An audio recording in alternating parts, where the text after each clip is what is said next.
Here we go. Ladies and gentlemen, welcome to what is going to be the longest live stream I think we've ever done on this channel. A-League All-Stars.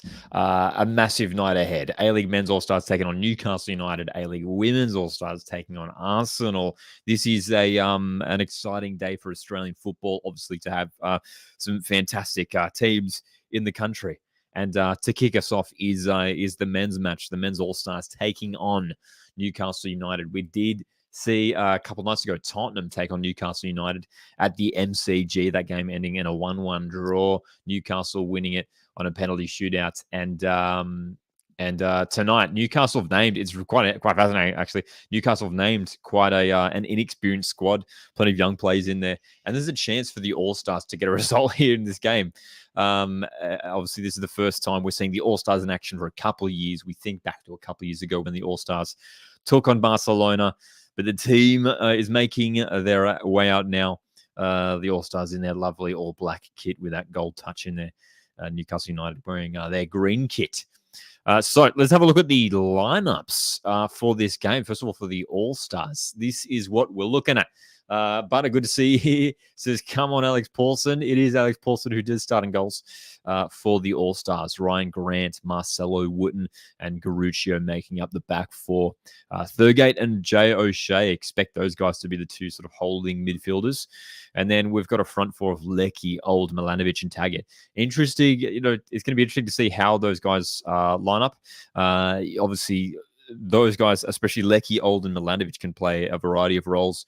We'll see whether maybe one of them plays more centrally, or maybe one of them plays out wide. Matt Lecky as well has played a variety of positions just this season alone, so we could see him potentially go through the middle, or perhaps play out on the right-hand side. But I'm with you as well. That was something that I mentioned in earlier this week when the All-Star squad was revealed. Costa Barbarouses was the one surprise for me where I was like, oh, wow, this is like, surely he was a lock to get into the All-Star squad. Not only has Costa Barbarouses had a fantastic season, but he's a guy who's, when you talk about A-League All-Stars, I mean, he's got to be in the conversation, right? He's been involved in the A-League system for so long now, had success at multiple clubs, has featured at, 4 clubs, Wellington, Brisbane, Melbourne Victory, and Sydney FC. I don't think I'm missing anyone there for Costa Barbarouses. He's had a fantastic A-League career, and yeah, man, we'll see how we go. We'll see how we go, though, without Costa Barbarouses and with this lineup that does look very strong indeed. There's another look at our All-Stars lineup. So the bench players there as well. We've got Lawrence Thomas. Obviously, with these All-Stars matches, we generally see, a lot of rotation. Basically, all these players will get a run, surely. So Lawrence Thomas in goals, expect to feature in the second half at least. Luke Bratton, Apostolos Stamatolopoulos, who's had a great season at Newcastle Jets. And, of course, Nestor Irankunda. This is a big one for Nesta. Potentially his last game in Australia. Well, we hope not his last game in Australia. We hope he features down under for the Socceroos at least. But Irankunda featuring here for the All-Stars. Surprised not to see Tolga Arslan starting in this match. I mean, he's had an incredible season at Melbourne City, and I surely thought that he would have been a lock for the starting lineup. Bojdar Krayev, Jake Holman, Jordan Courtney Perkins, and Kai Truen. There's a good mix of experience and youth in this lineup as well for the All-Stars, which is what you want to see and is what they want to do in the All-Star squad. We think back. I mean, obviously, we should mention as well, Garen Kowal is starting tonight for the All-Stars. Garen Kowal, sorry, not for the All-Stars, for Newcastle United. But he did play for the All-Stars. That's what I was getting on to saying a couple of years ago. And who knows? One of these young stars. We look at the likes of Ben Old, even the guys on the bench, Courtney Perkins, Truen, Holman. These players who are young and have immense potential. Nicholas Milanovic has been good for West City Wanderers. One of these guys going to step up over the next couple of years and make a move overseas and potentially return to Australia, taking on the All Stars for a European nation, a European club. We'll see. Good to see Carl in the chat. How you going, mate? Troy's here as well. Hope you're going well. Troy says go All-Stars. And of course, Troy, we're very keen for our Central Coast Mariners tomorrow in the A-League Grand Final. This is, look, obviously, it's interesting having this game the day before the A-League Grand Final. I don't mind it. It builds up the hype for the week. But obviously, we do have players from Central Coast Mariners and and Melbourne Victory missing for this All-Stars game. All right, James, good to see you here in the chat as well. How do subs work in this game? Will Paulson get subbed off later so that everyone gets a turn, or are they actually going to compete properly and field the best team for the circumstances? We'll definitely see. As far as I'm aware, in regards to substitutes, it's do whatever you want. There's no limits, so I'm sure we'll see just about everyone get a run. But we have kickoff. This game is underway. The first half between the A-League Men's All-Stars and Newcastle United. This game being played at Marvel Stadium in Melbourne. Certainly not a full house, but obviously 2 matches tonight. We may well see it fill up for when the A-League women's side take on Arsenal FC. That game's kicking off closer to 8 o'clock. And we're going to be live for the whole night. So for the next almost 5 hours, we're going to be live here for all the action. So in between the games, we're going to do a bit of a Q&A session.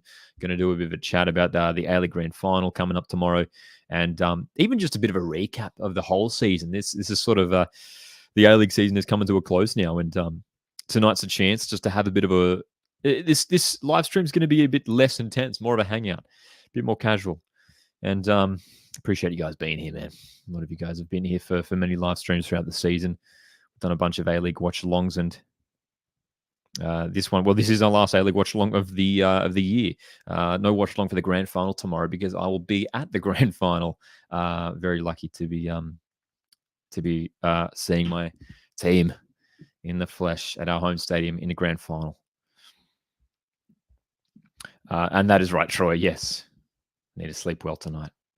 Big night tomorrow. So the All-Stars getting some early possession here. And we're keeping an eye on how this team's shaping up. It does look like it is Nicholas Milanovic playing on that right-hand side for the All-Stars, which I think is a good position for him. Can cut in on that left foot that has scored some fantastic goals this season. Valhoon says, Nestri doesn't start, Kisnobo out. Nestri Irankunda. I mean, he's going to be electric though as a super sub, which is a role that he flourishes in so many times for Adelaide United over the last few years, coming on as that super sub and changing a game. Tarnley, good to see you here as well, says, I hope this is an A-League All-Stars first win. Potentially, hey, there's a serious possibility because Newcastle, as we mentioned before, have named an inexperienced side. Garen Kowal's on the ball, left-hand side, getting it inside, and Alex Paulson with his first touch of the ball for the All-Stars. No troubles there for the Wellington Phoenix keeper.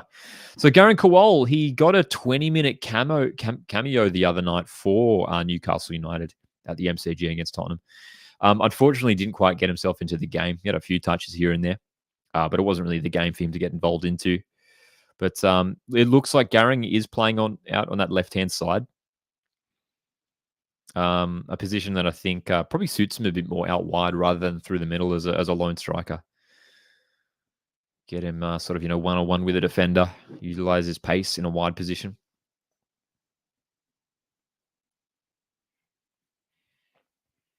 If you want to support the channel and the stream here, hit the like button as well. Appreciate you guys jumping in the stream. And you can also consider sending through a super chat throughout the night. Super chats go a long way to support me and the channel.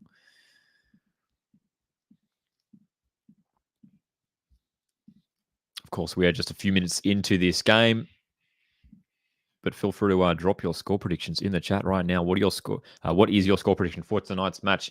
How do you see this one panning out? Looking at the two teams, All-Stars, plenty of quality players there, and Newcastle United resting some of their more experienced Premier League stars.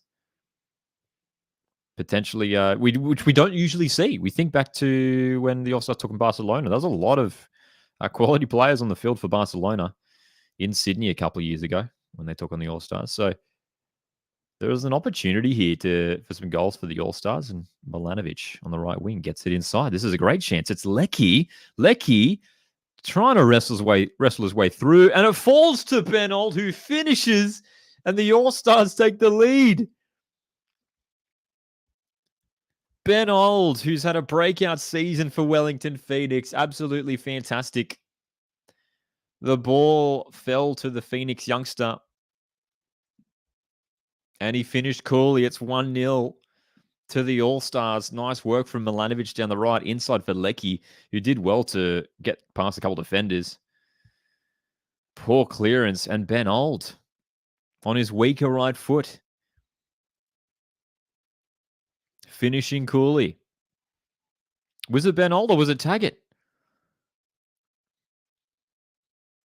They were queuing up in the box too. All-Stars take the lead after just a few minutes.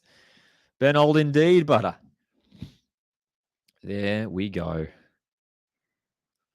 Great start for the All-Stars. Great start indeed. Got so many talented players on show. It was indeed Ben Old. Troy says, good work from Costa.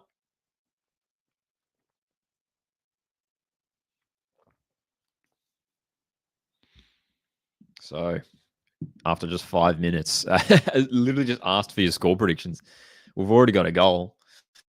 I'm gonna say that this one's gonna. I think All Stars can win this one. I know that early goal might affect things a little bit, but considering the lineups, Newcastle with some resting some of their Premier League stars, I think there's a chance here for the All Stars to get a pretty decent win. I can see them getting a few goals here, maybe 3-2, maybe 3-2. Ben Joe, good to see you in the chat. Says, come on the Phoenix lads. That's right, Adam. And thanks to everyone who tuned in on Wednesday night for our live watch along of Tottenham Newcastle. Butter is backing the A-League All-Stars 3-2 as well. Love it. Looks like it's Daniel Elder, the referee for this match as well. Nicholas Milanovic getting forward, still going, and he's going to have a shot, but didn't quite get the desired accuracy and power on that. Milanovic, good season for Wanderers. Despite a pretty up and down campaign for Western Sydney, Nicholas Milanovic really took his game to another level this season. Made the move early last year from Western United to Western Sydney Wanderers. He's become one of the top players in the league. The Olyroos.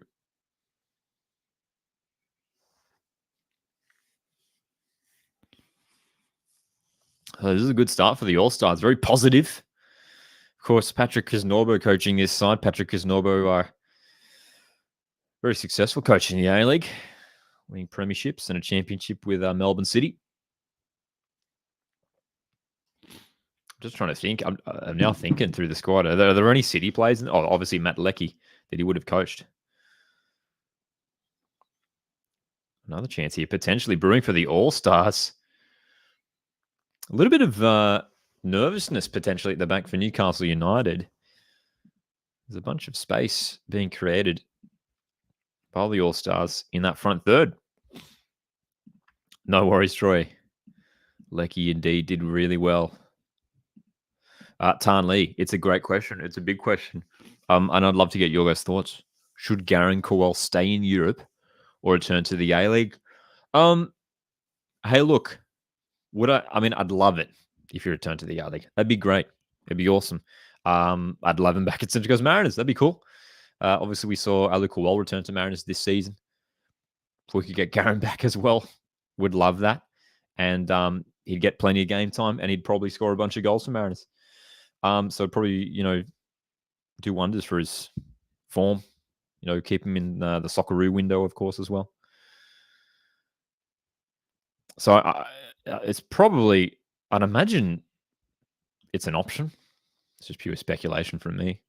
But he's surely going to do well in the A-League if he was to return on loan. But I get the sense that he's probably just going to stay in Europe.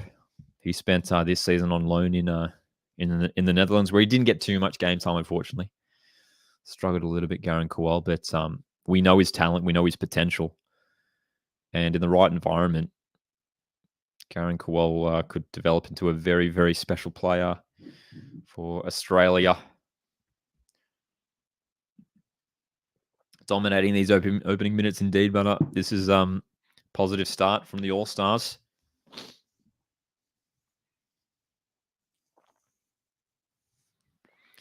As we're talking about the lineup before, it is sort of a 4-3-3, if you like. Matt Leckie playing centrally in sort of the midfield area. Ben Old on that left wing, Nicholas Milanovic on the right. Adam Taggart playing through the middle as that lone striker. Dude, that's right. Yep, that's right, Ben. I mean, pretty sure we are playing the second team, or they benched all their good players. Yeah, Newcastle started at pretty much a full-strength side against Tottenham a couple days ago. But obviously the quick turnaround, they've decided to really shuffle things around and give the young guys a run. Irankunda starting on the left wing for Newcastle United tonight.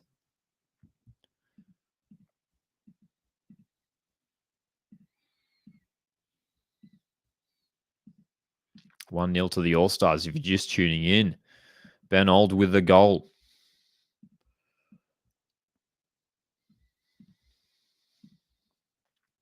If you want to watch this game, you can tune in on Paramount Plus. I believe it's on 10 Bowl and 10 Play as well. Same for the A-League Women's All-Stars game coming up after this one. And as we mentioned earlier, we are going to be live for the entire night. We're going to be live for the next few hours for the men's and women's All-Stars games.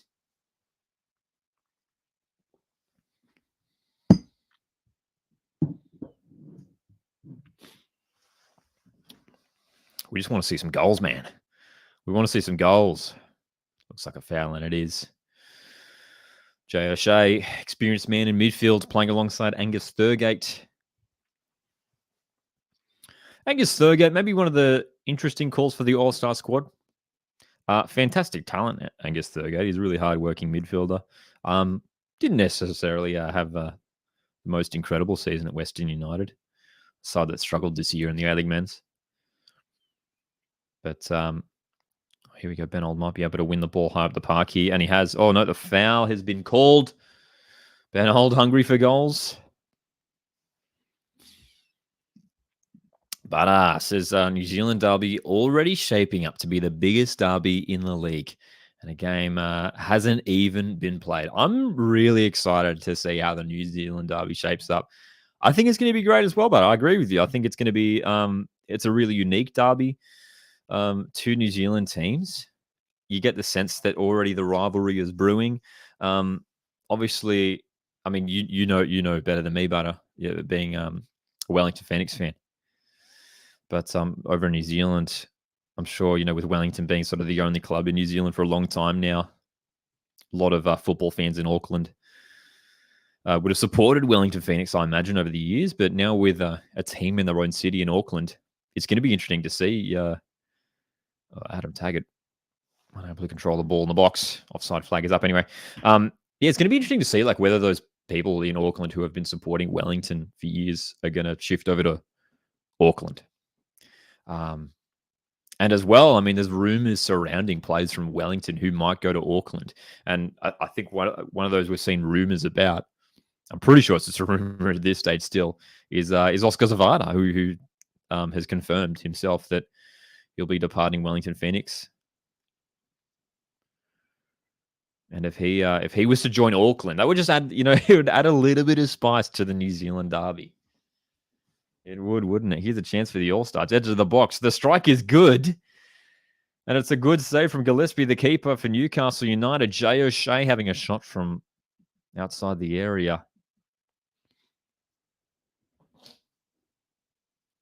Good effort. Doesn't mind a curling effort from outside the box, does Jay O'Shea. He's scored plenty of goals in the A-League over the last years, whether that's from the penalty spot or around the ground.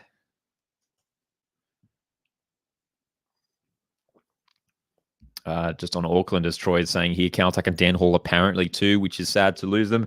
Yeah, I don't know if those, again, I think those guys are probably just rumors at this stage. We'll see. Look, Auckland, they seem pretty keen. I mean, from the players that they're rumored to be bringing in, they want to build a top squad in their first ever season. And I reckon they're going to do all right. Auckland in their first season. And we usually see it from a news side, their first season in the competition. We think back to Western Sydney Wanderers. They won the premiership in their first ever season. In the A-League Women's, Western United made the grand final in their first season.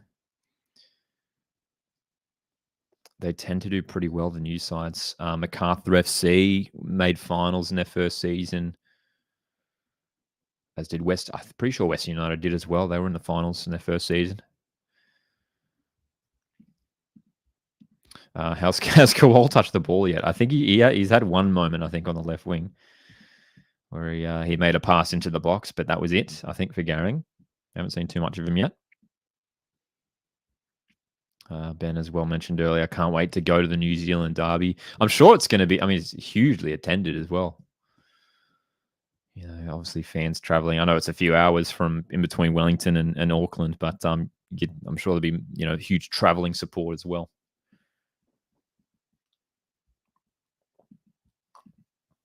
That's right, Troy. They certainly aren't taking things lightly. And look, they've signed a good coach in Steve Corica. He is a good coach. He's won silverware at Sky Blues. And I think it's a good first coach to bring in for your new club, Steve Corica. That's right. All Stars cooking in the first 15. Here is Garen Kowal on that left-hand side. He's got two players to deal with. He has to turn back. Newcastle haven't had too many sights in the final third.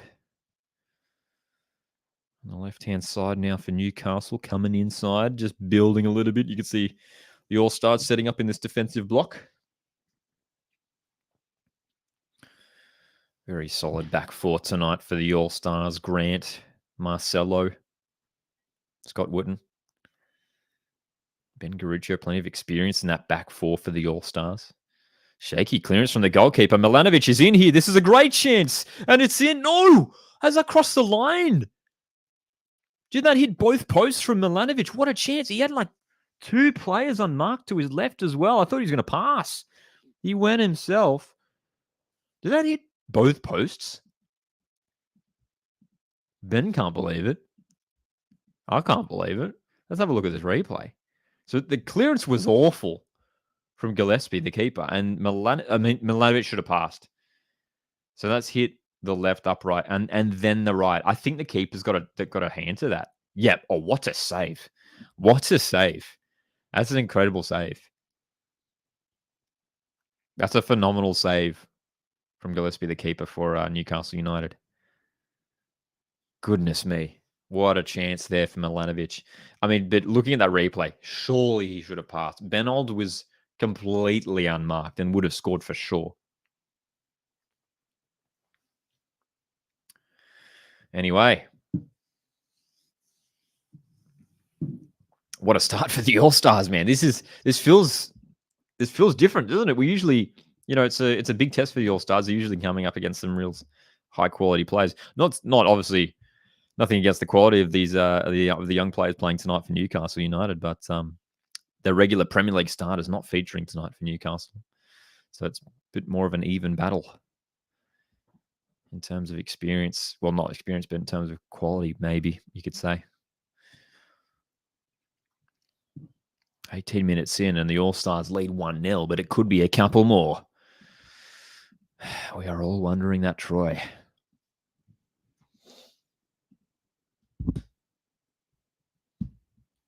Yeah, look, it's a shame for Garing that he hasn't quite continued his form. Obviously, still very, very young and has a huge future ahead of him, huge potential. So, yeah, as we were saying before, hopefully he does end up at a good club next season. Whether that's in Australia or overseas, who knows? We shall see.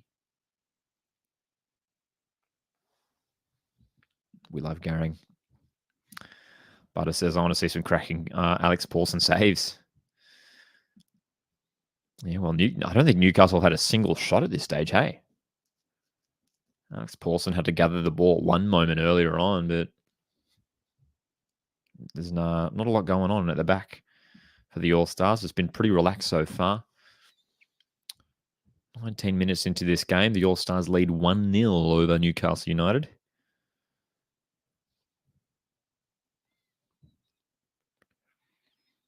Benold looking to pick up a stray pass. Can't quite get to it.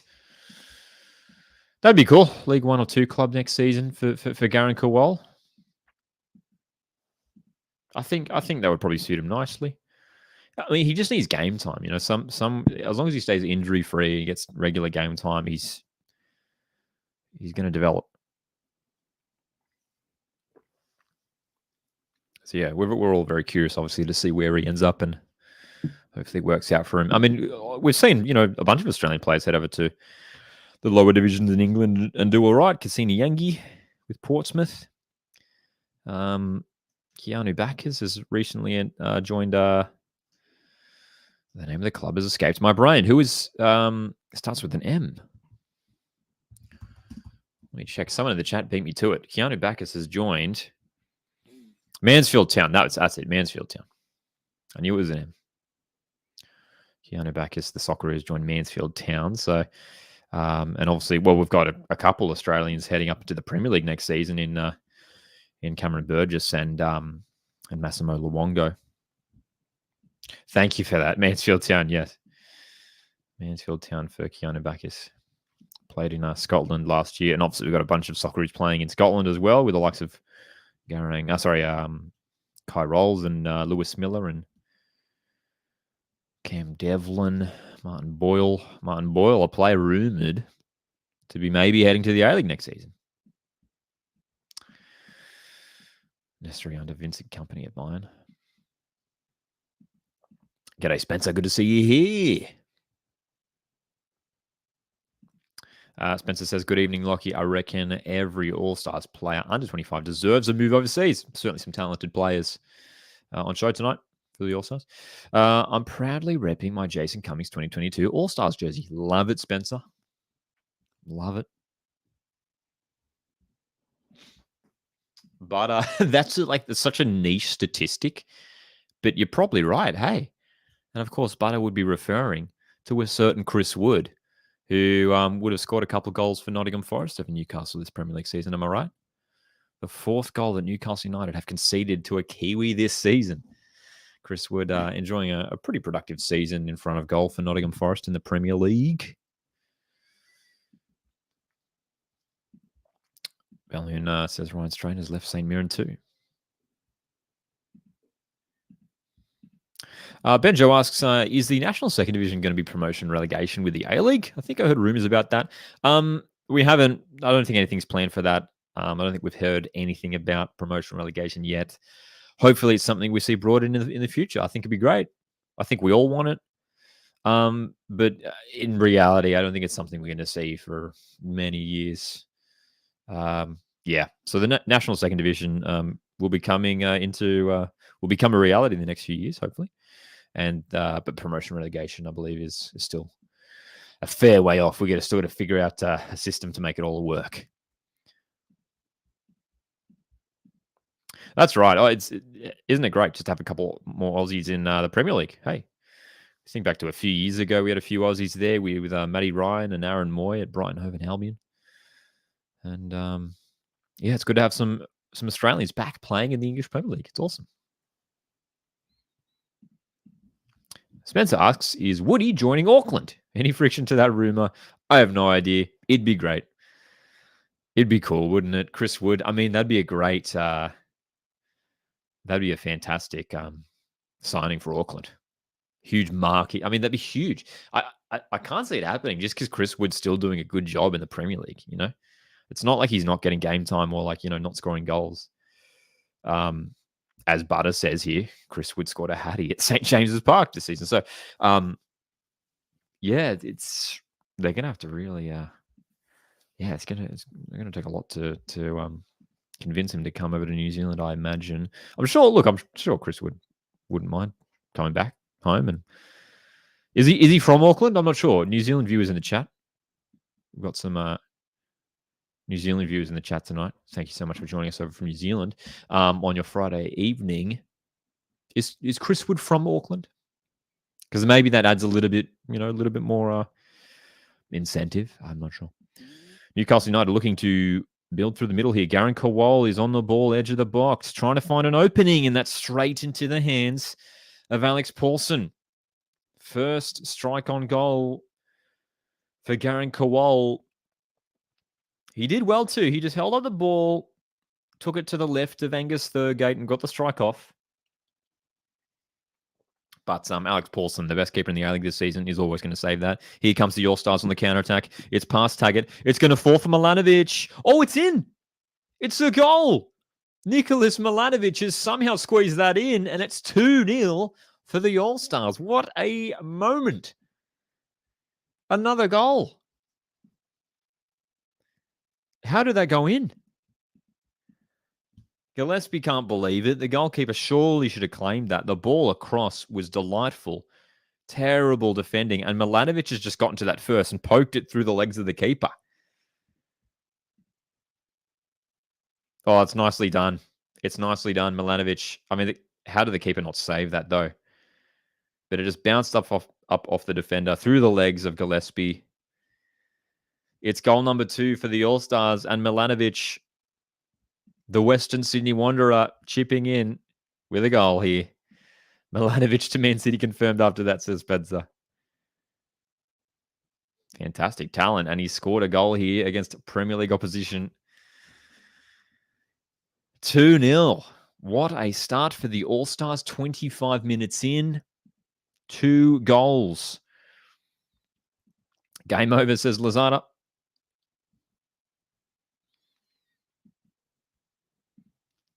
Sam says, I was kind of expecting this when I saw Newcastle's lineup. That is fair. I mean, they've named a very youthful and inexperienced lineup for Newcastle tonight.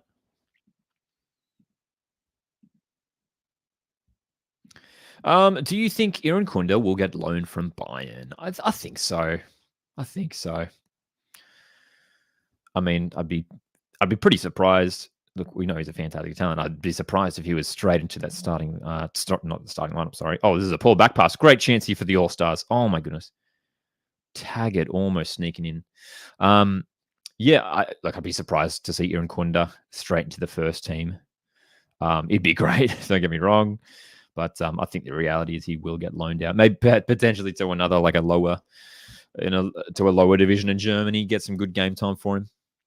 Essendon Elite, good to see you here tonight as well. Prediction is 6 or 7-0. That'd be great. We want the goals. We want the goals tonight.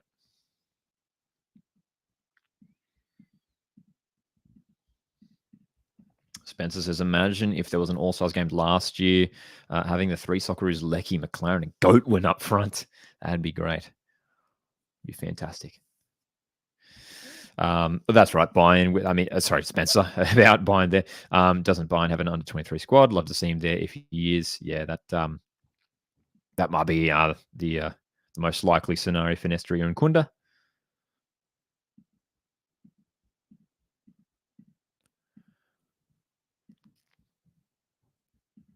Valhoon asks, do you think this game is being played at the wrong time? Should be at the start of the season. Newcastle, we're always going to play the kids. Well, I wonder if they're just playing a younger squad. I wonder if they're doing that just because the first team played against Tottenham, against a fellow Premier League side 2 days ago, right? 48 hours ago, the first team were playing. And don't forget, Newcastle have only been in the country for a few days. It's a big ask for them, isn't it?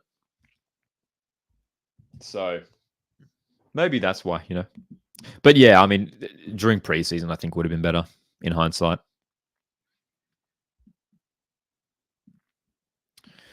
That would be cool, Spencer. Yeah. Chiming in on the Irankunda chat. Says, I'd love to see him go to St. Pauli. Imagine Irvine, Irankunda, and Metcalf all playing in the Bundesliga. That'd be awesome. That'd be cool. That'd be cool. See all the Aussies together. So as we approach the half an hour mark, the A-League All-Stars have a 2-goal lead, courtesy of goals from Ben Old and Nicholas Milanovic. Appreciate you guys hanging out tonight for this live watch-along, a huge watch-along we're doing tonight. We're doing both games tonight.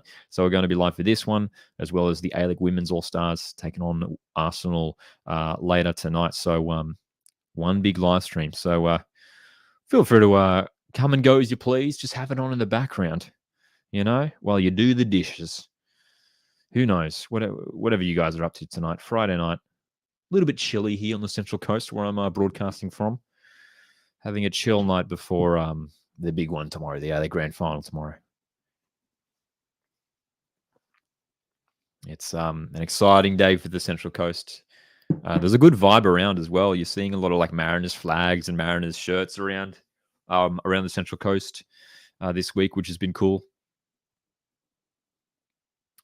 Milanovic on the right with Lecky. Goes inside to third gate. The All-Stars are building nicely here. They won that third goal. Half an hour of football played at Marvel Stadium. The men's All-Stars leading Premier League opposition here. How many people are in attendance? It's certainly not sold out. That's what we can tell from the seats. I haven't seen too many good looks at the stands, but it's certainly not full. I can tell you that much.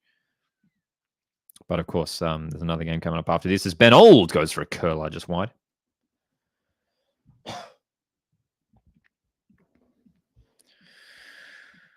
Alrighty. Ben Old, he's keen, isn't he? Another effort from Ben Old.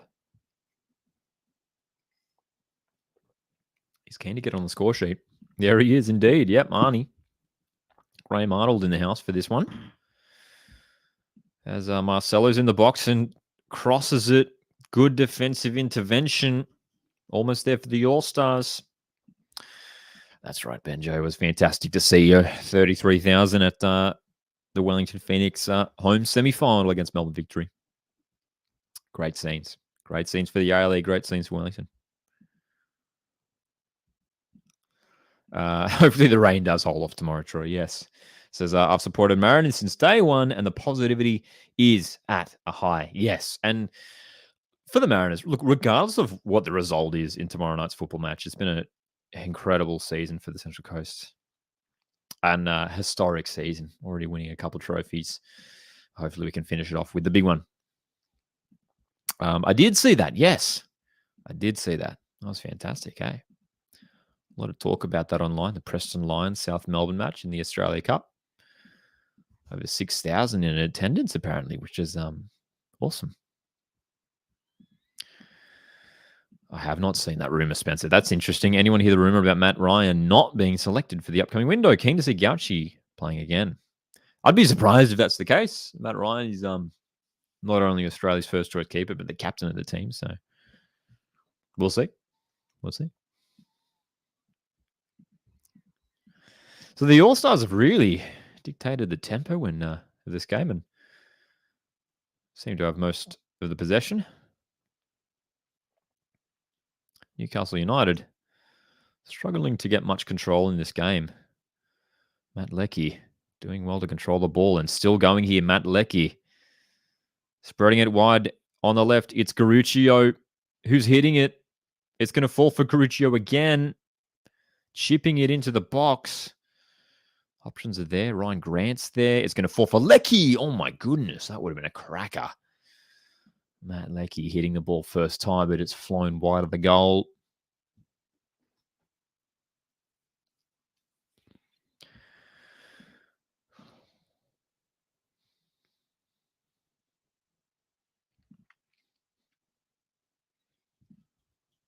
At this rate, dude, we could see All-Stars easily pick up 4 or 5 goals tonight.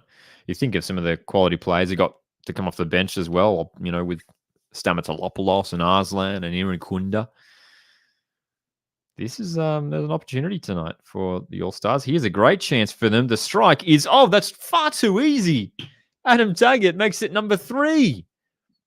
Another error at the back. And this game just has such a weird feel about it. Now, the All-Stars lead 3-0. They're in cruise control. They're not even playing it at full throttle.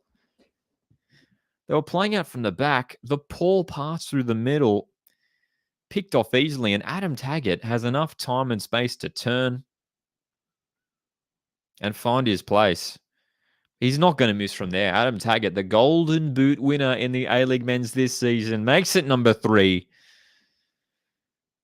Lovely finish. Lovely finish. Game over for Newcastle, says Tan Lee. Well, they were gifted minutes to their young players for this All-Stars matchup. And, It's been a disappointing showing so far for the Premier League side. They trail by 3 goals to the A-League Men's All-Stars. And we are still have at least 10 minutes to play in this first half. It's a bit like that, isn't it? Like a training match. I know what you mean. It's a weird sort of tempo. It's a weird there's a weird sort of vibe watching this match, 35 minutes played. All Stars lead 3-0. And look, there's been the defensive errors from Newcastle have just gifted the opportunities for the All Stars.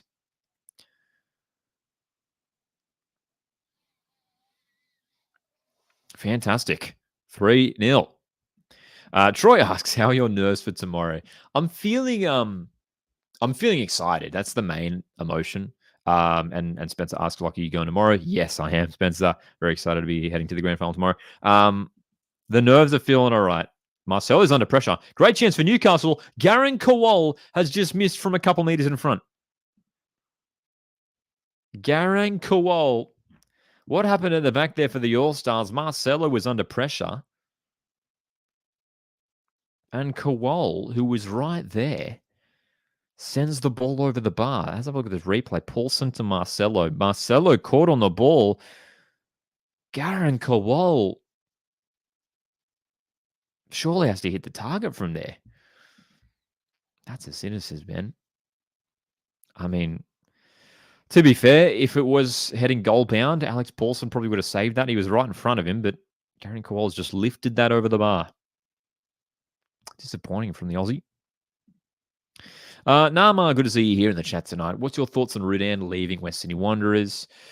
Yeah, well, first of all, obviously thoughts go out to Marco Rudan and his family. The circumstances around his departure, hopefully, wishing all the best to his family. But obviously Wanderers fans weren't happy with how the season panned out for Western Sydney. They struggled towards the end of the season, and it felt like, it was time for a new direction for Western Sydney Wanderers. Marco Rudan, look, he did a decent job with them overall. I don't think it was, did a terrible job. He got them to finals last year. They were a top 4 side last year, Western Sydney. Really should have finished in finals this year. They started the season strong, but just fizzled out.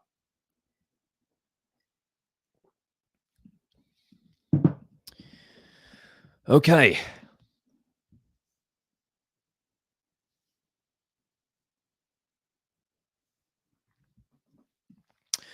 Troy, just back on that grand final, of course, the grand final tomorrow. Says, yeah, I'm the same. Might be different tomorrow night, but definitely excited. Oh, yeah. Like in the stadium, when you're sitting there and you're feeling, oh, here's a ball at the top. Let's come back to that. There's a long range shot. Oh, open goal just missed. Still on for the All Stars. Can they find a teammate? Thurgate having a hit just wide. Dude, the All Stars are going to win this game 10-0 at this rate. Thurgate missing, but Ben Old sending it across. I'm not sure if that was a shot or a cross. The keeper was off his line. Almost 4-0 indeed, Ben. Sorry, just to go back to Troy's comment here. Yeah, I think when we're in the stadium, it's going to be a little bit nervy. But yeah. Okay. A few minutes left. 6-7 minutes left or so. Don't think we'll have too much injury time. There hasn't been any injury stoppages in this half for either side. 3-0 to the All-Stars.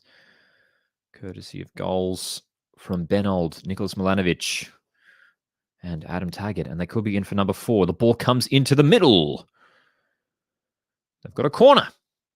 Matt Leckie's been heavily involved tonight, working hard, getting the ball moving forward for the All-Stars.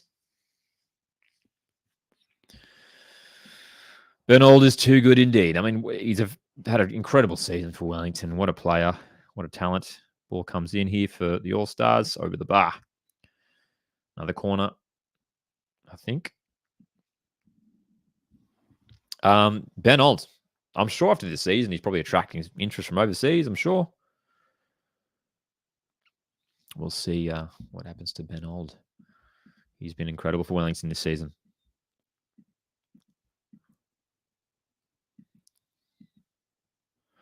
So another set piece here for the All-Stars. Jay Shea's going to take it in swinging corner. We want a fourth before halftime. I want a fourth goal before halftime. Let's see it. Let's get a goal for everyone on the field here for the All-Stars. O'Shea's in swinger.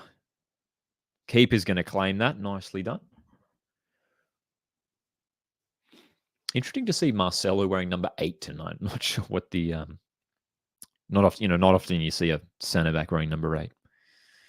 Where's the number 6 for his club side, Western Sydney Wanderers? Again, a bit of nervousness playing out from the back here for Newcastle. The All-Stars have won it in the middle of the park with 5 minutes to go before the break. Can the All-Stars find number 4? This is a question that gets asked a lot, but it's a fair question because it's an interesting discussion. What level do you think the A-League is compared to English football system? I'm not an expert when it comes to the English football system. I like to think that some of the top A-League sides in A-League history are at least championship level. I think that's a fair assumption. The reality is most of them are probably like League One, I'd say. But there's obviously some quality players and quality teams playing in the English Championship in the second tier. And I think some of the top teams could compete in the Championship for sure. Yeah, what do you guys think? How do you guys feel about where the A-League would line up in regards to the English football system? Nama, speaking of the English football system, obviously we've got a Socceroo moving to Mansfield Town. Nama asks, what are your thoughts on Keanu Bacchus move to Mansfield Town? For me, it's a downgrade. If you went to a lower championship or a higher League One team, then it's good. I think the main thing is for Bacchus, for all our Aussies playing overseas in Europe, is to be getting game time and playing regularly. If he's doing that there, that's obviously going to boost his chances for the Socceroos. But I see what you're saying then. We're used to seeing, we've got a lot of Socceroos playing at a decent level in the championship at least. And Keanu Bacchus is a good player. He's a great player. And surprised that, he didn't get a move to a championship side. I feel like he could play at that level. So, look, hopefully this is a stepping stone potentially to maybe a championship club after this. We'll see.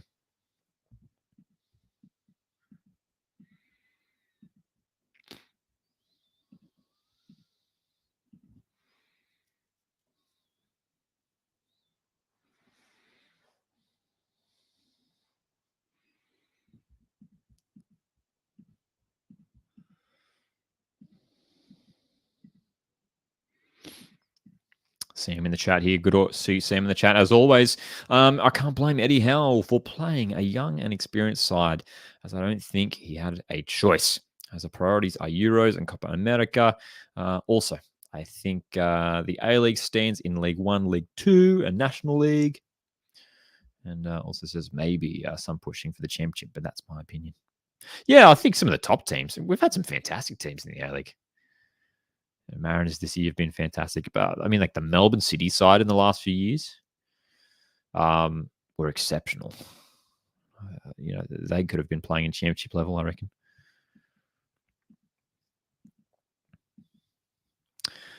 No worries, Mark. It's good to see you here in the chat, my friend. Hope you're having a good one. That's right, Spencer. Yeah, All Stars really earning their stars tonight. Indeed. They're getting all the stars. Ball down the right here, and it's going to ask a lot of Ryan Grant. Can't get to it. So, with just a couple of minutes left as we approach half time, stick around in the chat. We're going to have a bit of a Q&A discussion in the chat. If you guys have any questions in regards to, we're just doing a big A-League recap from this season. This is our final live watch along for the season. So, got any discussion points for this season, or maybe some early predictions for next season? Feel free to jump in the chat. Say you g'day, and if you've got a question or a discussion point, feel free to throw it in there. The All-Stars, a little bit under pressure at the back. Nicely done, playing through that. Garuccio inside for his Western United teammate Thurgate. Marcelo through the middle for Lecky. And the All-Stars, I mean, have barely been troubled at the back. Garen Kowal did have a shot earlier on, which sailed over the bar. But aside from that, it's been really chill at the back for the All-Stars. The likes of Marcelo, Scott Wootton, Alex Paulson and goals have barely been troubled.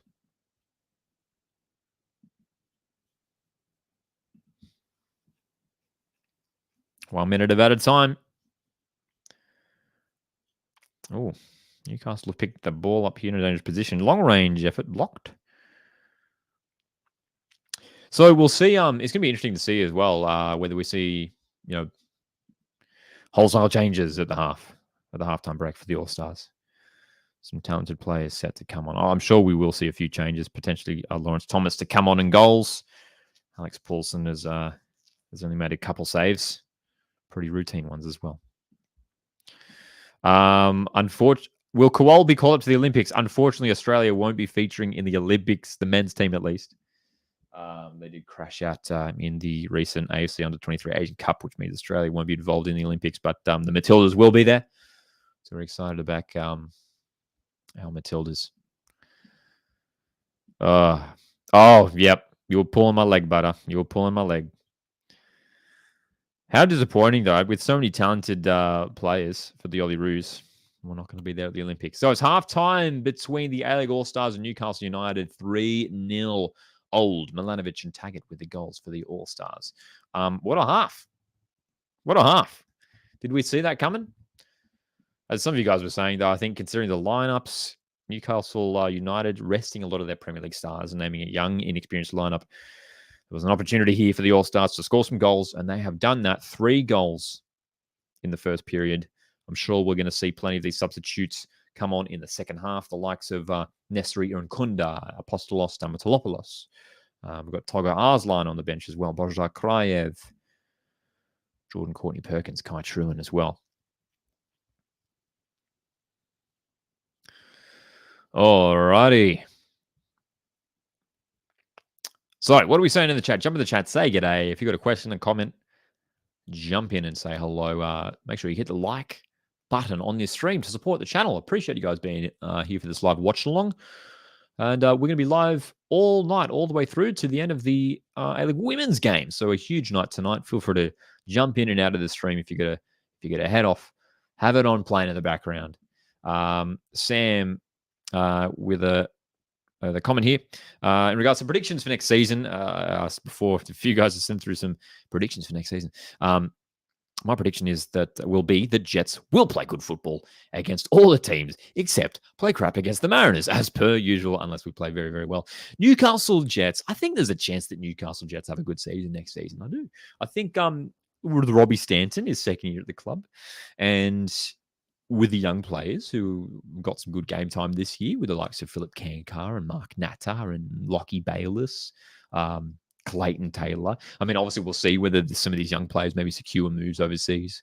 If they can keep a hold of Apostolos Stamatolopoulos, there's always a chance that Newcastle become a real competitive side. So it could be one of those sides that, improve, step it up from last season. They need to, because Newcastle Jets have just struggled so much for the past decade now. Obviously, they made the grand final in 2018, but aside from that, they've struggled to make finals. So that's just the aim for Jets, is just to try and at least sneak into the top 6. If they can do that, it'd be good. So, yeah, man. Yeah.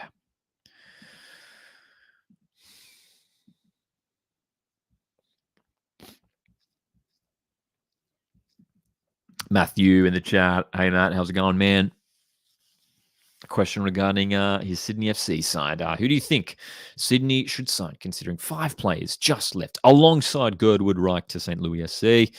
And maybe more we don't know about. Yeah, well, there's already been, a decent amount of change at Sydney. They've announced those departures this week. I think Robert Mack's probably the biggest one too. Hey, Robert Mack's been pretty crucial for the Sky Blues over the last couple of years. Interesting to see how Sydney FC go about replacing him, because Mac's been fantastic. He's chipped in with a handful of goals over the last few years. And Joe Lolly's staying, I'm pretty sure, right? Joe Lolly's still contracted for next season. So that there's now a space on that left-hand side for Sydney FC. Obviously, you look at the players already at the club who could play that role. Max Burgess, Caceres could probably play out wide. Or does Ufuk Talay go ahead and, give I guess a promotion, if you like, to like a first team regular starter to someone like Nathan Amanatides, who they signed last year. Even Jaden Kaczarski maybe could play out on the the left hand side out wide. That could be interesting. But going back to your question there, Matthew, who do you think Sydney should sign considering those 5 players? I think maybe they should look to their own ranks and some of the young players coming through, because those young players that they have promoted have done a really good job this season, like Girdwood Reich, like Hayden Matthews. We know about Jaden Kaczarski as well. And they've got a bunch of good young players coming through who are, Corey Holman as well, who've done a good job. So it might be up to some of the younger guys for Sydney FC next season. Barter's prediction for next season: Sydney will win the Premiership plate next season. I feel like that's a fair prediction. Troy asks, "Are you doing griddle?" Yes, we will. We're going to do griddle, but we're going to do it after this game, in between, because we've got like almost, I think, roughly an hour between the two games. So for those that don't know, if you're just tuning in, hello, welcome to the stream. We've been live for almost an hour now. Half time between the A-League Men's All-Stars and Newcastle United. All-Stars lead 3-0. We're going to be live through to the end of the night, to the end of the A-League Women's All-Stars game, which is coming up after this one. So till 10 p.m. Australian Eastern Standard Time. So after this game, after full time in this first game, we're going to play some griddle. For those that don't know, griddle is an A-League player guessing game that we do like to play live on stream here, and I'll test my A-League knowledge. Gaming being, good to see you here in the chat as well. Grand final prediction, 2-1 Mariners. Fingers crossed that comes true. Let's hope so. Going back to Jets, Sparta asks, do you think the Jets can make the top 6? They have to just sign. I think they're just lacking a couple more quality signings, and maybe that's where they've struggled a little bit recently. Newcastle Jets is maybe look, some of the signings that they made last year were good. Obviously, they really worked out well, and Stamatolopoulos and Clayton Taylor were really good this year. So they just need a few more key signings. If they do get those signings right, yes, I think there's enough. They have enough quality to at least sneak into maybe 5th or 6th next season. Maybe. Thank you very much, Boston. Good luck tomorrow, Lucky. Nama says, I'm surprised Robert Mack is leaving. Yeah, you can only imagine that maybe he's got maybe an offer from Europe to go back to Europe. Obviously, plays with the Slovakian national team, Robert Mack. Nama's also predicting that Auckland will make the finals. I could see that happening. Rumors are suggesting that they're bringing in some quality players. So if they do secure those players, yeah, man. Yeah.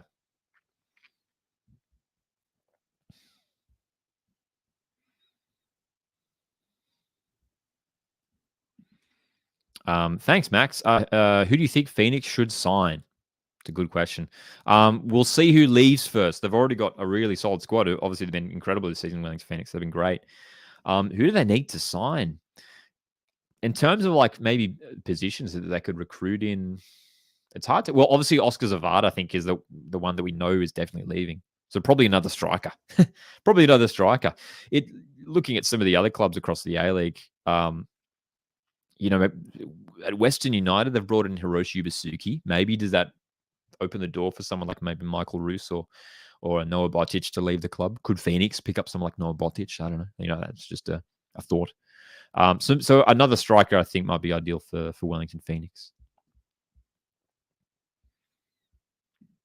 Right with you, Craig. We love the A-League. We love the A-League. Good to see Darth Eduardo in the chat as well. Hope you're doing well on your Friday evening.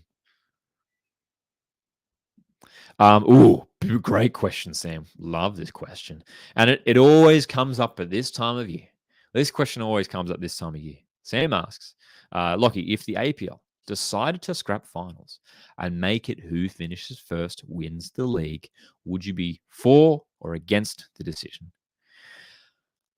I've thought about this, and my opinions on this, I think, have changed over the last couple of years. If that decision was made, I think I'd be for it.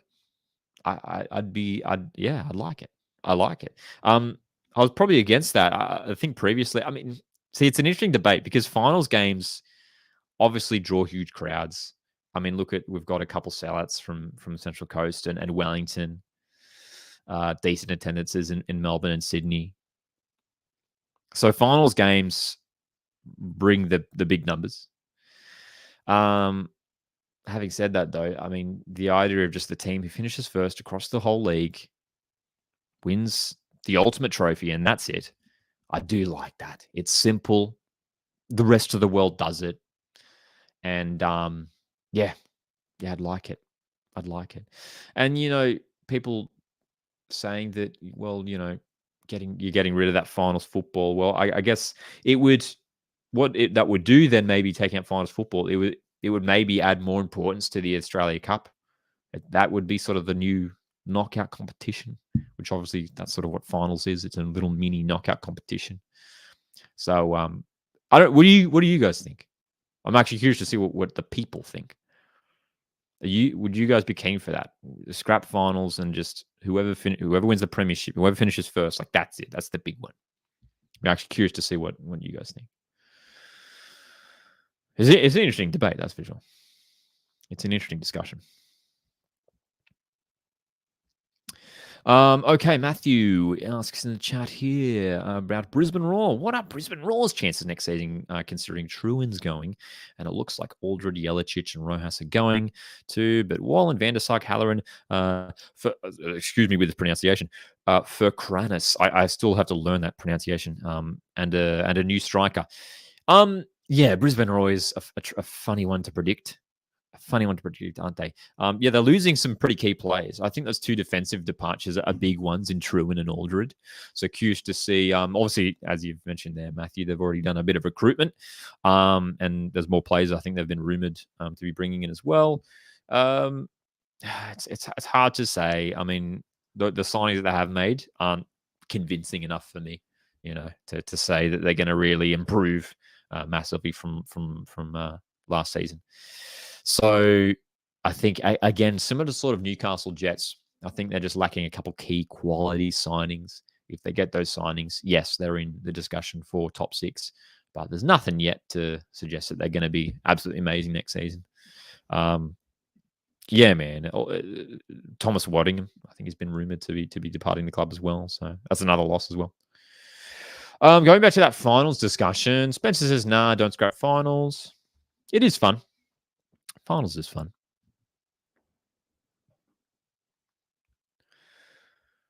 Sam says, I've been thinking of this idea as it's something to really think about, as there is 2 winners of the league, a season premiership and championship winners. Yeah, it would make things a lot simpler, especially when it comes to, like, as far as I'm aware, the team who wins the premiership, so the A-League team who comes first, is the one that qualifies for the Asian Champions League, not the championship winner. I'm pretty sure. I always get confused with this too. I research all this stuff and I always get confused. It seems to change every year too. And the Australia Cup winner will qualify for the AFC Cup, which is now going to be known as the Asian Champions League 2, if I'm not mistaken. Asian Champions League are changing all their names and everything. So yeah. But chiming in on the finals discussion says, I like the knockouts, but need more teams in the league and have a top 8 teams qualify for the playoffs and do a McIntyre system they use in the NRL. Yeah. I mean, that'd be cool. That'd be interesting to see a top 8 sort of system in the A-League. If the A-League once eventually expands to 16 teams, that could be interesting. Going back to Brisbane Roar here, Spencer says every year I tip Roar 4 finals, they miss out. So in hopes of turning it around, I'm predicting Roar to miss finals. Spencer, a Brisbane Roar fan, of course. Yeah, man, and like that seems to be the case, for All-Star. For Brisbane fans. heading into each season, they seem to be pretty optimistic each year, which is fair enough. Like they've had decent squads, they've had decent teams, they had a decent team heading into this season as well. But I think the big thing that really destabilized Brisbane a bit, and I spoke about it a bit in the video that I did a couple of weeks ago, reacting to my ladder prediction, is the coaching changes. You know, Ross Aloisi was there and got them to the Australia Cup final. He left suddenly. Ben Khan, Luciano Trani was in. Hey, he was the assistant. He was coaching the club when they lost, what was it, 8-1, I think, to Melbourne City earlier this season. He left, and then Ben Khan came in, and then he was only there for, a few weeks, and he left. Ruben Zakovic came in and did well to stabilize things a little bit. So, yeah, we'll see what happens with Brisbane next year.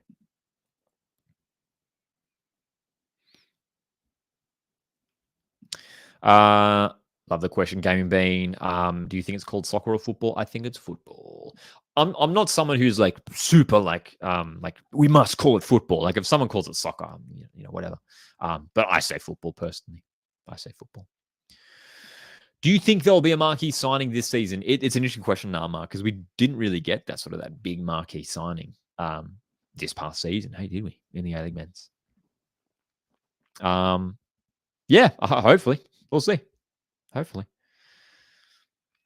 James tuning in on the finals discussion says, I like finals. Games can go to extra time and penalties are thrilling. That's a good point. Different stakes, different feels, and more football. Actually, a thought that just occurred in my brain right now as we speak is that maybe what we could do. Actually, this is something I've always thought, regardless of the finals discussion. I don't know what you guys would think of this.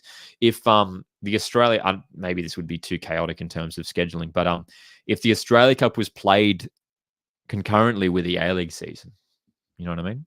So, like, I don't know whether the round of 32 would start around, round one of the A-League season, or maybe just before. But I think that would be interesting to give us sort of that knockout football, that, going to extra time and penalties, give us that throughout the season. I don't know. That's just a thought as well. But again, I think in terms of scheduling and traveling midweek might be a bit tricky. All right, teams are back on the field for the second half. A-League All-Stars taking on Newcastle United. A-League All-Stars lead 3-0. And looks like we've got some changes. It's Apostolos Stamatolopoulos who is jogging onto the field as we speak. Apostolos Stamatolopoulos enjoyed a productive season in front of goal at Newcastle Jets this season. Second half, let's do it. We want more goals. More goals. Give us goals. Give us goals. Marvel Stadium starting to fill up a little bit more. Of course, the I-League Women's All-Stars are taking on Arsenal after this one, and we're going to be live for that one too. All one big giant live stream. So stick around for the rest of your night. And got a huge night ahead. Garen Kowal is still in the field, which is good to see. He is sticking around for the start of the second half at least. And we are underway in the second half.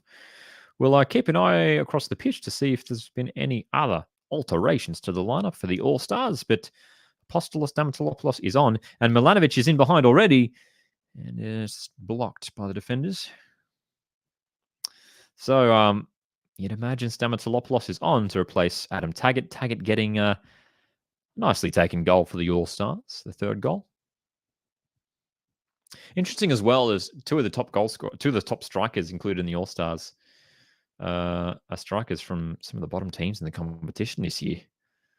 Stamatolopoulos from Jets, who finished bottom 4, and Adam Taggart, well, he won the Golden Boot this year in the A-League Men's, but his side, Perth Glory, finished rock bottom, picking up the wooden spoon. So Stamatolopoulos, if he gets an opportunity, he will score. I remember I went to the F3 Derby, the last one of the season, the F3 Derby, like a month or so ago now. And watching Apostolos Stamatolopoulos in the flesh, you could tell he's a quality player. He works really hard as well.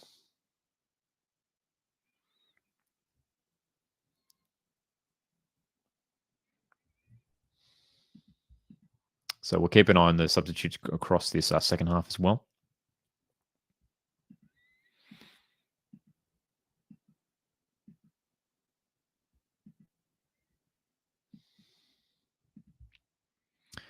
Sorry, now, I just missed your question a moment ago. What was your game of the season? Ooh, great question.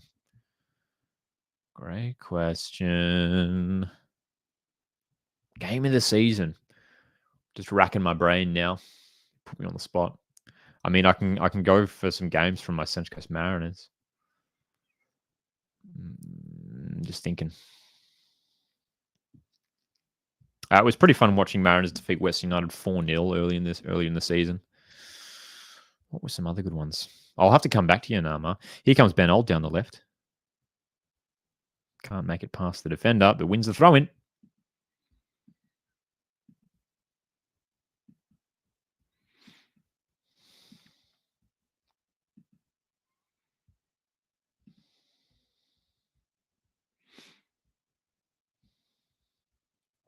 Spencer's game of the season was Raw 3, Sydney 0. Says was right there in the den. Great numbers in the den this season as well, Brisbane Roar fans.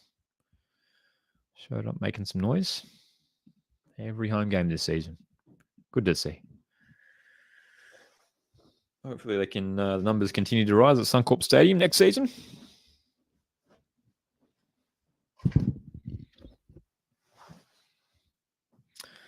Surprised we didn't see more substitutes at halftime, to be honest. Thought we might have seen some more rotation.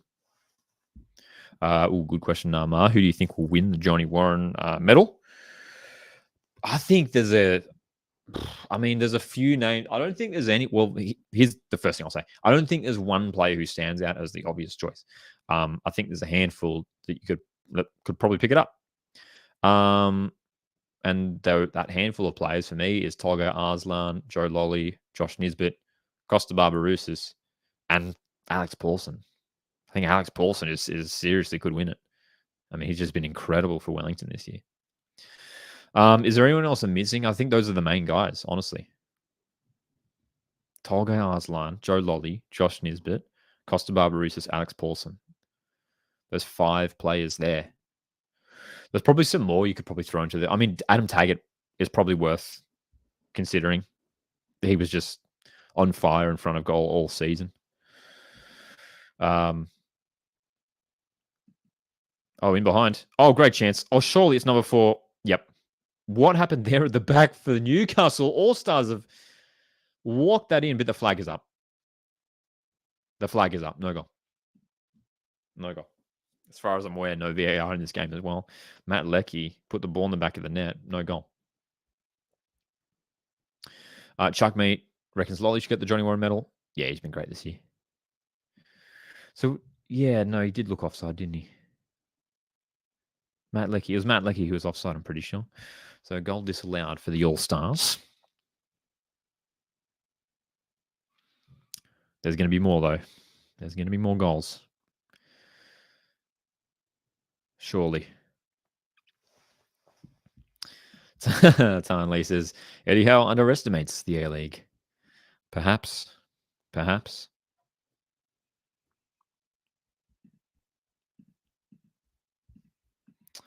Going back to that discussion about games of the season, I think Sam's chiming in here, says, a Jets game that I remember is Melbourne victory away. The Jets almost came back from 4-0 down. There's also probably the Wellington away win. Yes, that was a great one for... let's come back to that. Newcastle almost in behind. Lawrence Thomas is in goals, by the way, for the All-Stars now. That was almost a huge error at the back. Sorry, Sam. Was saying those are the games I remember this season. There's problems more. Yeah, that Wellington away win for Newcastle. I mean, the only team to defeat Wellington at home this season. No surprise there, Butter. Yep, 32,000 screaming at that Zavada goal is my moment of the season. I mean, that was an incredible moment. For regardless of whether you're a Wellington fan or just a neutral. That was crazy. So Newcastle United looking to get themselves back into this game, at least just get themselves on the score sheet, because they have been outclassed by a good A-League All-Stars team tonight in Melbourne. So we've had a couple of changes at halftime. Lawrence Thomas coming on for Alex Paulson in goals, and Apostolos Stamatolopoulos on to replace Adam Taggart up top.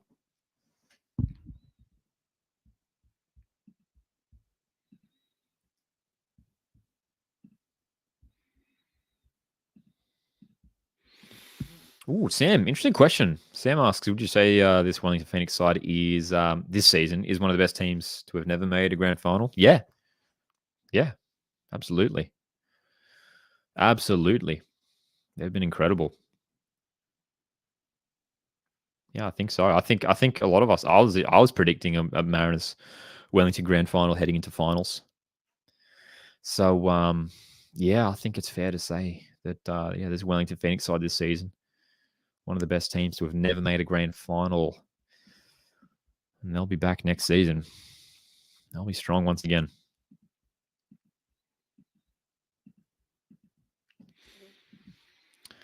James, in terms of games of the season, says the Welly Melbourne Victory semi or the Melbourne Victory City elimination. Yeah, actually, tell you what, that might be mine. That the Melbourne Victory Melbourne City elimination final was nuts. That was probably the most entertaining Melbourne derby I've seen as a neutral. So yeah, that's probably mine too. That was a great game. Spencer asks, "Do you think if Sydney FC were big enough, they would move to a core stadium?" I mean, that would only happen if they were selling out, getting at least 40,000 every week to their home games, which I think is probably many, many years from happening. Potentially, yeah, maybe, but yeah, I think. Look, it's only if like I said, only if they were absolutely selling out their ground, if they were struggling to fit people in every week. But so I don't think that would maybe ever happen. Allianz Stadium is a beautiful stadium. Holds around 45,000, I think.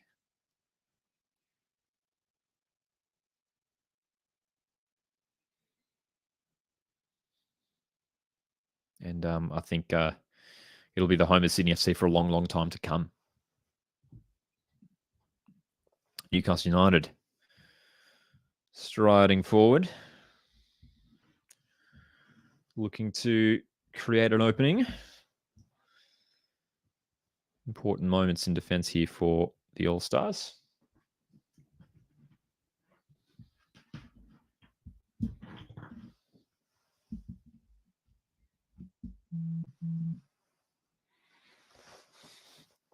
As I mentioned earlier, I mean, it's incredible how the All-Stars just have barely been tested at the back of this game. But they're going through a bit of a defensive period of the game here. Not giving Newcastle much space at all. Butter says, very unlucky. We have our best season when Coast have an even better season. I mean, yeah, I mean, I think it's fair to say that this is one of the best individual seasons that an A-League team has ever had, Central Coast Mariners. And yeah, if Mariners, had a season, even just like the last couple of years, where they didn't finish top, but they were in that top six. Yeah, Wellington easily could have cruised to the top. They were incredible.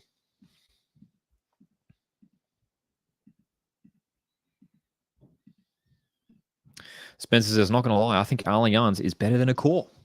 I was at a core for the Women's World Cup semi and the grand final, and the energy was dreadful. Suncorp is the greatest stadium in the world. Yeah, I can see what you mean. A core's just such like a big stadium, So yeah, and obviously, 40,000 people inside Allianz Stadium, which is, almost full. That atmosphere is going to be crazy compared to 40,000 fans at a core, which is full. So yeah. Chuckmeat asks, thoughts on the Bacchus transfer? We were talking about it a bit earlier, but it's an interesting move, that's for sure. But you'd expect him to get some decent game time there at Mansfield Town, and potentially lead to a move up to the championship after that. I'm sure Bacchus has aspirations of playing at a real high level, and this might be the way to do it, to drop down to one of the lower divisions and work his way up from there.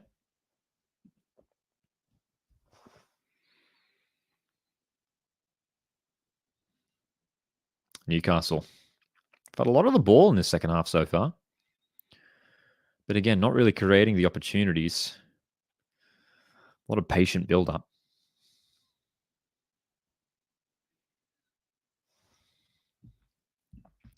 James, interesting comment.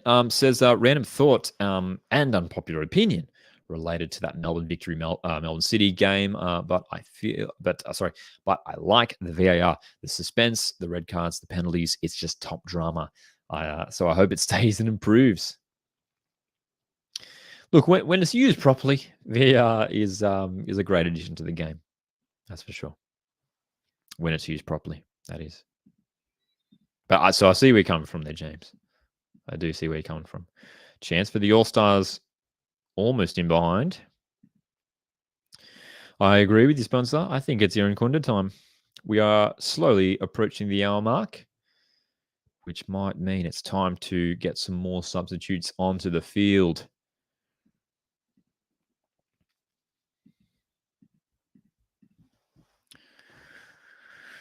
Newcastle looking to make a move up the right wing. Ben Garuccio is there to deal with it.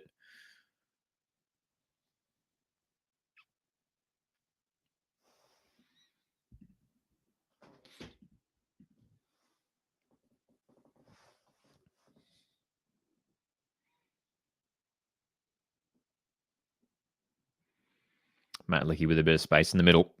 Look at that. Dude, there's so much space opening up for the All-Stars, especially through midfield when they get the ball moving quickly. Ryan Grant up from right back. The All-Stars happy to relax with possession. Ben Garuccio. No worries, Gaming Bean. Thanks for tuning in, mate.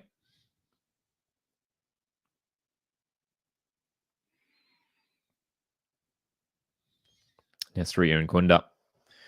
Who else we got on the bench? Jordan Courtney Perkins, Kai Truman, Tolga Arslan as well.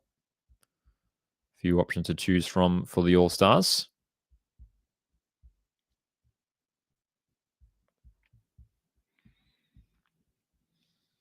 The All-Stars also have the likes of Luke Bratton, Jake Holman, Božidar Krajev, and at their disposal. I'm sure we'll see all these guys get some minutes in this second half. Ben Old, Nicholas Milanovic, Adam Taggart with the 3 goals so far tonight.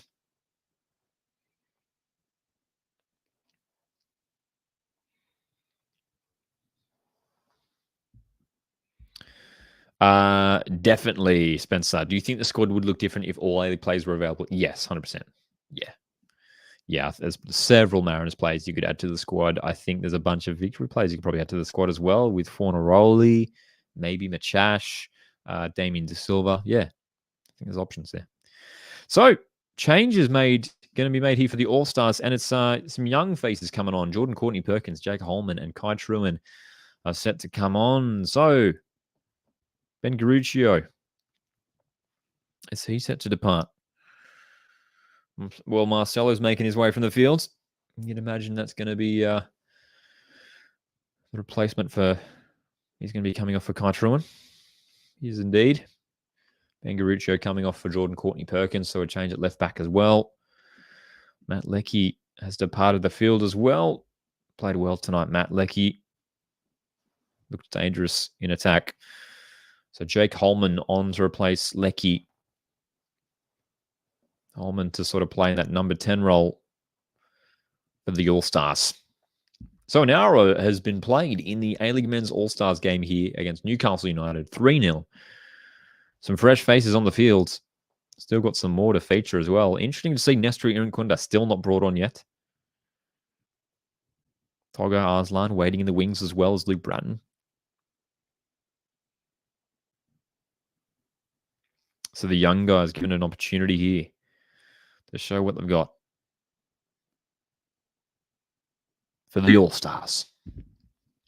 Appreciate you guys tuning in for this live watch along. We're going to be live for the A-League Women's All-Stars Game 2 in this very live stream. So stick around all night as the All-Stars are in again here.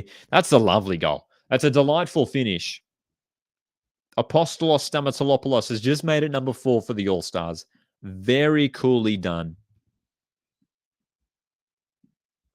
Great finish. Curling it past the keeper. Scored. a number of goals. What was it? 16, 17? What was his tally for this season in the A-League? I think it was 16 goals for Stamatolopoulos for the Jets, and that was a delightful strike. Thurgate playing it up to him, and Stamatolopoulos curling it past the keeper. Just like no pressure on him too. He was just waltzing forward with the ball, placing it past the goalkeeper. Lovely. Sam loves it. Says, let's go Stammer as a Jets fan. I'm happy now. Stamatolopoulos linking up with Angus Thurgate. Two players who have both played for Western United and Newcastle Jets. Random fun fact. So Newcastle United are making a goalkeeper substitution here. Gillespie's coming off for Harris. Some nervy moments from Gillespie throughout this game. So Aiden Harris, a chance for the goalkeeper for Newcastle here. That's right, Butter. Yes, a Newcastle player scoring against Newcastle. That's right.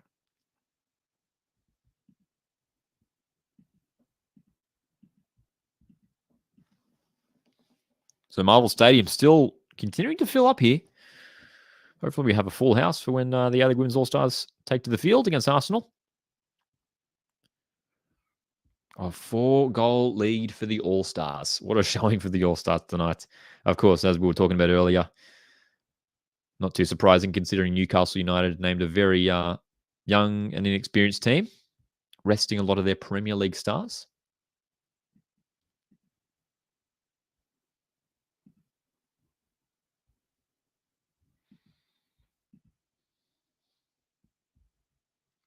Newcastle United trying to force their way through here. Can they create an opening? They've struggled to do so all game.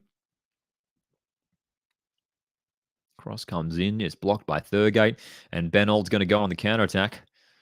Feeding it forward for Holman. Look at this space opening up once again. Right-hand side, it's Milanovic. Milanovic. Looking for that pass through the middle. It was a difficult one to execute because there were numerous defenders in the road.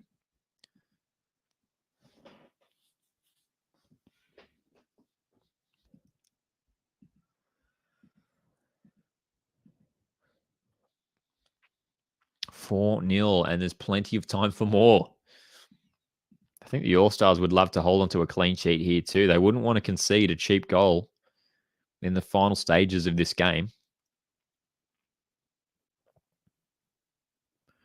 They would want to hold on. Be a real statement for the A-League against the Premier League opposition.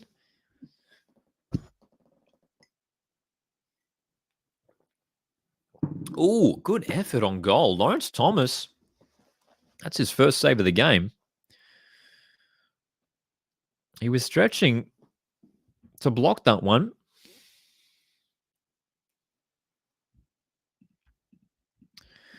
That's right, Craig. Where is Newcastle's defense? Blimey. Indeed. There's been a number of occasions where it's been so easy for the All-Stars just to spring forward and transition. It's there's been so many gaps opening up.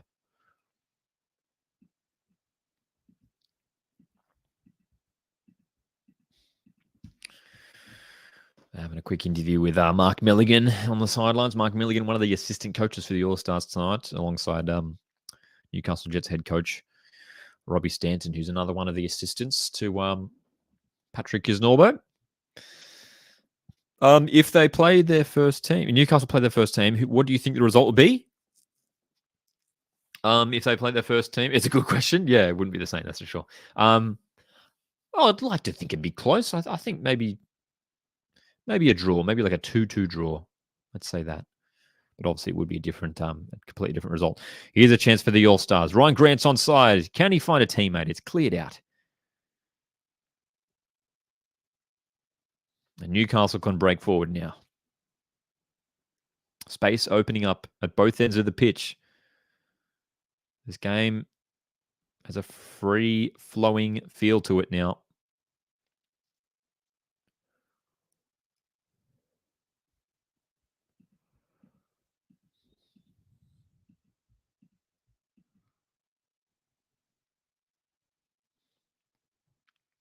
So the All-Stars doing much more defending in the second half compared to the first. They've got the lead. But every time All-Stars get on the ball and push forward, they're looking dangerous, aren't they? They are certainly looking dangerous moving forward. I'm going to catch Newcastle out on the counter-attack.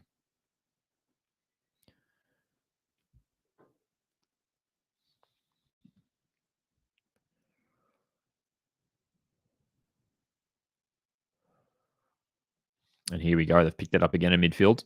Stamatolopoulos. Right-hand side, Milanovic, just taking his time with it. Under a bit of pressure, does well.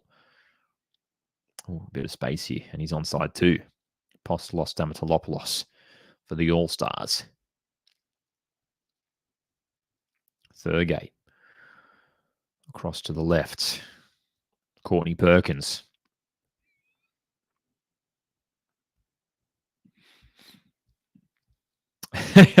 Spencer, you missed the goal.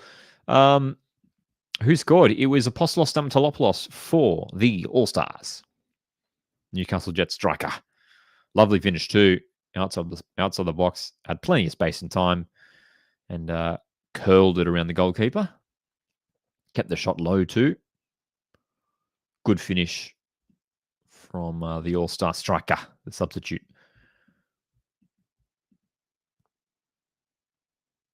So, long ball over to the left. Courtney Perkins can't quite control it.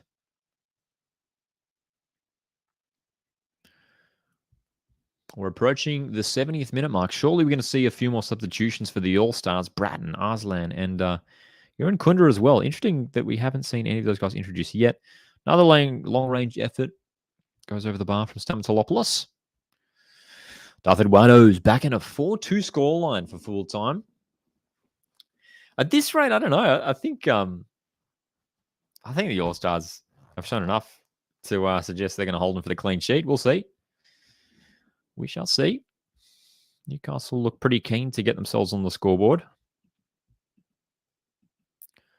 But they're having a difficult time of it, just breaking through the All-Stars defense. Marcelo and Scott Wooten. I mean, that's a solid defensive partnership. Got Ryan Grant at right back. Courtney Perkins is on at left back. Sorry, Kai Truen is on now as well. Kai Truen came on for Marcelo.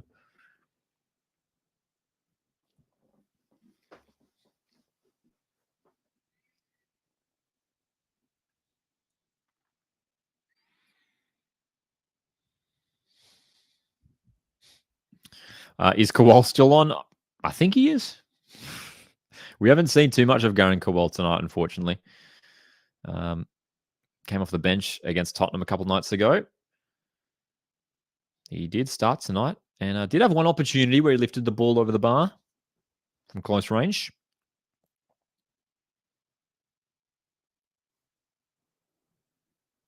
"70 minutes played in Melbourne. A-League All-Stars. The A-League Men's All-Stars lead Newcastle United 4-0. And again, they've won the ball and a chance to jump forward on the counter-attack. Ben Old, great chance here. He hits it and far too much power on that from Ben Old. He scored some lovely goals this season. It reminded me of the one he scored for Wellington at home where he sent it, speared it into the near post. But Ben Old just unable to keep that effort down, unfortunately.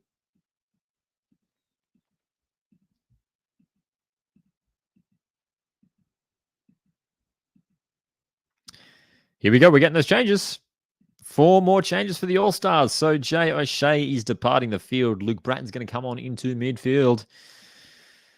And look at some of the quality that's coming on here from the bench. Toge Arslan is on. Milanovic and Ben Older off. So you'd expect Kraev to replace his Wellington Phoenix teammate on the left wing, Irankunda, to replace Milanovic on that right wing. Luke Bratton to play through the middle where Jay O'Shea was stationed. And Toge Arslan. We'll see who he has replaced. You'd expect it to be Angus Thurgate, who's come from the field. Which would mean that's all the substitutes made, if I'm not mistaken. Looks to be the case. So Luke Bratton will play as that holding midfielder. Jake Holman dropping a bit deeper as well, and Tolga Arslan to play as that number 10 in behind Stamatolopoulos.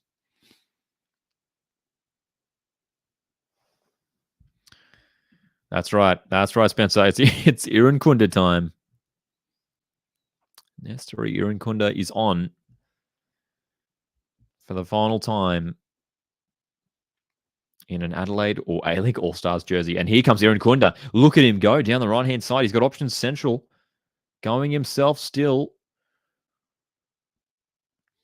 Well defended there, Newcastle. Irankunda still with it. Goes back. Luke Bratton. Holman. They're building here, All-Stars. Forced to go backwards.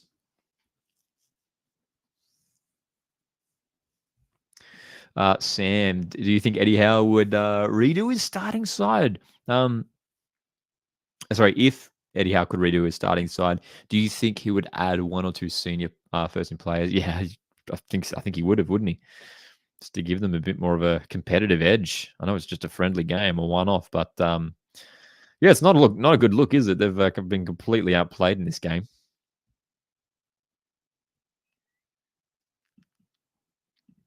All-Stars having a pretty comfortable spell on possession at the moment. Spencer says, can't wait for the day Socceroos line up with Tilio, Robertson, Kowal, and Irankunda. I mean, that's a fantastic quartet of players there. Hopefully we will see that one day. That'd be incredible, actually. Like a front three of Irankunda, Kowal, and Tilio. That'd be remarkable. Playing out from the back here, All-Stars. They're doing well. They've held onto the ball really well. So many passes stringing together. Irankunda's away. Again, so much space. Nestory Irankunda tees it up. The offside flag stays down. It's number 5, and it's Apostolos Stamatolopoulos grabbing his second goal for the night. 5 goals for the All-Stars. And it's set up by Nestory Irankunda, who just had a full, like, how many meters was that? He ran almost 50 meters, completely unchallenged. Dude, very close to being offside, to be fair. I mean, he did well just to tee it up nicely for Stamatolopoulos, and that's the easiest goal he scored all season there. Stamatolopoulos, the Newcastle Jet striker, scoring 2 in the second half tonight. And as Tarnley says here, too easy indeed. Too easy for the All-Stars. Driving forward and finishing coolly in the middle. Stamatolopoulos. That's 5 for the All-Stars. And there's still 15 plus minutes to go. We could get a few more goals.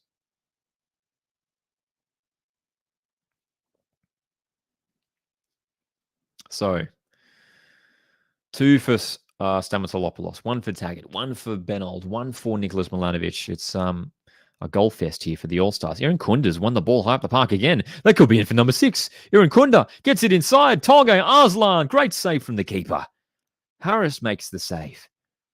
Courtney Perkins following it up. Stamatolopoulos in the box, looking for a hat-trick. Straight into the hands of Harris. This is pretty remarkable what we're seeing here, really. The All-Stars just cruising. And everyone wants to get in on the act. Tolga Arslan with an effort. Stamatolopoulos curling it. Darth Eduardo, right? I mean, at this rate, 8-0's a serious possibility. It's a bit like that with Irankunda at the moment, isn't he? Playing FIFA career mode. He's showing his pace. Operating with 99 pace in the moment. Nestory Irankunda. So, we're into the final stages of this game, and the All-Stars have a 5-goal lead.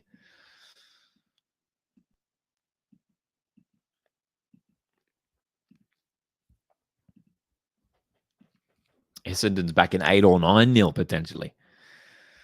There's time. There is time enough for more goals. G'day, Elijah, in the chat. I am doing very well. Thanks for jumping in and saying g'day.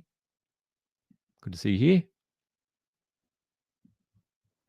We're enjoying this goal fest, that's for sure. The A-League All-Stars 5-0 with still a decent chunk of the game to play.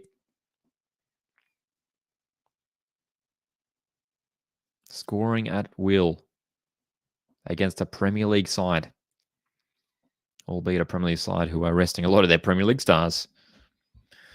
Don't forget, we are remaining live after full time in this match. We are staying live all the way through for the A-League Women's All-Stars game. The A-League Women's All-Stars are taking on Arsenal. And we might have to grab some snacks shortly after this game. And we're also going to be playing Griddle after full time. Griddle is an A-League player guessing game that we do like to play live here on our streams. Elijah in the chat here is also back in the All-Stars 6-1. Spencer, I would love to see that. Unfortunately, Pawson is not on the field anymore. Lawrence Thomas is on in goals, but yeah, maybe Alex Pawson will run off from the bench and just head a goal home. Butter says here, because Norbo is going to score next. He should sub on himself. Because Norbo should just sub on himself, hey. Excuse me. Newcastle, have they made like any... They've only made like a couple of changes, Newcastle. They haven't been rotating the team much at all. They've made a few changes. I think they made a goalkeeper change and a few more outfield players, but not much. Irankunda. Oh, dude, that wasn't far away from Nestor Irankunda. Shooting. That one misses to the near post. Nestor Irankunda. Involved. Very involved since coming off the bench.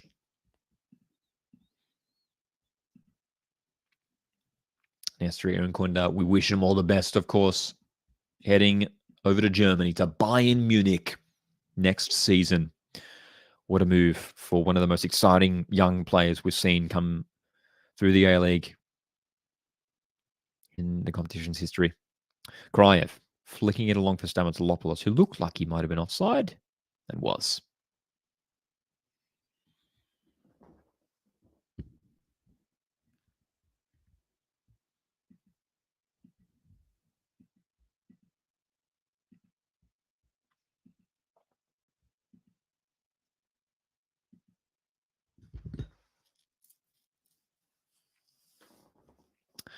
Newcastle United looking to get themselves on the score sheet here. They're moving forward well.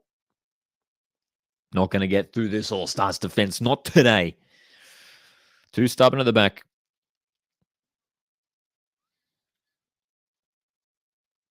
Irankunda is going to go backwards here with the ball. All-Stars, again, just casual in possession. 80 minutes of football played at Marvel Stadium in Melbourne. Doubleheader tonight at Marvel. A-League Men's All-Stars here cruising to a 5-goal victory over Newcastle United. And then after this one, it's the A-League Women's All-Stars who are playing Arsenal. 10 minutes to go in this game. Shouldn't have too much added time. Fortunately, no injuries, which we always like to see. Don't want to see any injuries in a friendly game, of course. Don't want to see any injuries ever, we should say. We never want to see injuries in football, of course.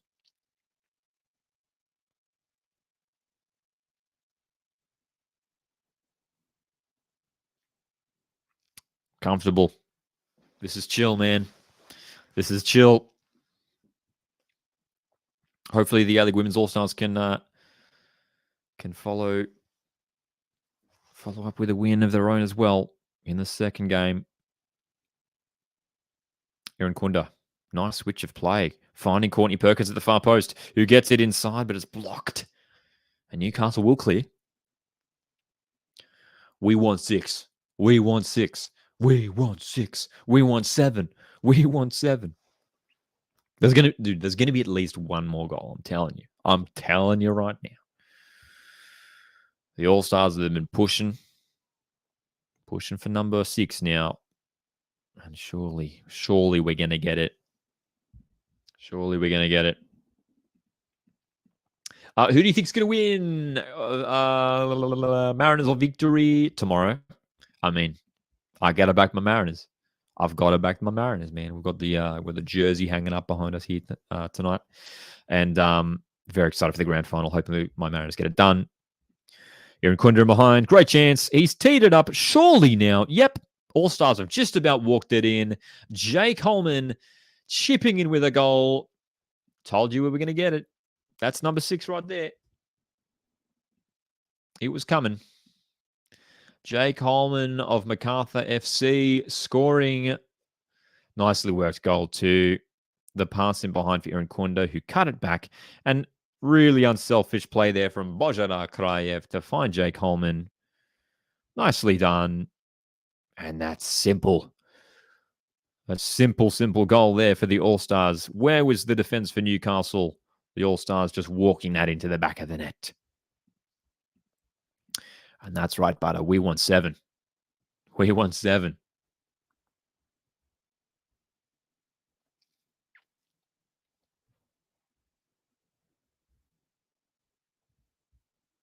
Craig, that's a fair point.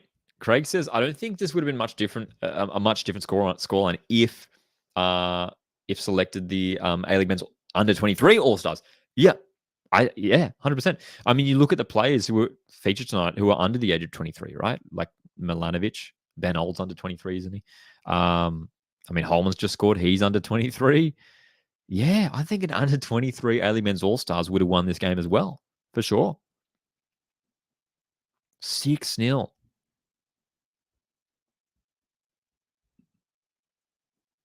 Irankunda. Another chance here brewing for the All-Stars. Nestor Irankunda has been electric since coming off the bench. That cross is not ideal, but it'll be kept in play by Krayev. Bojidar Krayev, the Bulgarian, going back to Courtney Perkins, who goes back to Bratton. Luke Bratton doing well to feature in the All-Stars game after struggling with an injury through the A-League Men's semi-finals against Central Coast Mariners through Sydney FC side. That's a nice ball over the top. It's a good opportunity, but can't get on the end of it, unfortunately. Bojidar Krayev.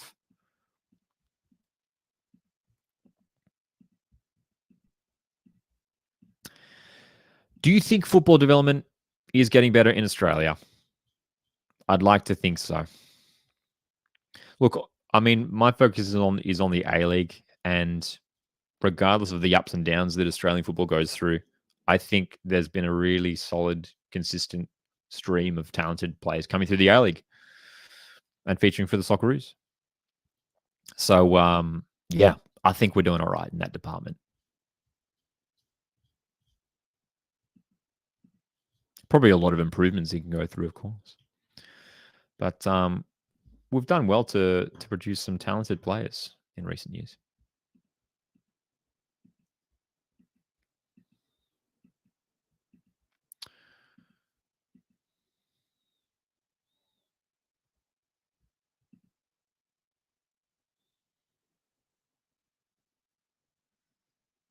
Is number 7 on the cards for the All-Stars. 5 minutes to go, plus a bit of added time.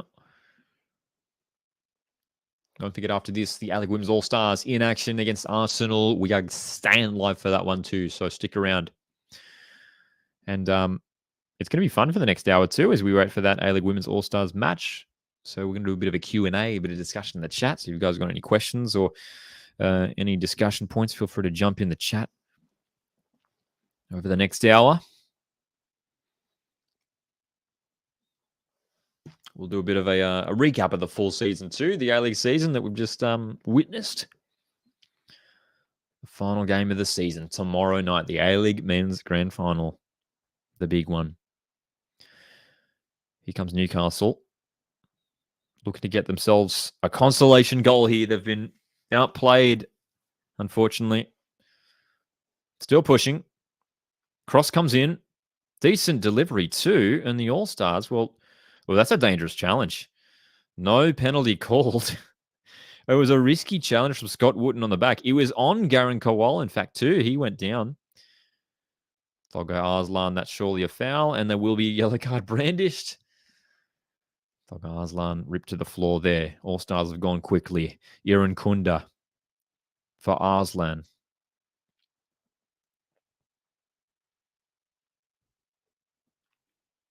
Great chance here. Courtney Perkins delivering, surely. Oh, behind everyone, but Krayev is there and can't get their shot away. It's cleared away. I'm still wanting Mariners and Wrexham too, man.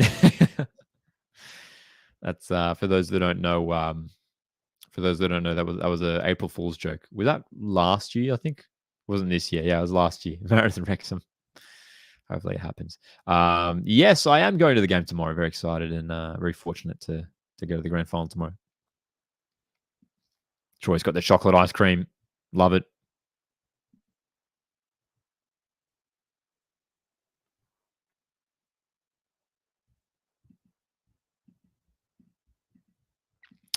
Favorite club, of course, the mighty Central Coast Mariners. Got the jersey hanging up behind us. Hopefully, Mariners add another championship to the list. That jersey from when they won the championship last year.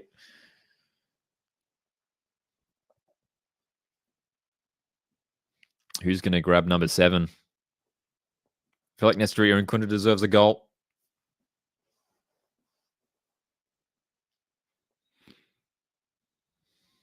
Kryev switching it for Irankunda. He'll play it safe. He goes backwards. Bratton. Oh, just not on the same wavelength with his teammates there. Bratton went for an ambitious through ball.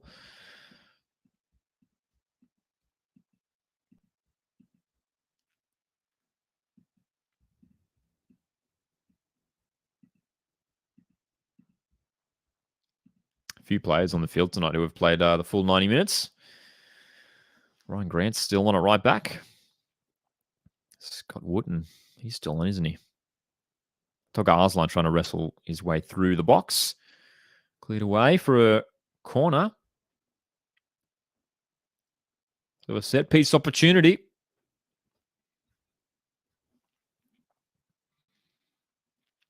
The stands certainly filling up here tonight for this doubleheader at Marvel Stadium. Make sure to hit like to support the live stream. If you haven't done so already, you can also consider sending through a super chat. Greatly appreciate you guys being here for this mega live stream tonight. Here's the header. Here's the chance. It's number 7 for the All-Stars at the far post. Jordan Courtney Perkins, this Sydney FC defender, has arrived at the far post to score number 7 for the A-League All-Stars. Incredible. Goals coming from everywhere for the All-Stars. And completely unmarked there and unchallenged. Jordan Courtney Perkins, who had a good season for Sydney FC. The Olyrood defender, tapping it in for number 7. Spencer says Germany v Brazil 2014 vibes. And I know, right?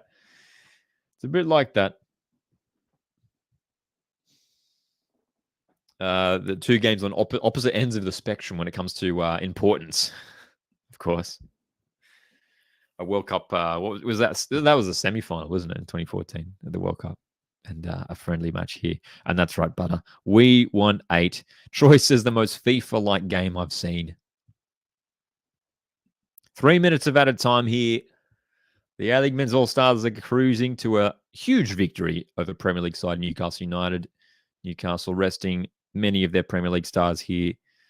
They've been completely outplayed. At times, this game almost played at a walking pace. But the All-Stars have shown up and put in a professional performance. Arslan with a bit of space. Oh, he's played it through. Kryev is onside. Here's Bozidar Kryev with the chip. It's number 8 for the All-Stars. This is incredible. Bozidar Kryev, one of the star players for Wellington Phoenix.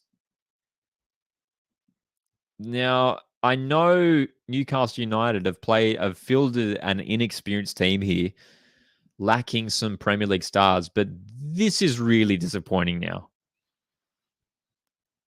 This is really disappointing. Just on side 2, it was a well-timed pass from Toga Arslan.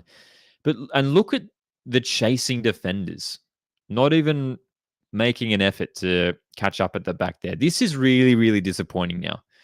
This is not to put a sour note on things, but I don't know, man. You bring a Premier League team from the other side of the country over to to play the A-League All-Stars, and yeah, it's been a one-sided match since kickoff, unfortunately. But it's a chance to celebrate some of our stars of the A-League, and Bojdar Kraev, who's had a great season for Wellington Phoenix, has scored number 8. Can we get to 10? There might not be enough time. 1 minute left. We're in the final minute. Stick around after full time. We are staying live for the A-League women's match as well. Going to jump in the chat, answer some questions after full time. Going to play some griddle as well. So stick around for that. Going to test the A-League knowledge at halftime. See how we go in that. Newcastle, they're on the ball. They're getting forward. The All-Stars really just going to try and hold them to this clean sheet. And they've run out of room here, Newcastle. They're going to go for one more. Irankunda trying to find it. Can't get on the end of it. What a performance from the All-Stars. A one-sided match from kickoff to full time. 8 goals. An incredible result. An incredible performance. Pretty comfortable in the end, but that is indeed full time. 8 goals. Let's see if we can remember all the scorers off the top of my head. Ben Old, Nicholas Milanovic, Adam Taggart scoring. It was 3-0 in the first half. 2 goals from Apostolos Stamatolopoulos to make it 5-0. And then who scored in the second half? We had Kraev was the last one. Courtney Perkins and Jake Holman as well. So there's your 8 goals for you for the A-League All-Stars. And incredible results. Newcastle United, they rested their Premier League stars. They fielded a young team, but that young team just unfortunately didn't show up for them at all. Damn. Wow, dude. Spencer says, we've never kept the opposition scoreless. Great job, boys. 8 goals for the All-Stars. Incredibly, only one player who got more than 1 goal, Stamatolopoulos. Kraev, Courtney Perkins, Holman, Taggart, Milanovic, and Olaw chipping in with a single goal. What a result. So we are staying live, ladies and gentlemen. Don't go anywhere.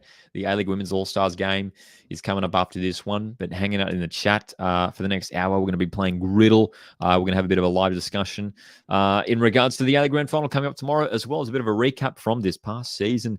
This is our final live watch-along for the campaign. What are your predictions for the next match? Asks Essendon Elite. Well, that reminds me. Let's see if the lineup has come out for that game. The A-League's Women's All-Stars, they've got a very, very strong squad named for the A-League Women's All-Stars. And we'll see what sort of lineup Arsenal are going to field for their game as well.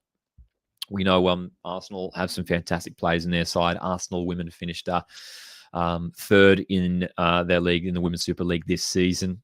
And, of course, feature Matilda's stars, Cara Cooney-Cross, Caitlin Ford, and Steph Catley.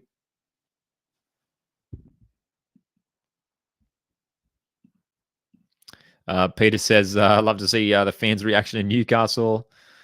Cheers for tuning in, Elijah. Appreciate it. So Patrick Isnorbo returning to coach the A-League All-Stars here.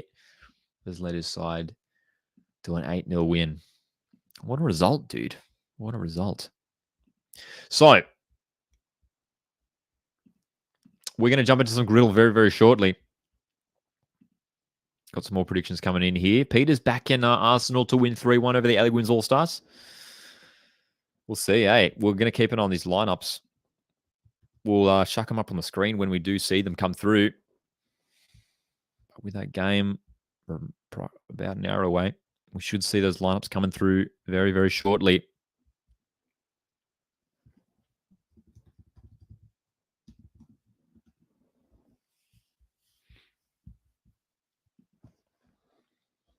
Looks like Arsenal have named their squad, their starting lineup for the game. Let's have a look.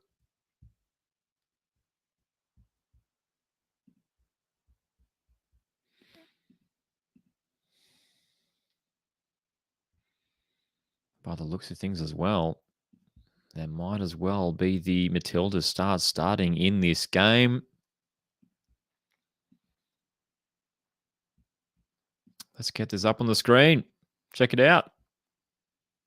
This is a look at the lineup for Arsenal as they take on the A-League Women's All-Stars. And as we can see there, we recognize those Matildas' names. We've got the likes of Steph Catley and Caitlin Ford, Kara Cooney-Cross starting. The 3 Aussies starting for Arsenal. This is a strong lineup for Arsenal. You've got Palova, the Dutch international there. Katie McCabe as well. Katie McCabe featuring for Republic of Ireland in the Women's World Cup. Of course, faced the Matildas in that opening game of the Women's World Cup last year. Russo as well, another very dangerous striker. So that is a strong lineup named by Arsenal.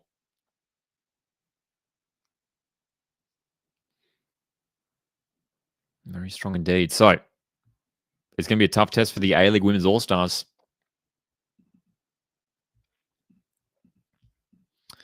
All right. Essendon. Who's your prediction for the grand final in the A-League? Central Coast Mariners, Melbourne Victory. You can check out my full thoughts on the prediction video that I put out earlier this week for the grand final, but I am backing Mariners to win it. And again, they might be biased. My team, Mariners, I want us to win, obviously. But look, Mariners have had an incredible season, and Melbourne Victory have had a good season themselves as well. But obviously, Mariners cruising to the top of the table. Sorry, I shouldn't say cruising. Wellington Phoenix were pushing Mariners the whole way, of course. But Melbourne Victory on their day can beat anyone in the competition, and they are absolutely in this grand final. But I do think Mariners will get it done in the end, 2-1. I think it'll be close. It'll be close, 2-1. Also back in Mariners, yeah. It seems to be the predictions overall as well are just slightly favouring Mariners. I've seen a lot of people suggesting that they reckon Melbourne Victory could get the win. Yeah, feel free to drop your predictions in the chat as well. Who do you think is going to take the win in the grand final tomorrow? And as well, actually, do you guys think it's going to go to extra time? Will penalties be required? I get the sense it's going to be a really, really tight matchup, and it will go to extra time. I wouldn't be surprised if it ends 0-0 after 90 minutes too. Good to see you back here as well, Elijah. That's right, Nama. 8-0. 8 goals for the A-League Men's All-Stars. Goals coming from everywhere. 3 in the first half, 5 in the second. I'd love a 3-1 win. We'd take that. We'd take that for sure. And as I was saying earlier as well, regardless of the result for Central Coast Mariners tomorrow, I mean, this has been an incredible season for the Mariners. They've already won 2 trophies, AFC Cup, A-League Premiership. The Premier's played. If they could complete the treble, it'd just be absolutely incredible. One of the most incredible single seasons from an A-League team in A-League history, you got to say.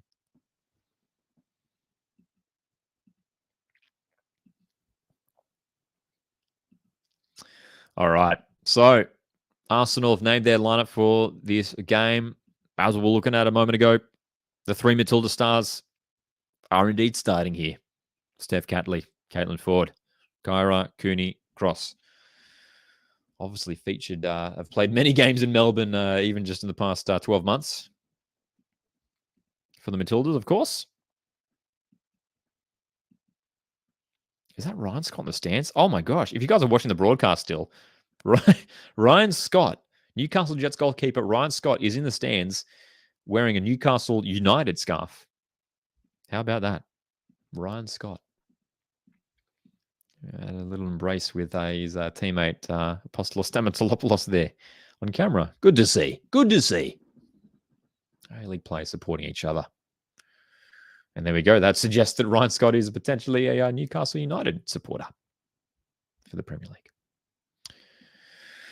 What are your predictions for this game? Well, based off this team that Arsenal have named, this is going to be a tough one for the A-League Women's All-Stars. Don't get me wrong. A-League Women's All-Stars have got a fantastic squad, and we're going to keep an eye on the socials for when their lineup gets announced very shortly, if it hasn't been done so already. But it's going to be close, but that's a strong team. I'm going to say let's go 3-2 Arsenal. Hopefully we see some goals. I'm going to go 3-2 Arsenal at this rate. But we're going to keep an eye on it, man, to see whether the A-League Women's All-Stars have announced their starting 11. So many quality players have been selected in the A-League Women's All-Star squad.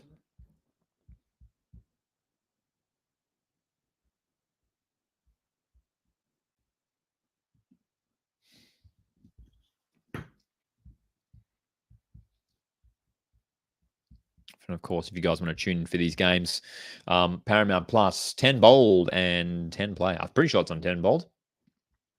You got anyone here watching on 10 bold? Should be on free to wear. I am indeed going to the grand final tomorrow. Very much looking forward to it. That's right, Peter. Yeah. So I was curious about the makeup of that of that Newcastle side.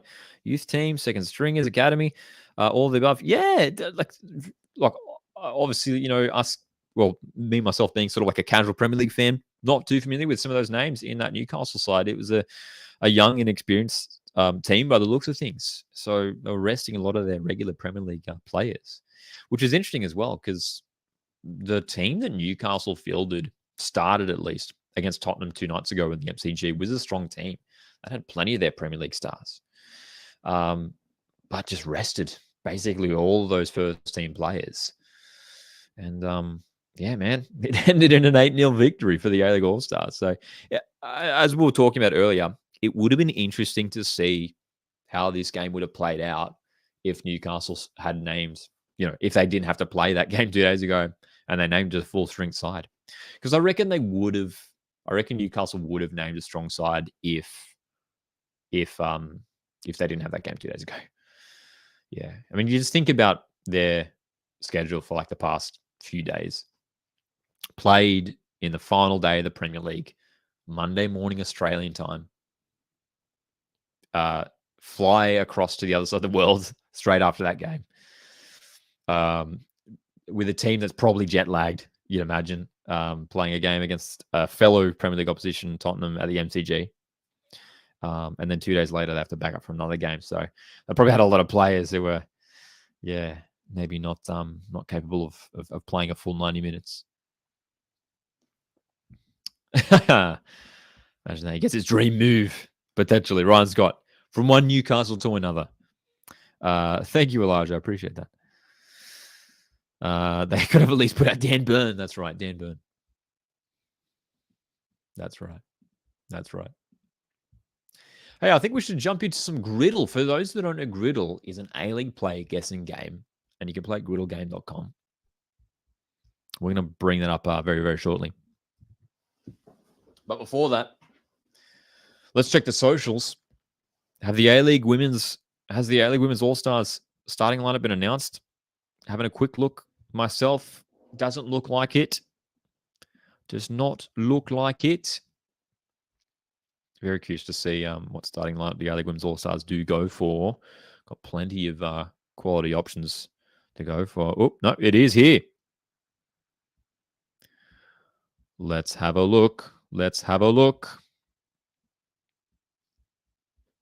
A-League Women's All-Stars.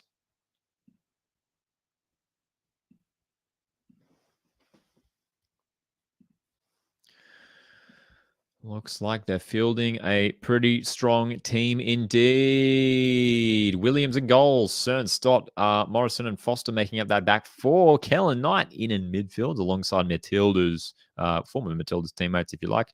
You know, Alex Chidiak and Tamika Yallop.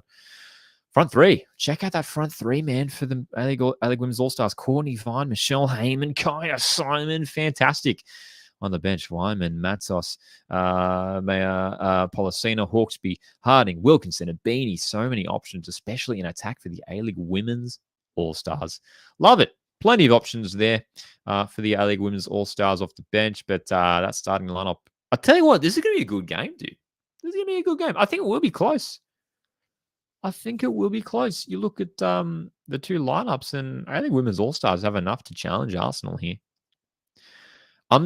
I'm going to stick with my 3-2 prediction to Arsenal. I think they just might have enough quality to get across the line in the end. But this A-League Women's All-Star side is going to give them a fantastic run for their money. Front three, though, Vine, Heyman, Simon, fantastic. Fantastic. Even in midfield, Chidiac and Yallop and Kellen Knight. Rebecca Stott captaining the side in defense as well. Fantastic. Fantastic. So that's a look at our A-League Women's All-Stars starting lineup for this game. Very strong starting lineup indeed. Kai Simon. Good to see Kai Simon starting. Kai Simon, an interesting campaign for Kai Simon. She obviously playing at Central Coast Mariners and struggled for the first half of the campaign with injury, returning from injury. Obviously didn't feature in the Women's World Cup last year despite being included in the squad. And we've got Michelle Heyman, who picked up the Golden Boot this season. Absolutely fantastic Michelle Heyman, and Courtney Vine in there as well.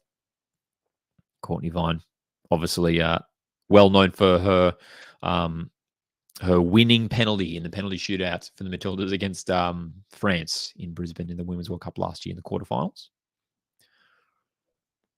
Tamiki Gallop of Brisbane Roar, Alex Chidiac and Kellen Knight of Melbourne Victory. Cern from Western United, Foster from Wellington Phoenix. And then we've got the two Melbourne players in the centre of defence. Stott from Melbourne City.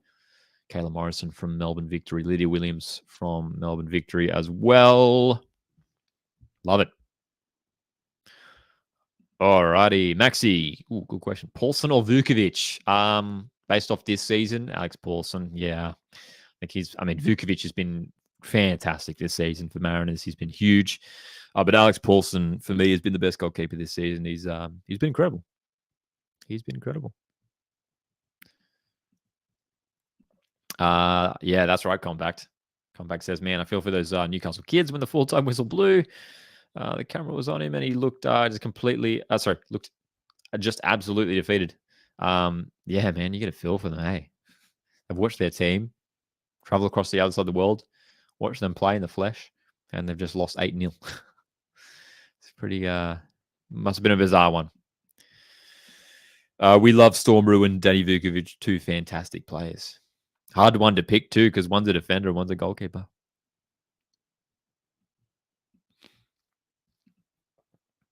Patrick Isnorbo being interviewed at the moment by the Channel 10 panel. Patrick Isnorbo, interesting to see where he'll end up next. He's coached this all-star squad and obviously struggled during his time over in France, unfortunately for him. But enjoyed a really successful period at Melbourne City. Interesting to see whether he ends up at an A-League club this season. We know Western Sydney Wanderers are looking for a head coach. We'll see. We'll see. A bunch of names, I'm sure, have been linked to Western Sydney Wanderers. So if you're just tuning in, A-League Men All-Stars have defeated Newcastle United 8-0. We are staying live for the whole night. A-League Women All-Stars are taking on Arsenal after this one. Very excited for that matchup.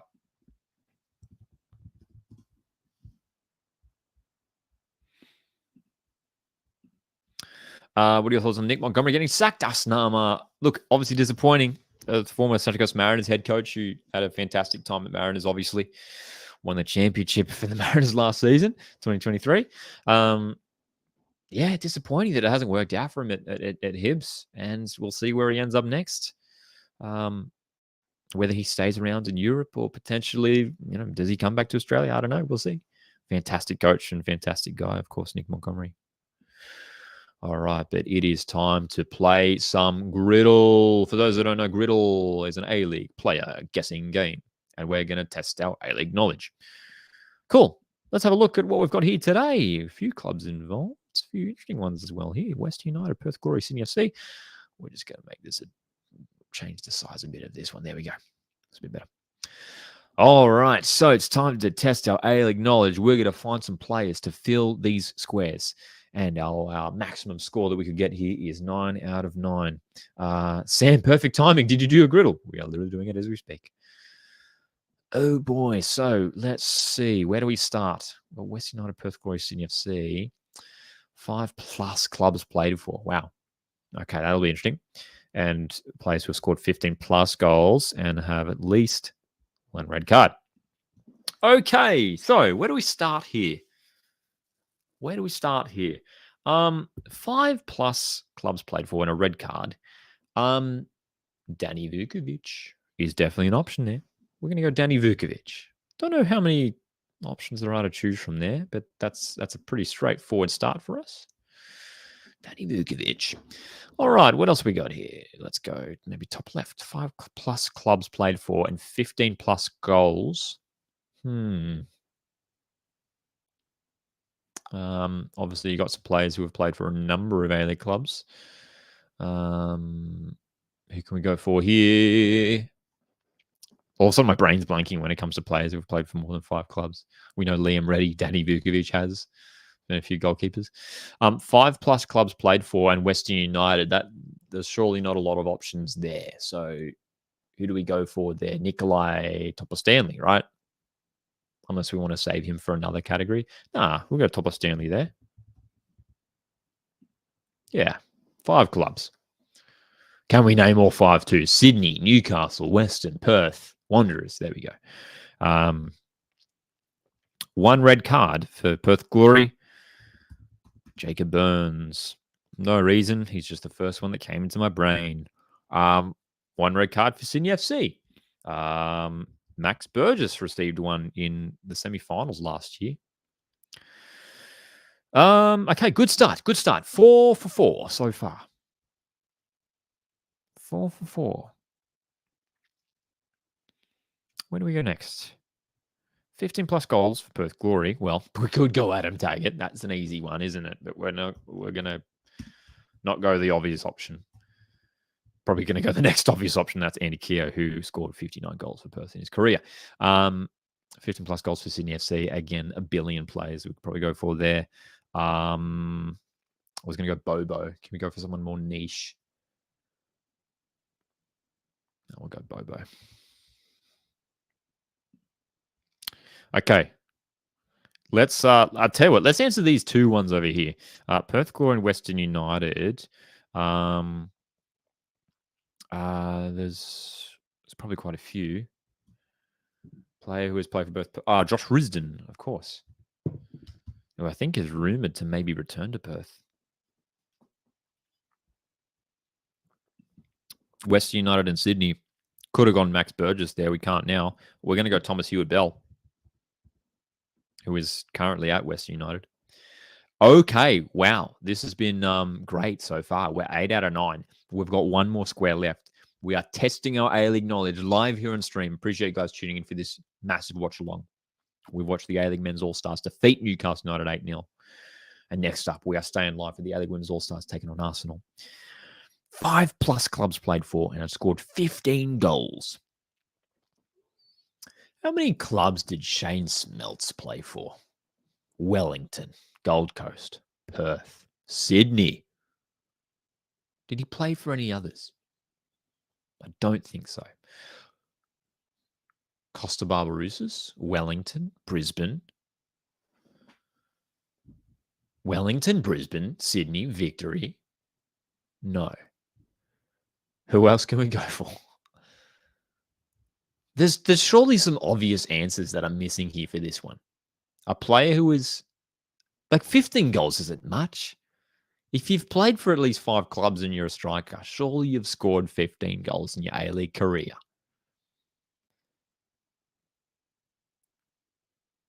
Surely.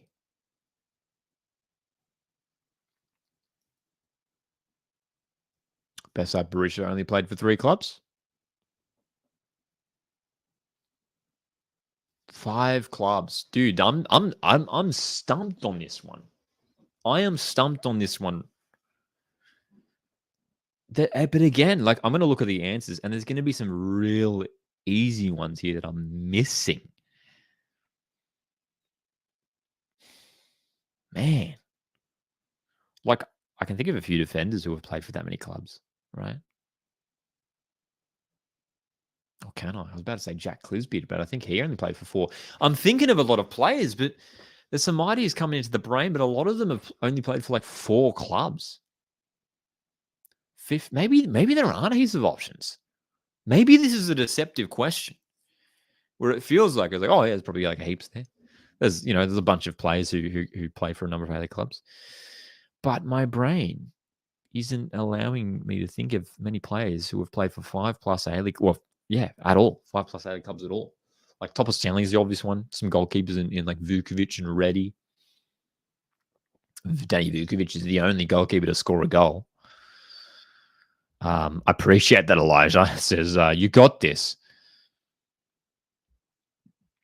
I'm out of ideas as well, so General. Oh, man, this is tricky. Who's done Griddle today? Did anyone get 9 out of 9? Did anyone get this one right? See, I don't want to just. We've got time here, okay? We've got time before the A-League Women's All-Stars game kicks off. So I want we're gonna stew on this for a while. We're gonna stew on this for a while, and I want to get it, dude. It might be someone like from like the early seasons, maybe. It might be. McLaren played for 3 clubs. This is crazy, man. I thought this would have been one of their easy squares too. Choices, David Williams. Has he played for 5 clubs? Or maybe he has. Perth Glory, Wellington Phoenix, North Queensland, Melbourne Heart. Did he play for Brisbane? Essendon says Josh Brillante. He played. Well, yeah, that's fair. He played for 5 clubs, didn't he? Josh Brillante's played at a lot of clubs. Has he scored 15 goals though? Nick Fitzgerald says General. I probably shouldn't be reading the comments, to be fair. Nick Fitzgerald has played for Mariners. Nick Fitzgerald has played for Perth. He's played for City. He's played for Brisbane. And Nick Fitzgerald. Who am I missing there? That's 4, right? Has Nick Fitzgerald played for a 5th club? Because he probably has at least 15 goals. Mariners, Brisbane, City, Perth,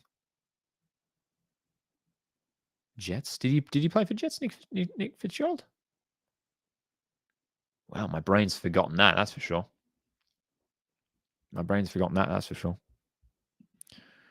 Oh, dude, who do we go for here?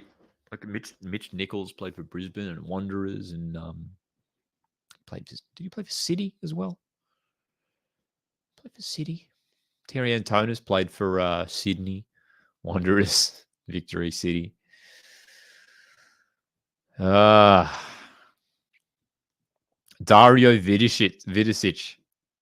Well, I can't put that. It's unfair.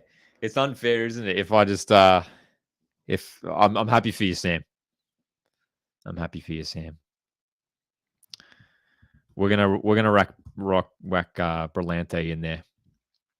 He only picked up 10 goals. It would be unfair for me to cheat there and whack an answer. Let's have a look at the answers. Oliver Bozanic. What? Has he played for 5 clubs? Ollie Bozanic. Mariners? Perth? City? Oh, Victory. What's the other one? Wanderers. Ollie Bozanic. And Fitzgerald. There we go. Fitzgerald was an option there as well. Bruce Kamau. Mitch Nick. Oh, dude, I should have gone Mitch Nichols. He was one that I actually thought of. Oh, my gosh. Out of all those names, the only one that I actually mentioned was Mitch Nichols. I was like, maybe Mitch Nichols. But I was like, Mitch Nichols, Brisbane, City, Wanderers, Perth. Was there someone I missed? Who else has Mitch Nichols played for? Did he play for Victory? Man, this is really stretching my knowledge tonight. Hey, Kamau. Where did Kamau play? Ask General. Bruce Kamau's played at Perth. He's played at Victory. He's played at Adelaide. He's played at City. And did Bruce Kamau not play at Wanderers? I think Bruce Kamau maybe played at Wanderers as well. Potentially. I don't know. Dario Vidicic, Stephen Lustig is in there as well. Roston Griffiths, Brocky Williams, Nicky Ward. That's a throwback, isn't it? Wow, dude. So I'm disappointed. I should have gone for Mitch Nichols because he was the one that I thought of. Yeah. David Williams. That's a good guess, Troy. That's a great guess. David Williams was indeed on the list and has featured for a number of A-League clubs. It's a tricky one. It's a tricky one. I want to see some of the answers for some of these other ones. This top right one. Players who have played for 5+ clubs in Western.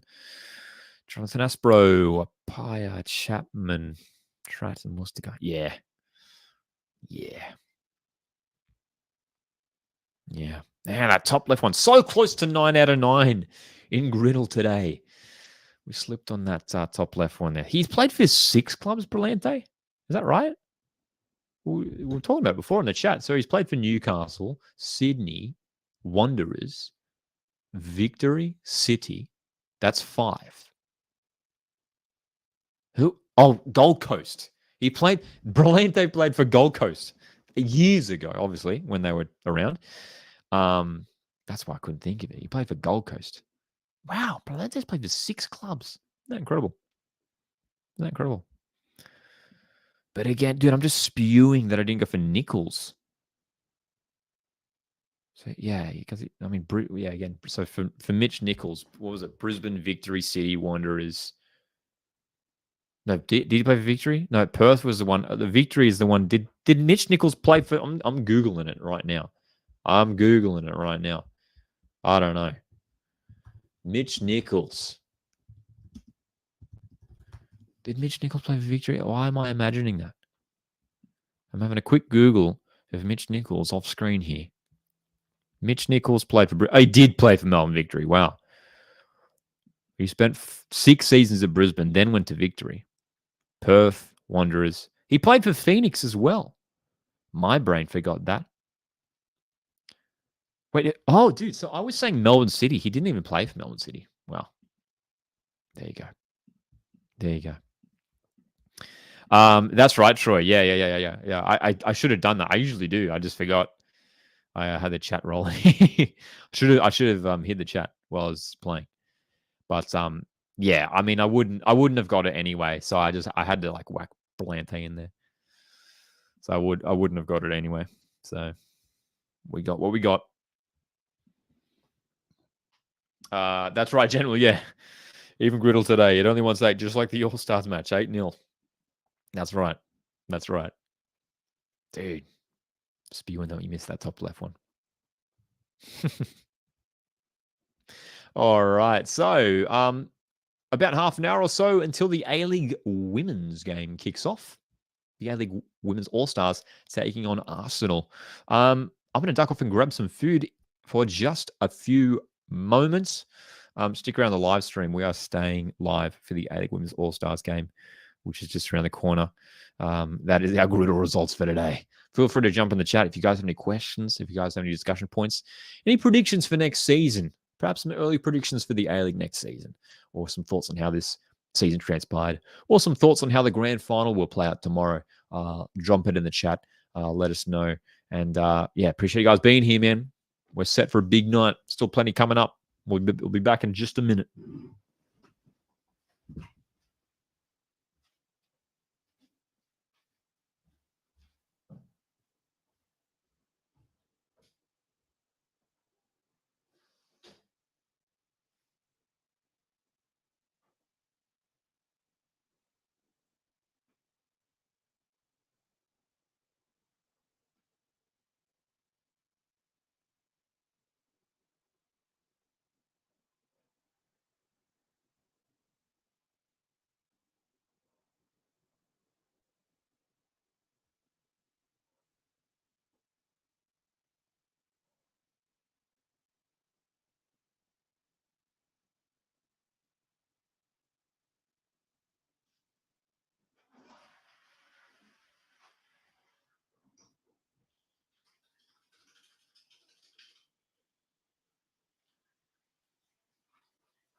All right. Fortnight's in the chat here. G'day, Fortnight says, sorry, I'm late, Lockie. No worries, man. No worries. What a game that was, dude. Incredible game. And yes, if you're just tuning in, A-League Men's All-Stars have defeated Newcastle United 8-0. Incredible results, incredible performance. Newcastle resting a lot of their Premier League stars. And it allowed the A-League Men's All-Stars to show up and score 8 goals. Benold Milanovic tag it on the score sheet in the first half. Apostolos Stamatolopoulos scored 2 goals in the second half, and then it was goals from Holman, Kraev. And who was the 8th one? Kraev was the 8th one, but who's the other? Oh, Courtney Perkins scored the other one as well. Courtney Perkins scored the other one. All right. Favorite player right now? Josh Nisbet. We love Joshy Nisbet. Ford hat-trick. Hey, I mean, like, I'd love to see the Aussie score, right?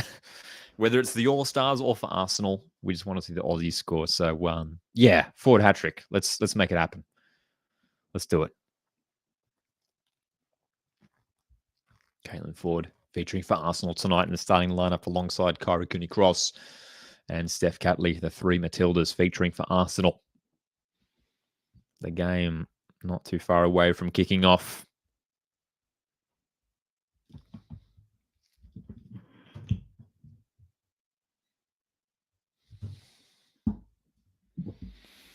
Score predictions for this one. Feel free to throw them in the chat as well. Who do you think is going to win between Arsenal and A-League Women's All-Stars? A-League Women's All-Stars. Put that up as a sticker on the screen in just a moment.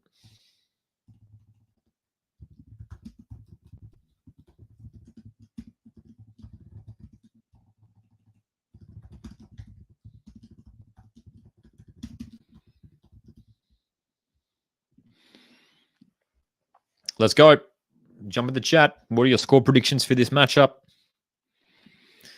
A-League Women's All-Stars taking on Arsenal. We had a look at the lineups a moment ago. Strong lineup for both teams. Arsenal certainly not resting any of their first-team players. Very, very strong lineup. G'day Yellow and Navy football podcast in the chat as well. Hope you're doing well. And prediction for this game as well. For me, I'm going 3-2 Arsenal. I'm going 3-2 Arsenal. That's my prediction for now.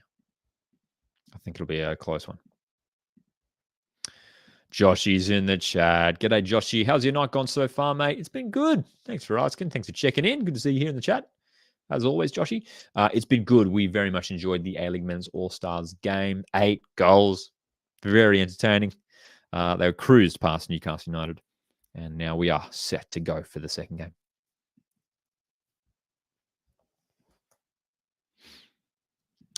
Troy is backing Gunners 2-1 from an Arsenal fan. Yellow and Navy is backing the Gunners 4-1. General's backing Arsenal 3-1 as well. We've got some predictions coming in for the team from England. Arsenal, they finished 3rd in the Women's Super League this season. Of course, it was Sam Kerr's Chelsea who finished 1st, lifting the title. Joshy says 4-4. Love it. Love it. 4-4. Hopefully we see goals, man. Hopefully we do see goals. Got so many class players on show. A few players in this Arsenal lineup that featured in the Women's World Cup last year as well. Katie McCabe, one from Republic of Ireland. Palova as well, a Dutch international. Featured at the Women's World Cup last year for the Netherlands. So they had a good run at the Women's World Cup last year as well. If you're just tuning in as well, here's a look at our griddle results that we just did moments ago. Almost there. We had to throw Josh Berlante in as our guest for top left. Should have gone for Mitch Nichols. That was the one we thought of. And we slipped. Should have gone for Mitch Nichols. I forgot that he played for Wellington.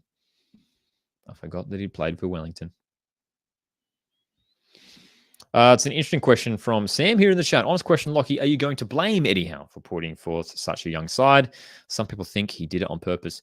I mean, I think a big reason as to why he had to play that young side is because his first team players played a game against the Premier League opposition just 2 days ago. It's such a big week. They're playing in the final day of the Premier League on Monday morning, Australia time, and then flying to Australia, playing against Tottenham on Wednesday night at the MCG. The players are probably cooked, man. I mean, it would have been a huge ask to get them to back up for a third game in just a few days' time after so much travel.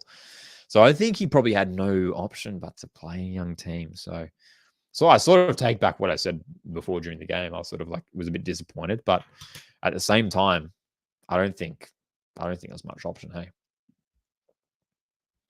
on the next live stream, maybe. Yes, Elijah, thanks for tuning in. And for those who are wondering, our next live stream is tomorrow, midday. We are going to be doing a grand final day live stream tomorrow, midday. That's Australian Eastern Standard Time. And it's going to be very exciting. We'll be jumping in the chat for a little bit. And on grand final day, doing a little preview and just relaxing the nerves a little bit before the grand final tomorrow night. Fortnite says it would be good if we could have an All-Stars next year with better organization. Hopefully we do see it return next year as well. Obviously, we missed out on the All-Stars last year. We got the year prior. They took on Barcelona in Sydney. Hopefully it returns again. And it'd be cool for the All-Stars game, maybe just to rotate around to different cities. That'd be cool. It was for the first 3 games, it was in Sydney from memory, right? I think they're all in Sydney. Hey.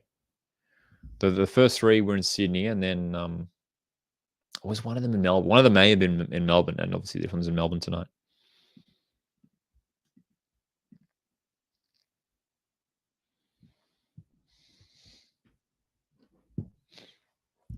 Alrighty. We're also going to be doing a live stream on Sunday night as well for a grand final review stream. That is the day after the grand final. All right.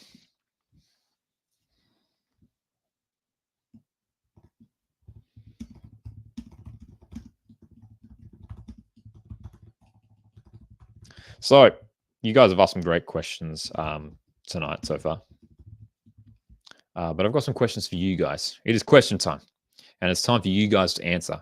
And looking ahead to next season in the A-League, we've been making some bold predictions already.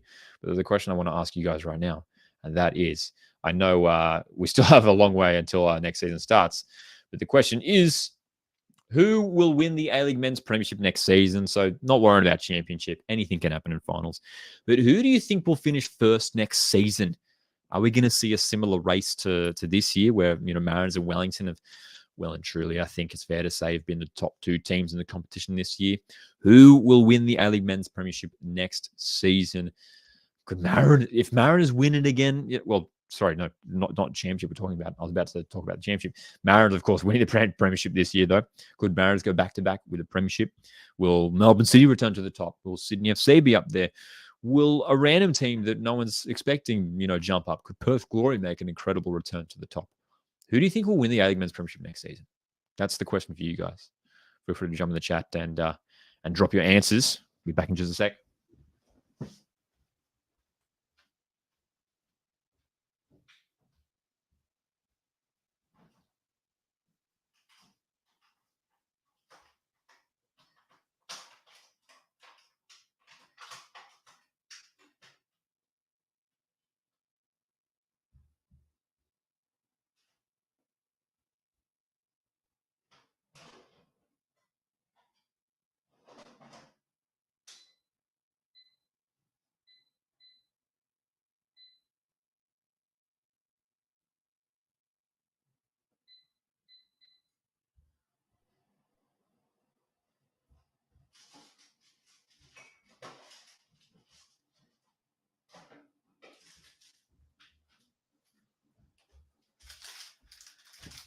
All right. What are we thinking? What are we feeling? Who will win the A-League Men's Premiership next season? I'm very curious. I'm very curious to see what you guys will think. Let's have a look at the chat. Let's see how we're feeling. Josh is back in Wellington to get the job done, to go one spot higher from this past season. Fortnite is backing Adelaide. Proper rebuild coming. I'm curious to see how Adelaide go next season. Some Key departures. Irankunda obviously leaving. Ibasuki's departed the club as well. I believe Halloran is departing. Van der Sarg and Warland have left the club as well. They're joining Brisbane. Adelaide, that could be an interesting one. General says, I don't like it, but City and Sydney, if they can sort it out. Essendon is backing Melbourne City. Melbourne City clarifies in the next comment. Melbourne City for first, Wellington for second, and Central Coast Mariners for third.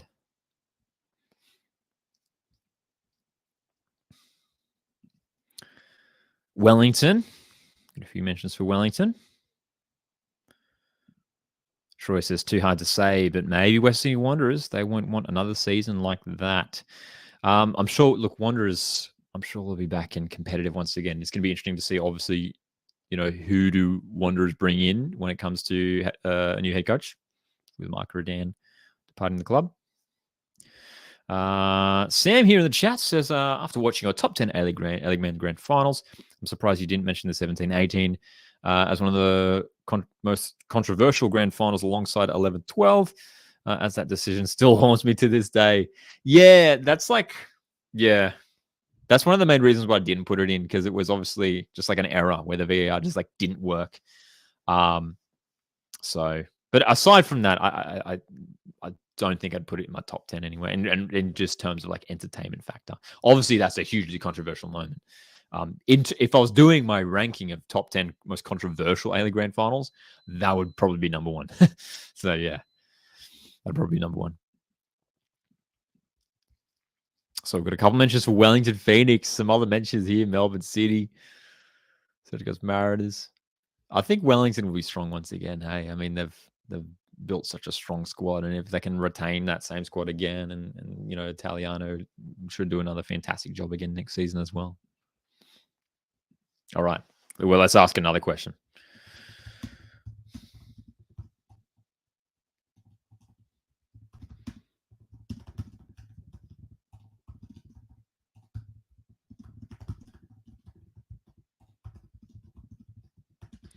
All right, we've just asked about A-League premierships for next season. Let's go to the other end of the ladder. Who? Let's rephrase that. Let's work on grammar. That's what we should do. Who will? The next question for you guys in the chat right now. Feel free to jump in. Have your say. Very curious to see what you think. Who will pick up the wooden spoon in the A-League Men next season? Who's going to pick up the wooden spoon? This season, Perth Glory picked it up for the second time in 3 years. Will Perth Glory pick up the wooden spoon again? Surely they can bounce back. Few teams have struggled this year. Western United had a difficult campaign, as did Newcastle Jets. Tricky seasons. Or could potentially one of these top 6 sides fall away and finish bottom of the ladder? Who will finish bottom in the A-League Men's next season? Let me know in the chat. Love to get your thoughts. Who will it be? Tough question.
Which A-League men's team is unfortunately going to pick up the wooden spoon next year? Let's see what you guys are saying in the chat. Let's have your say. Auckland. Dude, Auckland. Well, usually we see the new team succeed. Could Auckland be the first new team to pick up a wooden spoon. Has it happened before? Did Gold Coast or North Queensland pick up the wooden spoon? I can't remember. I was very young at the time. Who else are we saying here? Troy says Adelaide or Western United. Interesting. Sydney. Joshy says Sydney, and no, it's not because I'm a diehard Victory fan. That would be a real shock, wouldn't it? That'd be a real huge one if Sydney picked up a wooden spoon for the first time ever. Craig says MacArthur. They did pick up the wooden spoon season before. We'll see how they go next year. Essendon Elite also says Western United. Yeah, Western's an interesting one because, I mean, there were one that, like, I don't think anyone predicted to really struggle this year. I predicted them to finish top 6 this year. I thought they were going to bounce back and finish top 6. They made some good signings. Daniel Pena was a great signing, but it just didn't come together for them. But look, West United are going to be settled at their new home ground now. And I know it's just like the training ground. They're going to build the actual stadium soon, hopefully. Fingers crossed. Stabilized at their new home.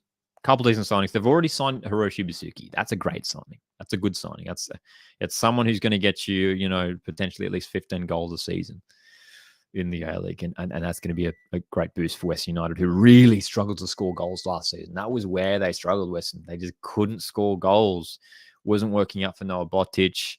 Unfortunately, just we know Noah Botic is a really talented striker. Did not work out for him last season, unfortunately. So yeah, we'll see. We'll see how Western go next year. That they're certainly one of these curious ones that I'm keen to keep an eye on as well.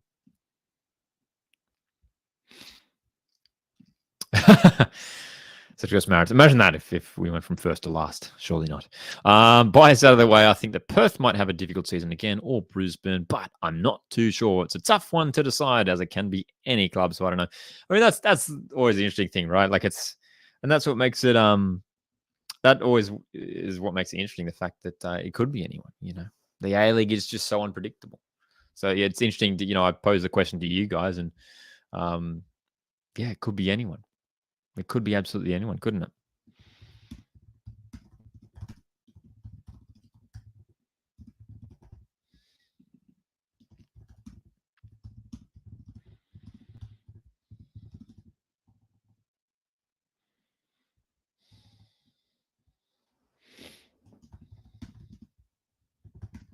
All right, next question is coming.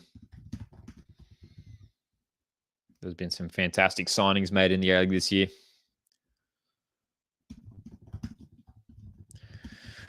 And this question is in regards to some of the signings that we've seen made this season in the A-League Men's campaign this season.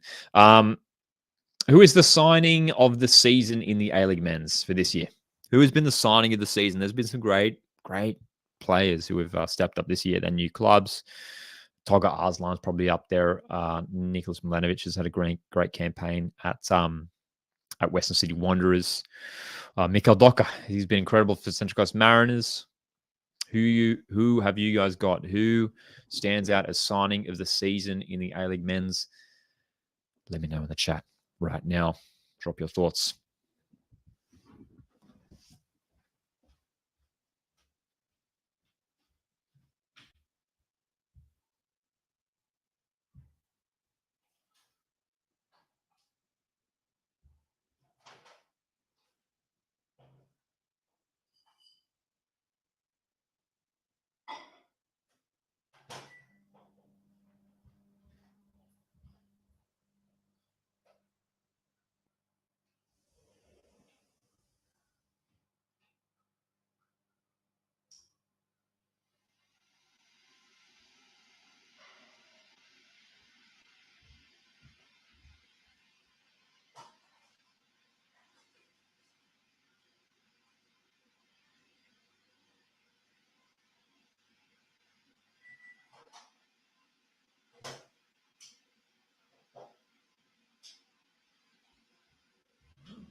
Which player has had the greatest impact at their new club this season?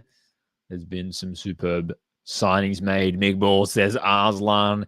For me, I think he has to be it too. Like, If you had to pick one, I thought I'd probably go for Tolga Arslan, Docker or Barbarouses. I don't blame you, Troy, for thinking that Barbarouses was a new signing, but he was at Wellington the season prior, I believe, and but just underperformed. He just didn't. It wasn't the year for him at Wellington the year prior. So Barbarouses has almost felt like a new signing, I guess, for Wellington Phoenix this year. We won't talk about Daniel Sturridge. Hey, Machash is a fair answer. Machash is a fair answer. Zinedine Machash has been superb. Obviously disappointing for him to pick up that red card in the final series.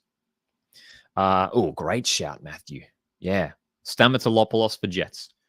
That's a huge shout as well. He's been incredible. And Stamatolopoulos was an interesting one because when he signed, it wasn't a signing that Jets fans got overly excited about. We know Stamatolopoulos had played at Adelaide and Western United previously, but never really he was a younger player back then and never really did anything amazing. We knew he had potential, but has taken his game to another level at Newcastle. So yeah, Italiano. Craig says, "Assume you mean Giancarlo Italiano." I mean that's a fair, obviously a coach, but that's fair to mention as well. I mean Italiano, his first season as a head coach at Wellington Phoenix, obviously was there as an assistant previously. Hey, I mean, he's done an incredible job. Incredible job. His first season as a head coach of Wellington Phoenix. Incredible.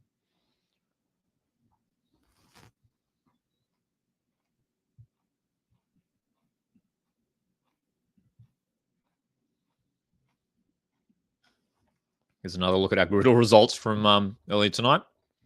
We came close. 8 out of 9. We went for Josh Bolenta for top left. Should have gone for Mitch Nichols. That's the one we thought of, but we missed it. We missed it.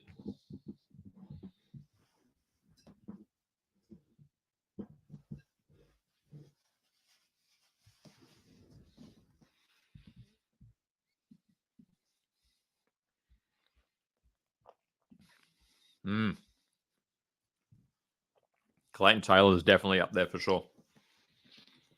He was great. He was fantastic. And as well, like, it just goes to show that there's some real talented players at like playing it like, you know, in the academies at academy level at a bunch of these ALEC sides. Robbie Stanton obviously would have known Clayton Taylor from Sydney FC because Clayton Taylor was at the academy side at Sydney FC, brought him over to Jets, and he was fantastic. Looked very comfortable at A-League level. General says, speaking of Italiano, Jacob Italiano got it released by Mönchengladbach. Wonder if he comes back. Yeah, Jacob Italiano, an interesting one. I remember him coming through as a youngster, teenager at Perth Glory. Got that move early on to Germany and has featured for the Oli Roos a number of times in recent years as well. But hasn't really been able to make a breakthrough in the first team at Mönchengladbach from what I've seen at least. So, yeah, it'll be interesting to see what happens with Jacob Italiano. Talented wide player.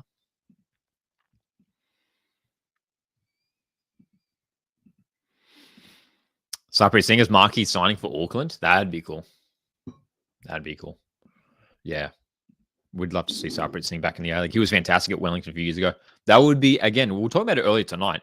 That would be an interesting signing just for the rivalry between Wellington and Auckland. That would be just to add a little bit of spice. That would be interesting. So this next game kicks off very, very shortly. It's the A-League Women's All-Stars taking on Arsenal. Two top teams with some class players involved in the matchup tonight. You can watch the game on Paramount Plus. Pretty sure it's also on 10 Bold if you want to watch on Free-to-Air TV. It should be on 10 Play as well. And kickoff is not too far away. Not too far away at all.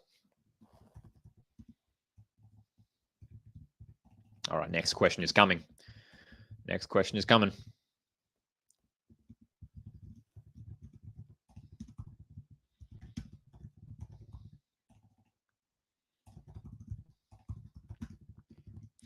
All right. So obviously, there has already been a bunch of play movement this season.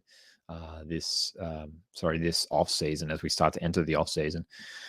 There's been some player signings made. But the question for you guys right now is, which position does your side need to strengthen for next season? All right. So, well, for Central Coast Mariners, if I had to give you an answer right now, looking at the team, probably maybe take another wide player, maybe like another midfielder potentially, and maybe another defender. But I mean, like that's just me being selfish. Like I think the team's already pretty fantastic as it is. But obviously we'll see if there's any departures through the offseason. But that's the question for you guys right now. Which position does your side need to strengthen? So let me know which side you support. Let me know which A-League team you're talking about. What position does your side need to strengthen for next season? Who do you want to see your club sign? That's sort of another way of saying it as well. Let me know in the chat right now. Let me know.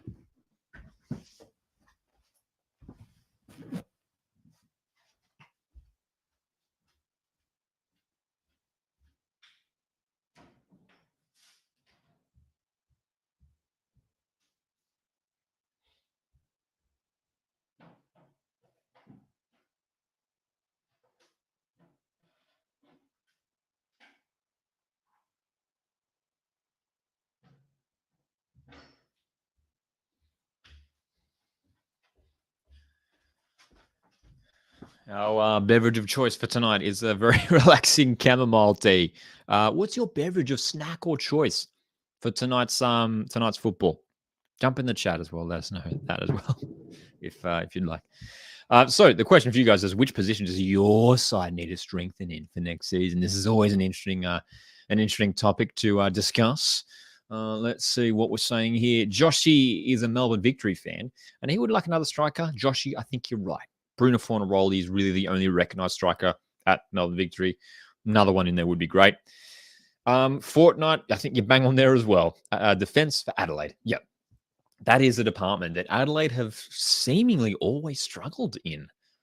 Which is weird. Like they've had some decent defenders there over the years, but they've had some great attackers. They've always been dangerous in attack, but defense, I don't know what it is, man. Like it just hasn't clicked for Adelaide in recent years.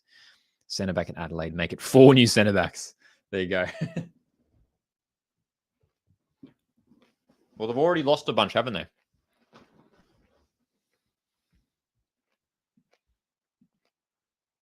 Goalkeeper at Mariners? Well, if Vukovic might decide to retire, in which case, then yes, obviously.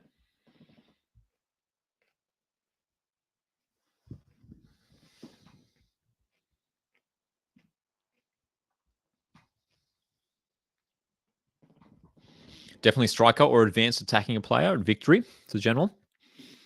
Yeah, again, echoing what Joshy was saying as well. Definitely. Craig wants to see another number 9 at Knicks. I think that's fair enough. It seems that Oscar Zavada is certainly set to depart. So with the departure of Zavada, yeah, man, Wellington Phoenix, number 9. A striker.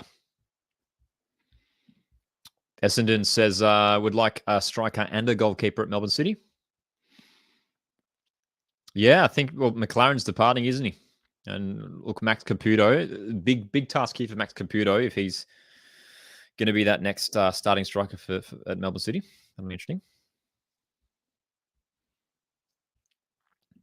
At Sydney FC, Matt wants a winger or a centre back. Sam says we just need a veteran in the back line, someone like Topper Stanley or Bugard. I asked earlier, the snacks or beverage of choice for tonight's football and water for Essendon. Love it. Keeping it solid with the water. Josh had a dairy milk breakaway. The white chocolate version. Can't say I've ever tried that. Troy also says, obviously love Vuka, but I think he will retire. Otherwise, a left wing / midfielder. Sam also says, and a creative play in midfield. Yeah, another quality midfielder for the Jets would be nice, I think. Yeah. Josh says, what do you think about me signing Young and Broxham in Football Manager 24 and making them coaches? Yeah, do it. Lee Broxham, next head coach of Melbourne Victory. And I feel like I wouldn't be surprised if Lee Broxham goes on to become a coach. Essendon says for the A-League women, Melbourne City, we need a goalkeeper.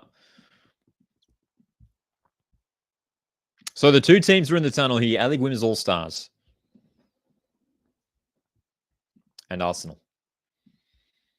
Set to face off here. We saw the A-League Men's All-Stars win 8-0. 8-0 against Newcastle United earlier on tonight. We are set for this mega live stream. I don't think we've ever done a live stream this long. We just clocked over 3 hours. Ladies and gentlemen, thank you so much for sticking around here. Whether you're coming, whether you're going, whether you've come and gone.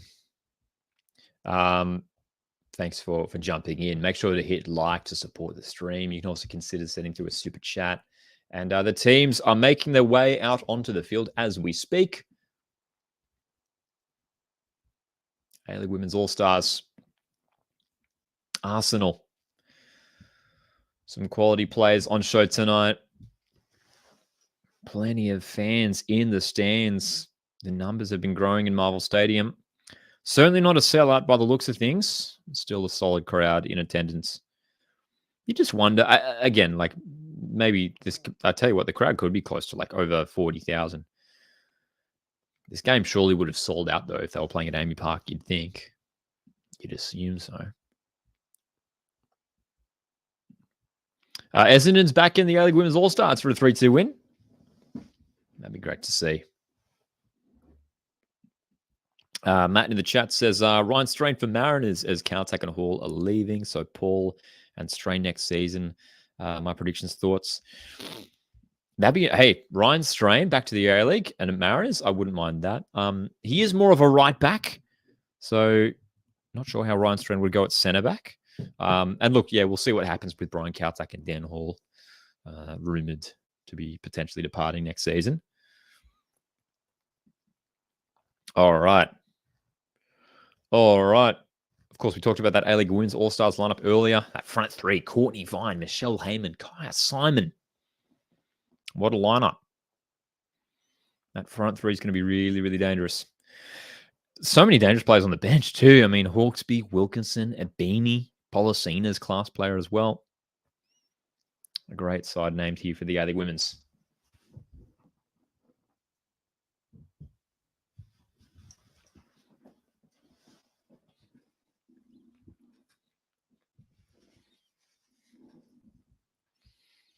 Kickoff just around the corner.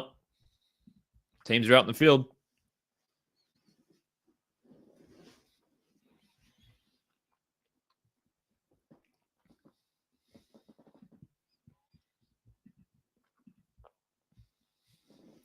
We got 8 goals in the previous game, all for the A-League Men's All-Stars. How many goals will we see in this game? Will it be a goal fest as well? Hopefully. Fingers crossed, man. Fingers crossed we get another goal fest. That's what we want to see from these friendly games. I just want goals. Courtney Vaughn hat-trick. Let's make it happen. The Isuzu Ute mini truck set to bring the ball out onto the field. Which I think we've seen that in all the finals games too, haven't we? Yeah.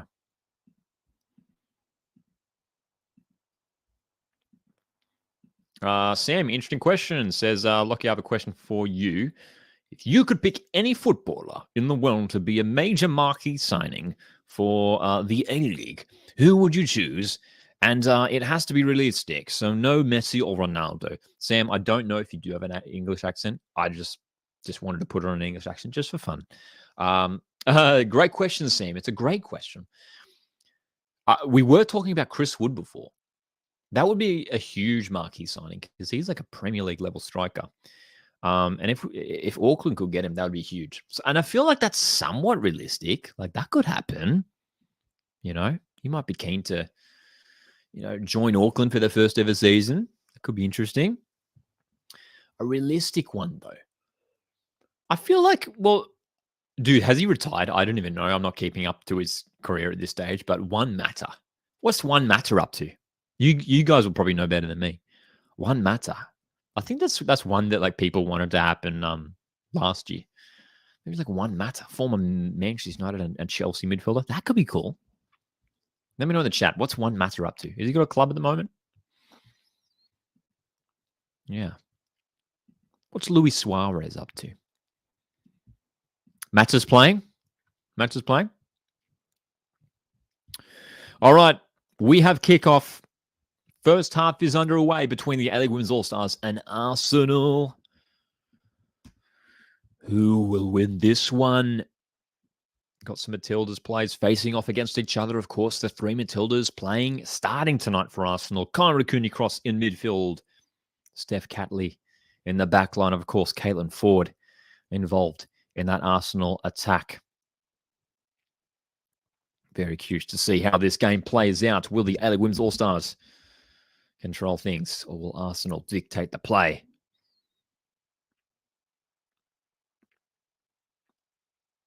What's happened here? The game has been halted for a second, and the ball's just been thrown off the field. So the referee's just thrown the ball off the field after 30 seconds, and perhaps that ball is a bit flat. Looks like we're going to get a fresh ball onto the field. How about that?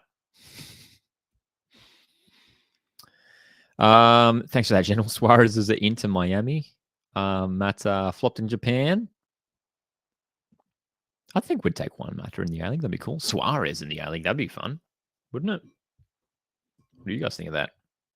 Have you guys got any suggestions as well for like marquee signings you'd like to see? Let us know.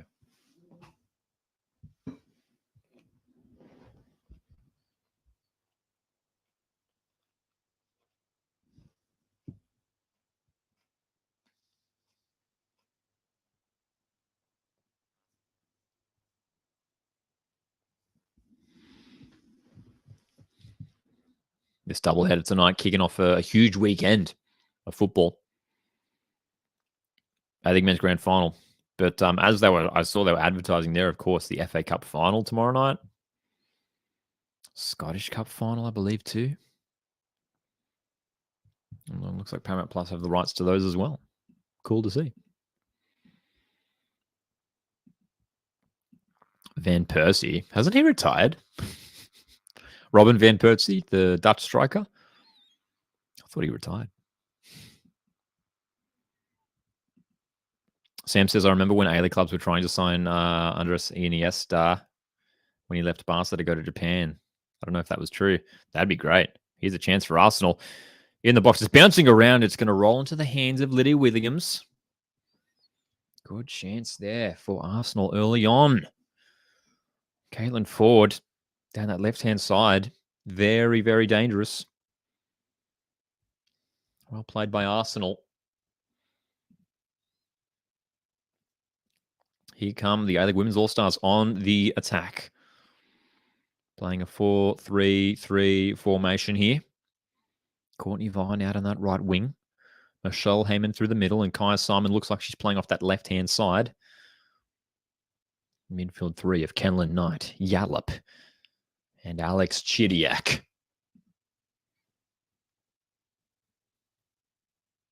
Just 3 minutes in. Already an opening for Arsenal. We finished third in the Women's Super League this season. Tanley says, imagine Son Heung-min playing in the A-League. Yes, we'd love to see Son playing in the A-League that one day. Who knows? Obviously, the current captain of Tottenham Hotspur.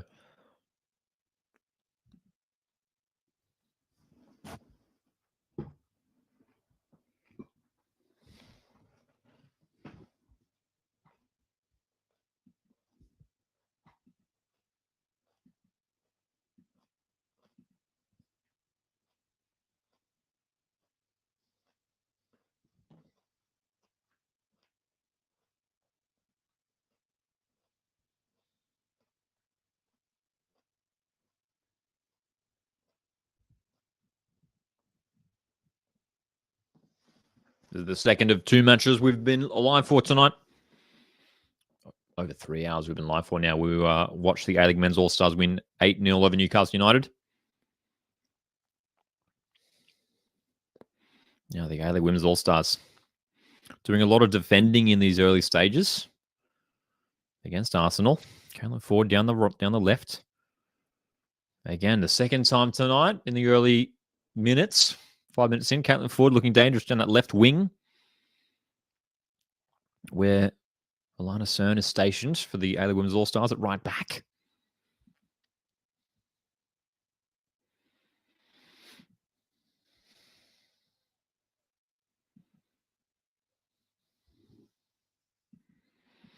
Interesting question, Matthew. I'm going to come back to that because the corner for Arsenal goes wide from the header.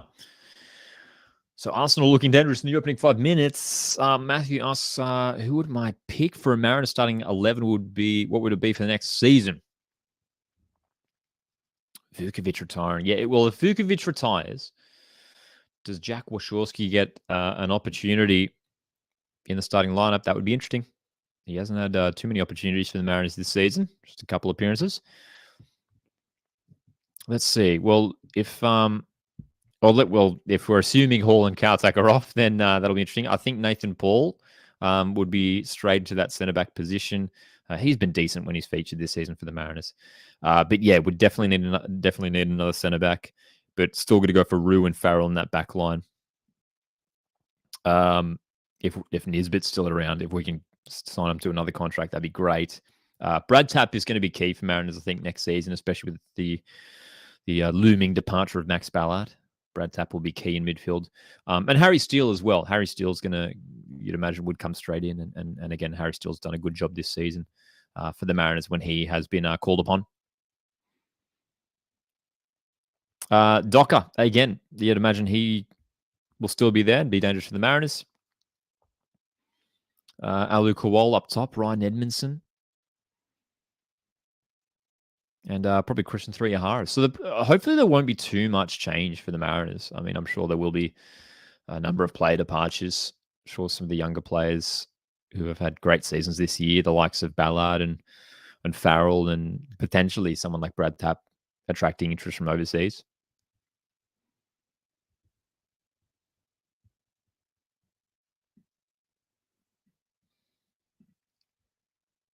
The return of Shinji Ono. Imagine that. Shinji Ono. It was awesome for Western Sydney Wanderers back in the day. So Arsenal, 7 minutes in, really dictating the play in this game so far. I think Women's All-Stars unable to get forward. And here come Arsenal in the middle. There's Kayla Morrison to clear it out of the way. Alessia Russo looking dangerous in the middle. England international Russo. Featured as one of the main strikers for England in the Women's World Cup last season. Of course, England making it all the way to the final in the Women's World Cup in Australia last year. Ball comes in for Arsenal, straight into the hands of Lydia Williams, who's had a few touches of the ball after 8 minutes.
Ooh, I just missed that. Heavy challenge on Vine. Good to see that she's back on her feet. Shinji Uno's 44 now. Wow, I didn't know that.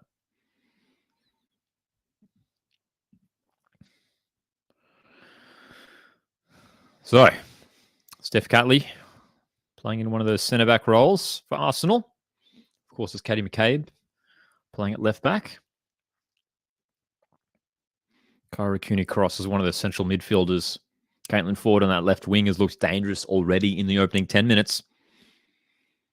All Stars trying to wriggle forward. Oh, that's nicely done. This is a good opportunity here. The ball comes in from Foster. No one waiting centrally for the All Stars. Goes out for a goal kick. That was a nice little move there from Foster down the left-hand side, the Wellington Phoenix. Left back.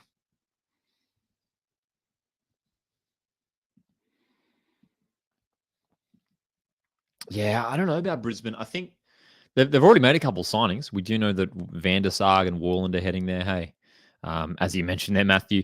But yeah, they're an interesting team. I think we were talking about it before, weren't we? They're just lacking a few quality signings. But if they get those signings right, they're absolutely in conversations for the top six. But yeah, that at the moment they don't have enough to suggest that they're a top six side. Now, what's happened here? The game has been halted again, and again they're checking the ball. And Katie McCabe suggesting that the ball is still flat. So we're getting in for the second time in 11 minutes. The ball being used has been rejected. Got a new one on the field. Very strange. Don't see that too often. That twice a ball has been rejected. You just wonder where these balls have come from. Who has provided the balls? Who has been pumping up the footballs for this matchup? All right. What have the A-League Women All-Stars got in this matchup? This is a big test against a quality opposition. Women's Super League, one of the top teams in the Women's Super League as well in Arsenal. Chance for these A-League women's players to test themselves against some of the best in England.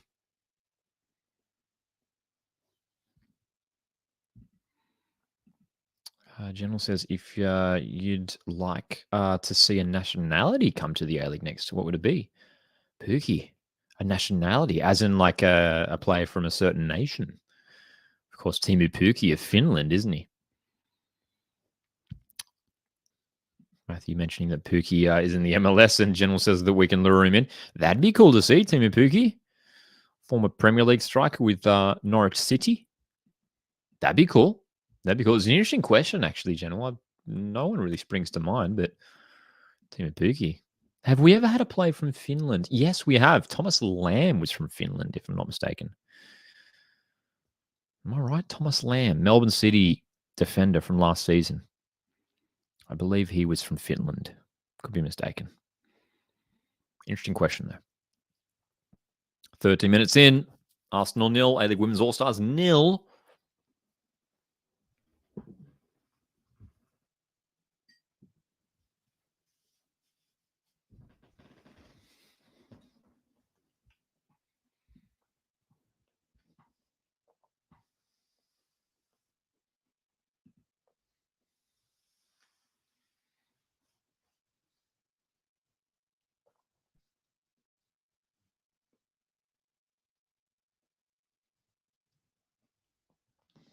Arsenal are really utilising this left wing where Caitlin Ford is stationed. They've had majority of possession, and they're trying to find a way to get through this all-star side.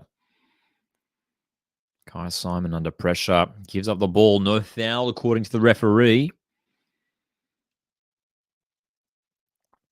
You get the sense that Arsenal are close to striking here. They are moving the ball well. They've won a free kick in a dangerous position. Mesut Ozil coming to the A-League. Where's Mesut Ozil playing now? I have no idea. Where's Mesut Ozil playing now? That'd be great. That'd be great. Ozil's played at the top level, man. Real Madrid, Arsenal. Obviously spent many years featuring for the German national team as well. He last played in Turkey, says Joshy. General says he's retired. There we go. That'd be cool, though. If we could lure him out of retirement. Ball comes in from Katie McCabe, headed away. Still on for Arsenal. Ford comes inside, lays it off. Ball swings in, but that's a pretty routine save for Lydia Williams. So 15 minutes in, a quarter of an hour in, and Arsenal absolutely controlling this game. The A-League Women's All-Stars can't seem to get themselves on the ball moving forward. They're playing out from the back here, up the left-hand side, and that's a poor pass from Stott. It's been picked off. And it's at the feet of Russo. Arsenal building nicely, aren't they? This goal's coming for sure. Caitlin Ford on the left, again taking on Cern. Cross is handed away by Stott. Still there, though. Foster has to try and get this ball clear if she can. Simon, in fact. The Women's All-Stars deal with it.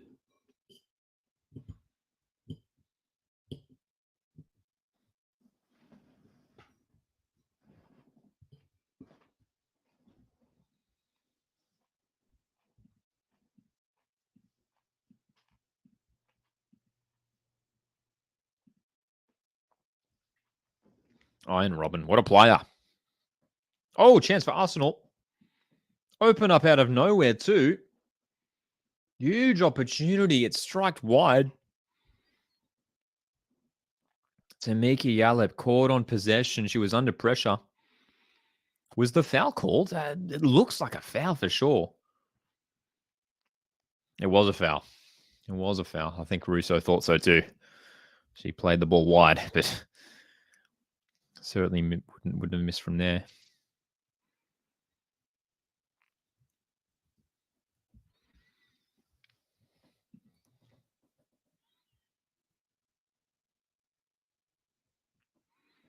So 0-0, which is a positive for the A-League Women's All-Stars, considering Arsenal have absolutely dominated the opening stages of this matchup.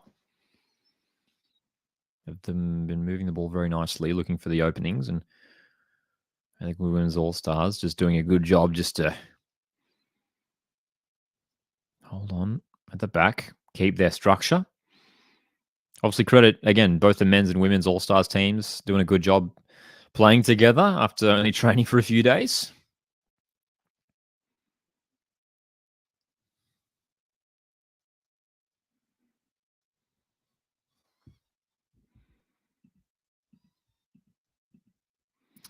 Sam says, I say one long watch along. We should do a halftime football Kahoot. I've wanted to do one of those, especially like an A-League one. I'm meaning to look into it. Is there like an A-League Kahoot? Like, can people make their own Kahoot quizzes, right? Like, that would be interesting. I wonder how that works. I might have to look into it.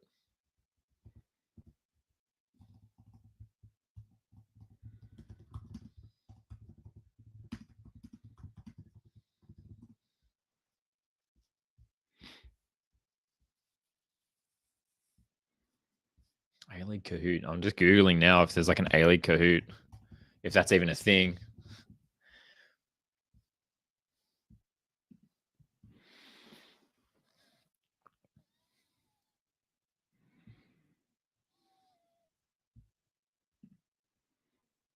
I can make a Kahoot. Yeah, I could make my own A-League one, hey. But you have to like go through and make all the questions, right? Might have to prepare that for next time. There wasn't really an A-League specific one, so your best bet is to make one, but they aren't hard to make. That'd be cool. That'd be cool. It'd be good fun.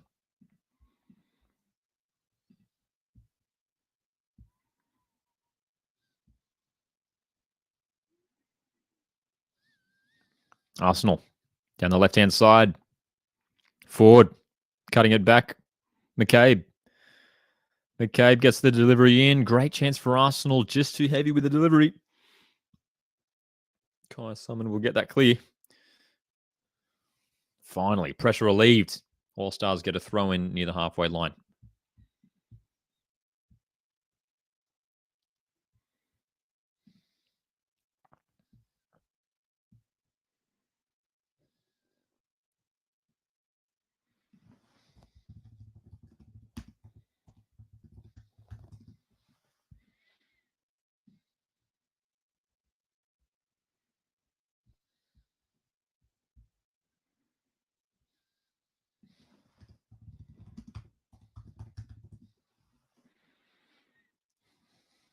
20 minutes in, 0-0 between the A-League Women's All-Stars and Arsenal.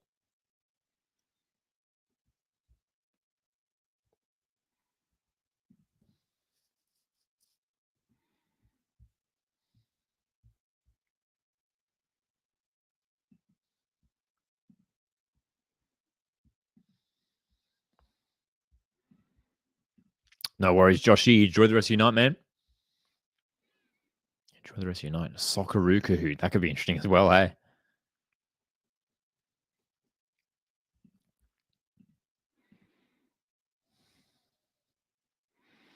Russo on the ball, dribbling past a few players.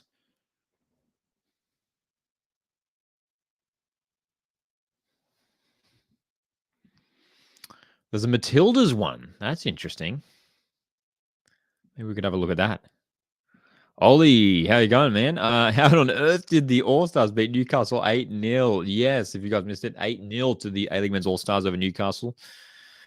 Well, one of the main reasons is the fact that Newcastle didn't play any of their Premier League regular players. It was a team full of youngsters, and that meant the A-League All-Stars were able to cruise through Newcastle. Yeah, it was an incredible result, though. I don't think anyone saw 8-0 coming, regardless of the lineups. Pretty remarkable.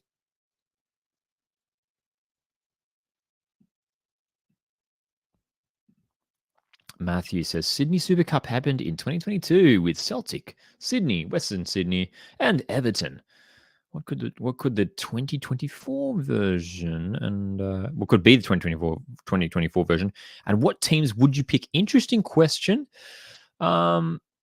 For Sydney Super Cup for this year, what teams would I want to see? Those were some good teams that brought over. You know, some good teams. Celtic. It's a lot of Celtic fans in Australia. That'd be interesting.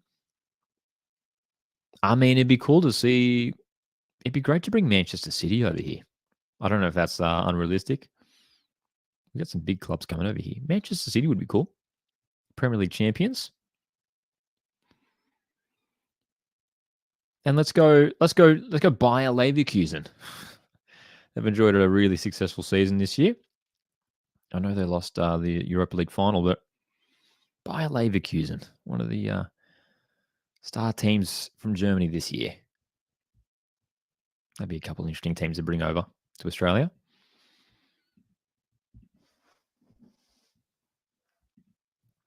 So the A-League Women's All-Stars, again, just trying to make a move down that right-hand side, but it's broken down a little bit. So there's a bit of a lack of cohesion when breaking into the attacking half for the A-League Women's All-Stars.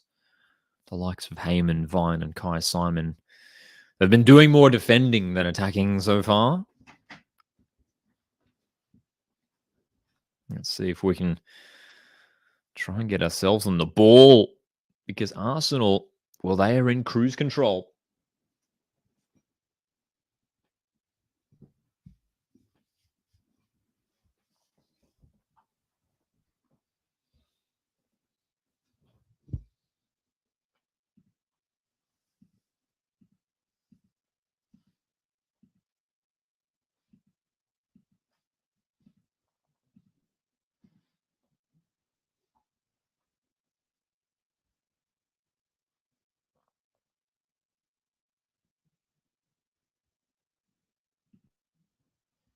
That's an interesting question.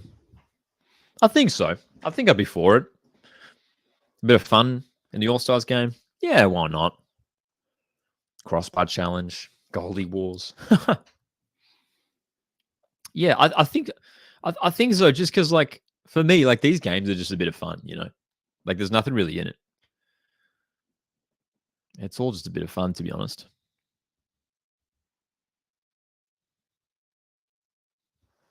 I'd be game. Certainly a foul from McCabe on Courtney Vine there.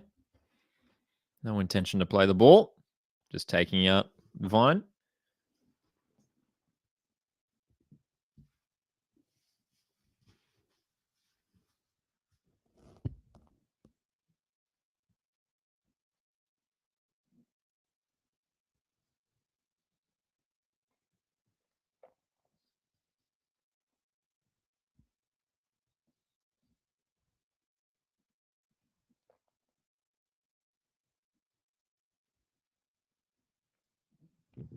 25 minutes in. Arsenal 0. A-League Women's All-Stars 0. Not too many clear-cut chances just yet. Arsenal have definitely controlled this game. But Lydia Williams hasn't really been tested yet, to be fair. Surely that's offside. Yep, it is.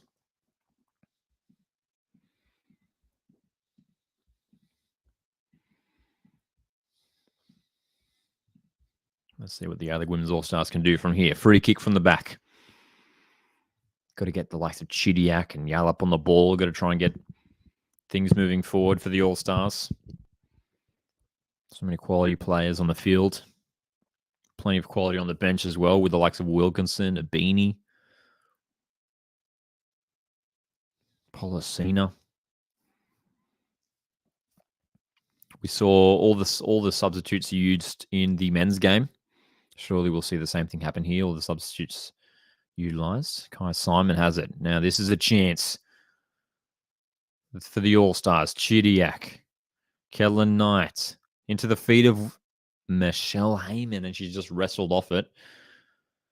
That was better, though. There was a bit, fast ball movement. Kai Simon looking dangerous off that left wing. That's a poor little pass from Arsenal that's just rolled out of play, and All-Stars have a throw in a good position. Let's see if we can capitalize. Foster to take the throw.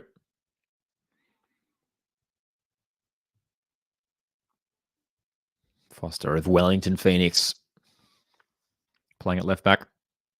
The only Wellington Phoenix representative in this side.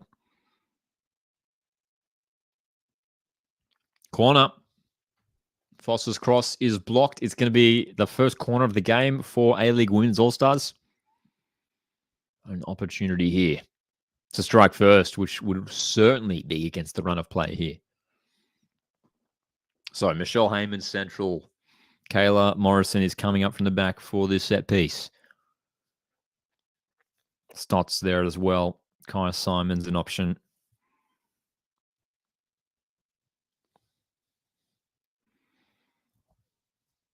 Kellen Knight's going to take it. The out-swinging left corner. Kellen Knight hangs it up. Shot flies back in from outside the area. Tamika Yallop can't keep that down. The chance is missed for the All-Stars.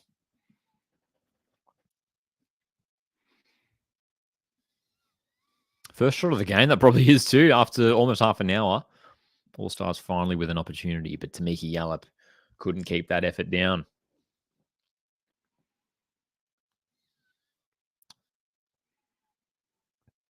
Arsenal playing out from the back. Long ball is intercepted. Bit of a collision. Surely there's a foul in there. It's play on. Vine's inside the box. Chidiak is... Oh, dude, surely for the cutback. Oh, what a move from Vine. What a move. Courtney Vine just getting past the defender with ease.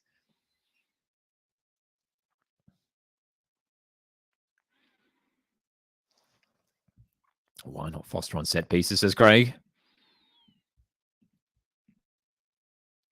Probably got quite a few options here. They could take set pieces, hey? Kellen Knight on corner duty, at least for now, by the looks of things. So the A-League Women's All-Stars finally getting a little bit more control in this game after Arsenal dominated the opening 20 minutes.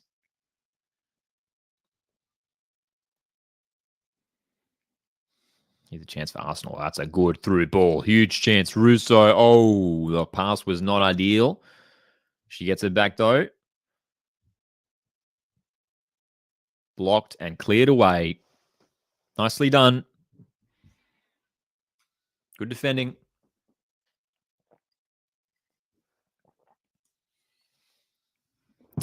All-Stars just holding on at this stage.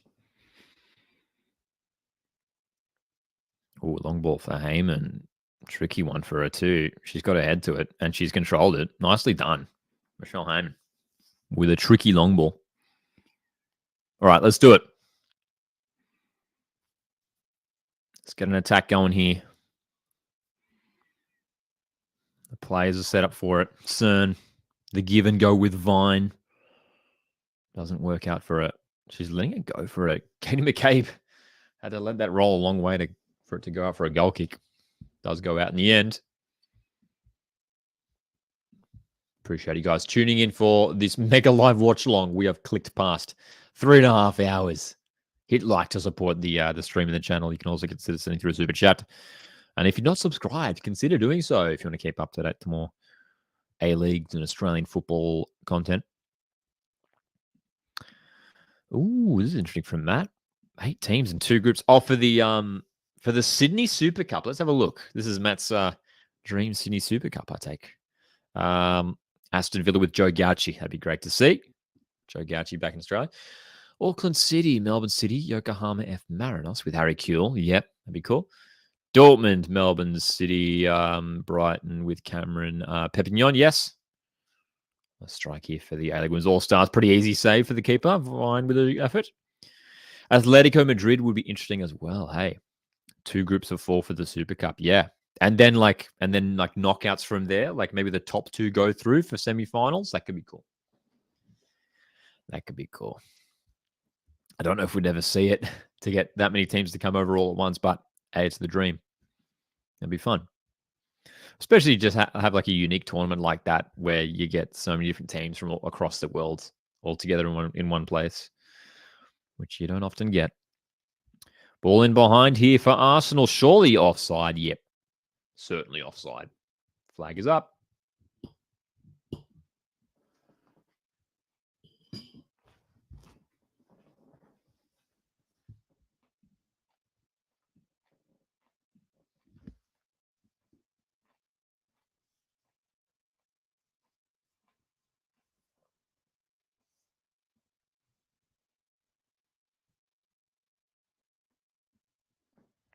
Good run by Stott. Oh, that's a poor pass, though. Kenlin Knight just giving it away in midfield. That's surely a foul there. Advantage played for Arsenal, who have a chance.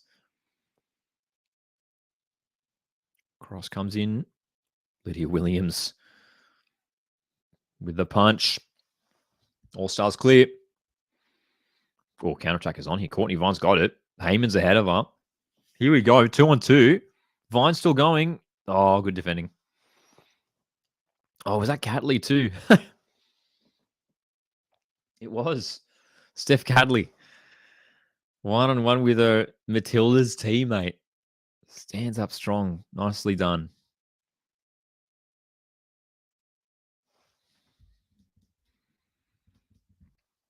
So, just over 10 minutes remaining till halftime. The All-Stars have done really well to hold on here, keep their structure.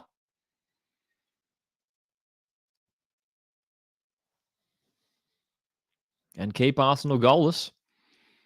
And there's been a couple little openings in the last 10 minutes for them. I won't be streaming that one, but yeah, great to see a couple Italian football giants coming to Australia. The game's being played in Perth, right? In Perth. Optus Stadium, if I'm not mistaken. Milan and Roma. Actually, when's that game being played, actually? I can't even recall. You probably know. Perth. It's being played in Perth. It's soon, 31st of May. Oh, so next week. There we go. Next Friday, this time next week. There you go. It's the same night. The Matildas are in action too. Matildas are in action next Friday. So you'd imagine the Matildas players who are here now for Arsenal will surely stay in the country. That, of course, being Kyra Cooney Cross, Caitlin Ford, and, of course, Steph Catley.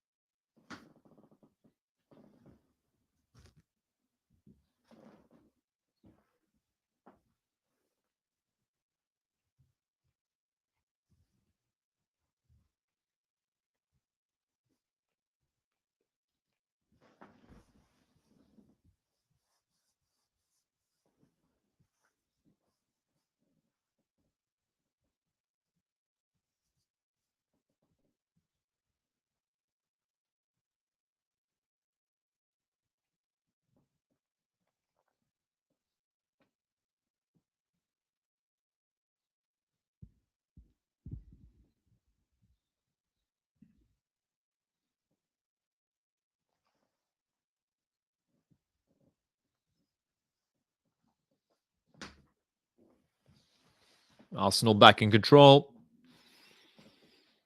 It's looking to find the spaces.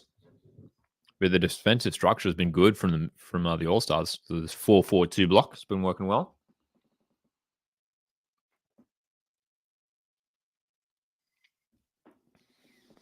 Chidiac and Heyman staying up as that front two in that 4-4-2 block, which Arsenal having a bit of difficulty breaking through. Some good movement there. Good chance here for Arsenal. They've got it through to the middle of the penalty area. Great chance trying to find the space for the shot. Good defensive intervention from Cern.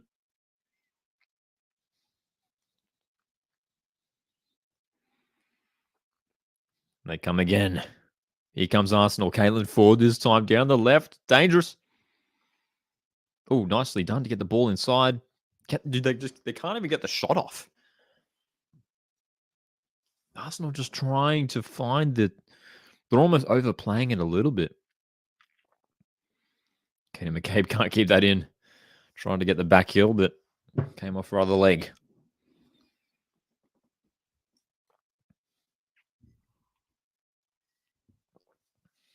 I wonder what the shot stats are for this game. Because even though Arsenal have dominated the ball and really pushed the All-Stars back, doesn't feel like they've actually had that many efforts on goal. That was a great opportunity just then for them to get to get a shot off at least, but couldn't even take the strike.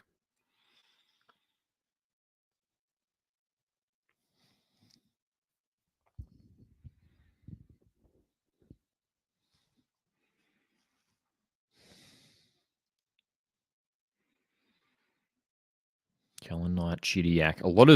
Not a lot of time in midfield, hey. All-Stars getting caught on it. Caitlin Ford, shot is blocked. And so, it's a poor pass given straight away to McCabe. Here come Arsenal. Karakuni cross. Oh, nicely done. Oh, again, just giving it away too quickly. The All-Stars, they can't seem to stay in position at the moment.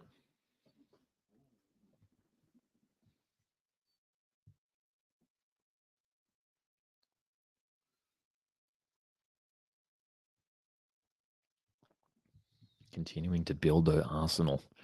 Will they get this goal before halftime? Will they have the opportunity?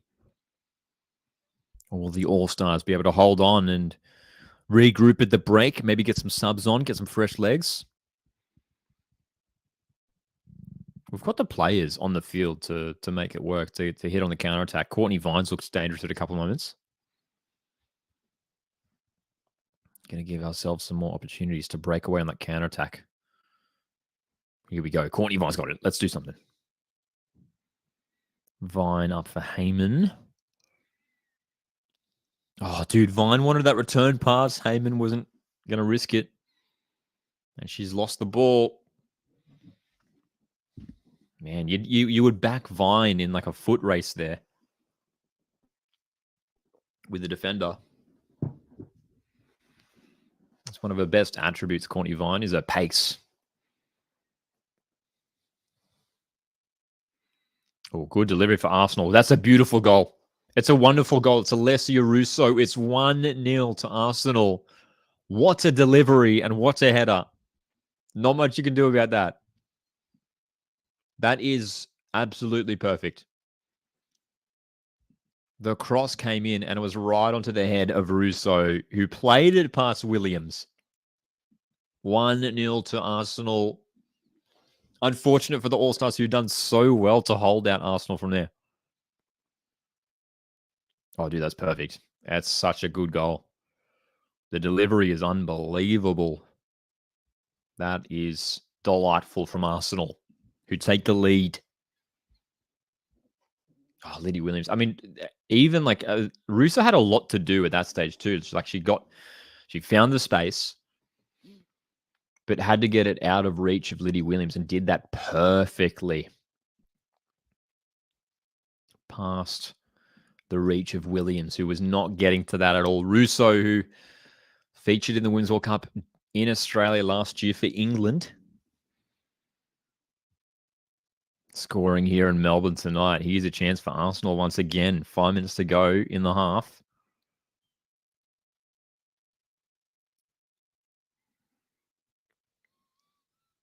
Man. A-League Women's All-Stars. Do they have to change something up? Is it a tweak of formation? What is it? The transition. When they get they've had a few months where they've got the ball and they look dangerous. Like they look like they could charge ahead on a counter-attack because Arsenal are committing players forward. There doesn't seem to be many options going forward for the All-Stars when they do get the ball.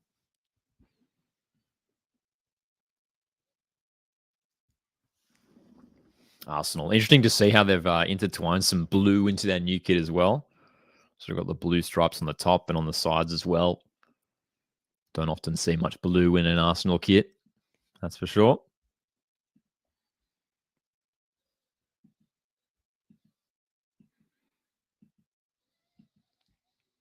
Finally, the All-Stars with a chance to settle on the ball and try and create something here from the back before half-time.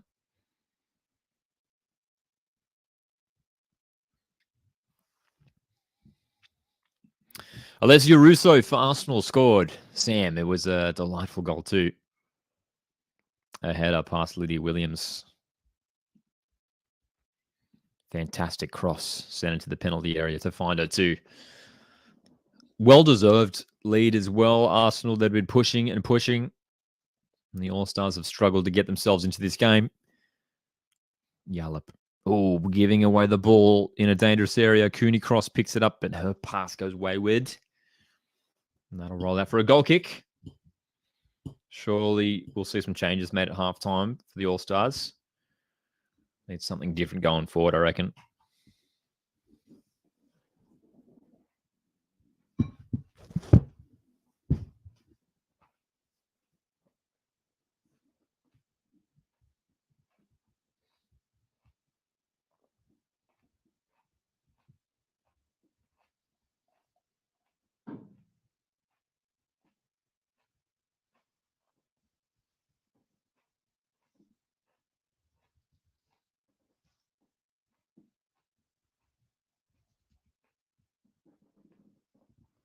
The fans have really built up in numbers for this game here. Plenty of Arsenal fans in the stands too. You've seen a lot of red or white. Oh, a ball comes in for Heyman. It's going to fall for Chidiac. Can she get a shot off? Goes backwards. Yallop with an effort. That's an easy save. That was a great chance. Yallop. Long range shot, not testing the keeper. Good ball in from Vine, though. Heyman almost getting to it. Troy says that ball in the box was fantastic. Yeah, wasn't it? Great cross for Russo. Found her perfectly. And Arsenal are away again down the left. Good opportunity. Cern trying to make the challenge. Rebecca Stott will get that clear.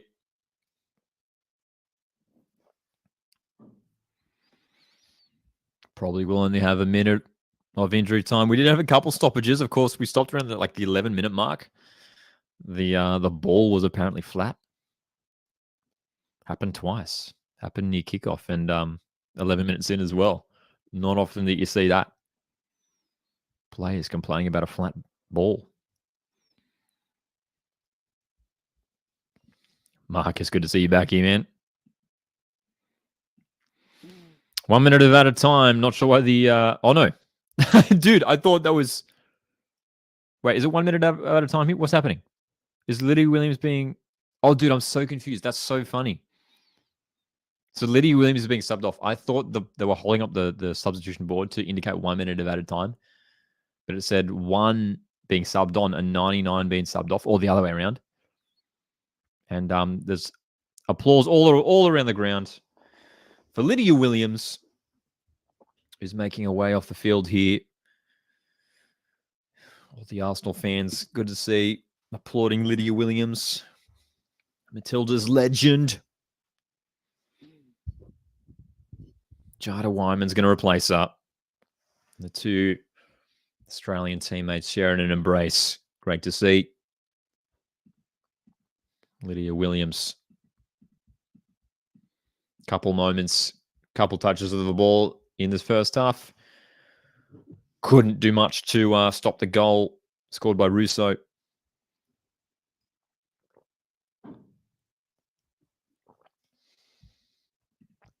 Troy says, I feel like Lydia Williams has been playing since I was a kid, and she probably has. Yeah, she's had a very illustrious career. Lydia Williams, who's announced that she'll be retiring from the Matildas after the Olympic campaign.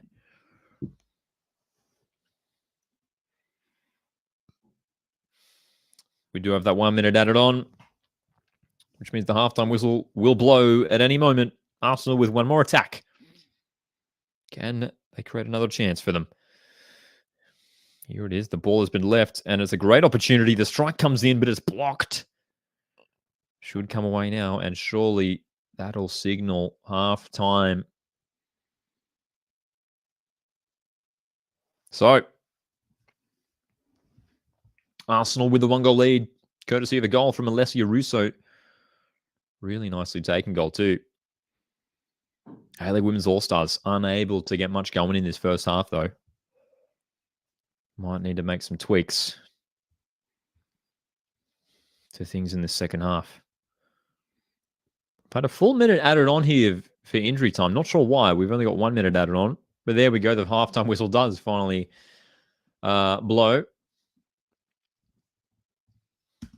Couple little openings for the A-League Women's All-Stars. Courtney Vine probably looked like the All-Stars' most dangerous player. But aside from that, not much going forward. It was Arsenal who were absolutely dominating.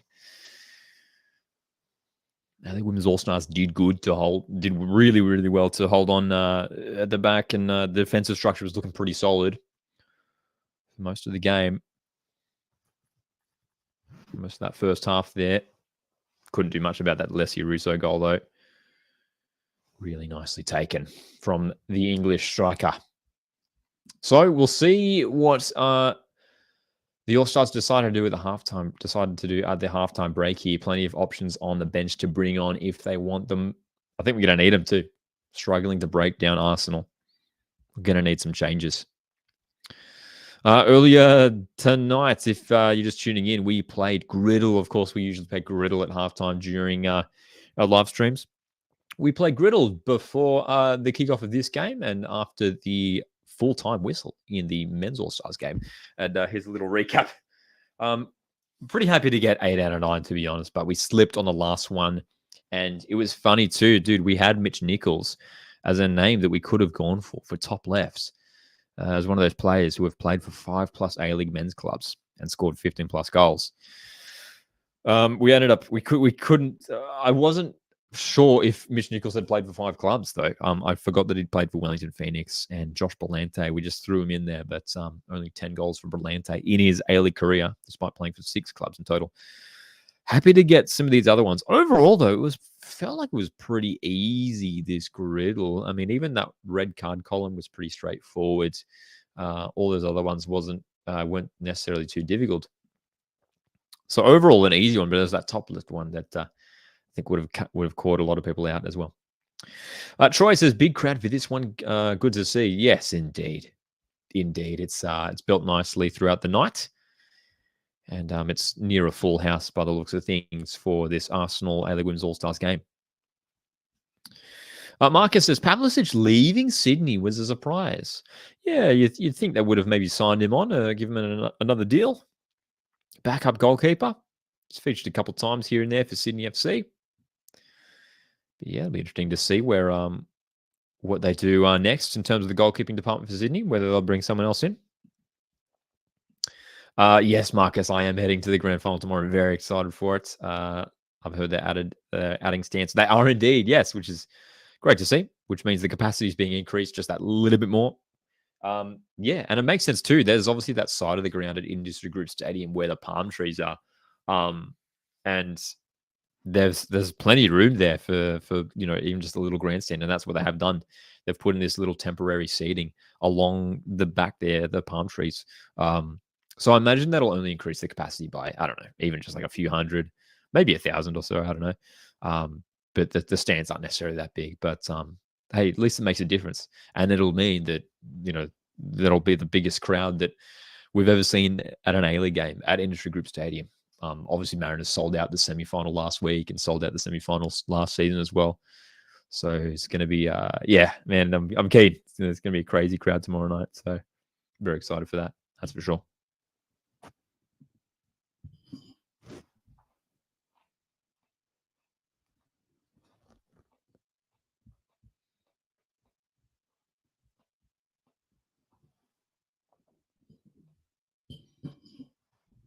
All right.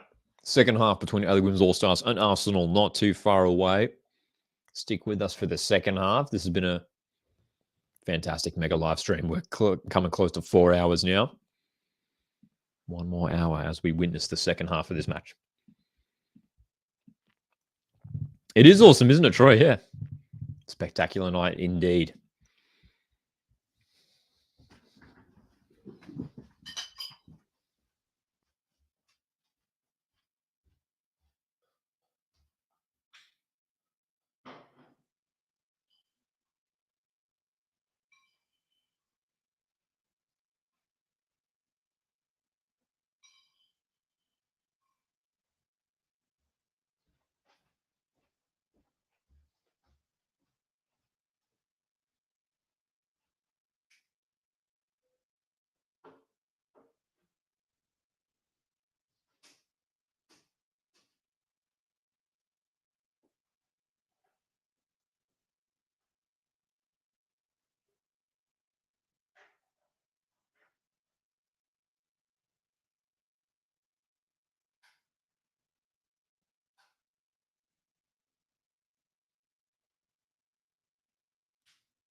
All righty. As we approach 4 hours in our live stream tonight, we witnessed the A-League Men's All-Stars team defeat Newcastle 8-0 incredibly. Of course, Newcastle were resting a bunch of players for that game, but 1-0 to Arsenal so far against the A-League Women's All-Stars. Courtney Vine certainly looking like the All-Stars' most dangerous player in that first half. We'll see what changes are made at halftime. We did see Lydia Williams substituted off. Jada Wyman's on just prior to the halftime break. Very nice for the A-League Women's All-Stars to take a moment to just acknowledge Lydia Williams there and her contribution to the A-Leagues, obviously featuring with Melbourne Victory this past season. Second half is not too far away.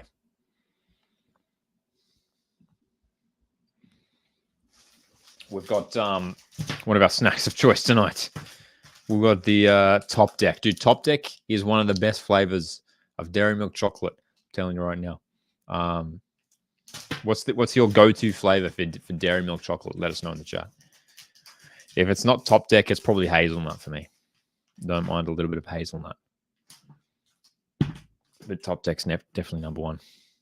Which is funny. I'm not necessarily like a big white chocolate fan. Like I don't necessarily like. I don't mind white chocolate. But there's something about Top Deck. It's just great. Nothing beats plain. That's true. I mean, you can't go wrong with just like regular dairy milk chocolate. You can't really go wrong with any flavor, to be fair.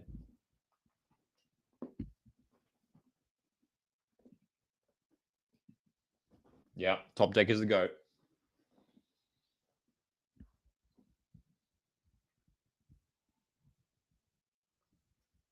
All right. We're gonna go get another cup of tea for the second half, which is just around the corner. Don't go anywhere. Huge second half coming up. Here we go.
All right.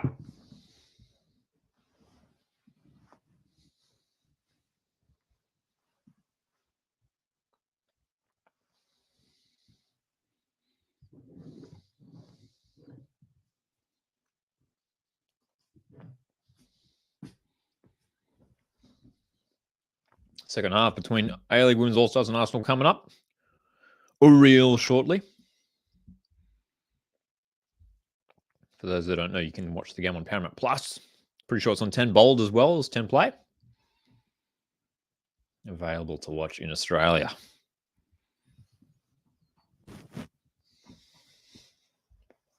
Hopefully we get the A-League All-Stars returning next year as well. This, of course, is the first year we've got the A-League Women's All-Stars, which is fantastic.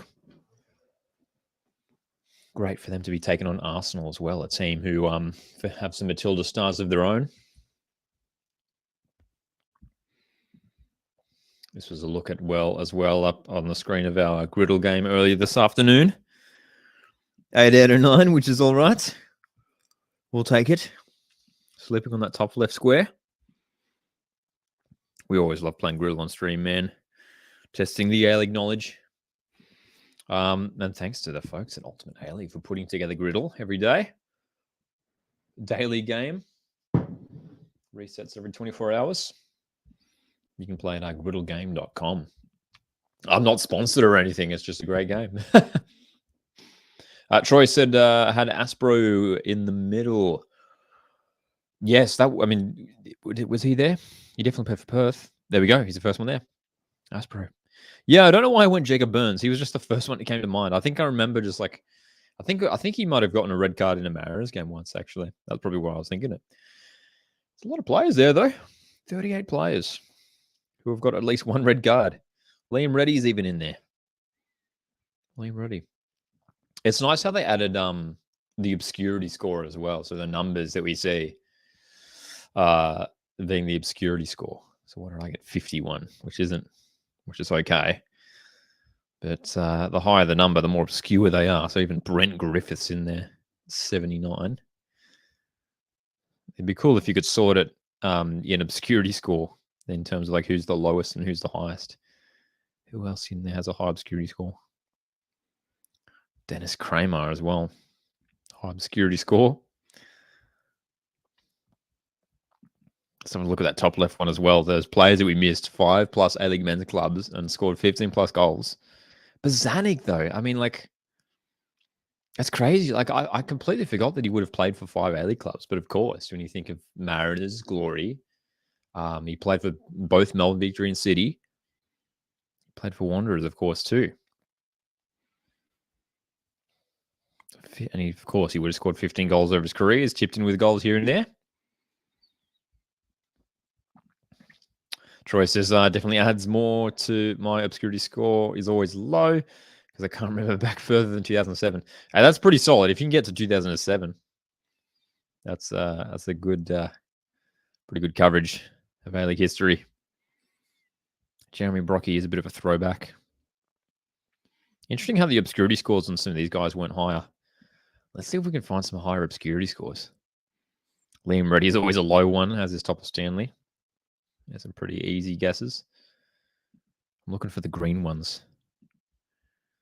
You got any green obscurity scores here? The high ones. There we go. Sydney FC and red cards for them. Yeah. Tiago Calvano with 75. Obscurity. Fabio is up there. Robbie Middleby. That's a throwback. He was from the early years as well. I always like looking through some of these, the answers, just to go back down memory lane, see some of the players who used to play many, many years ago for some of these clubs. 15 plus goals for Sydney. Del Piero was in there. 70. That's a surprisingly high obscurity score for Del Piero. I thought he would be one of the more obvious answers for 15 goals for Sydney. He's probably one of the most famous players to have ever played for Sydney FC.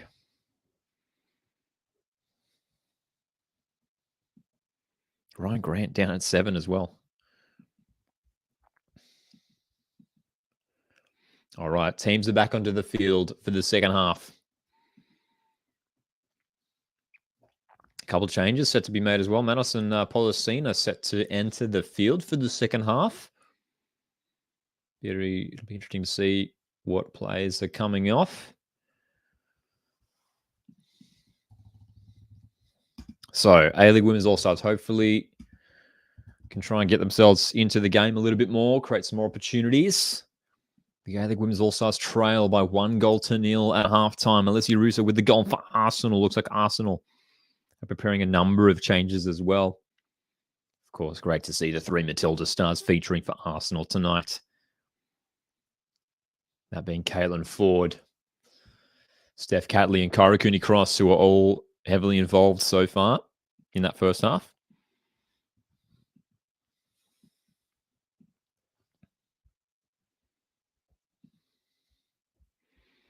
So, substitutions are being prepared.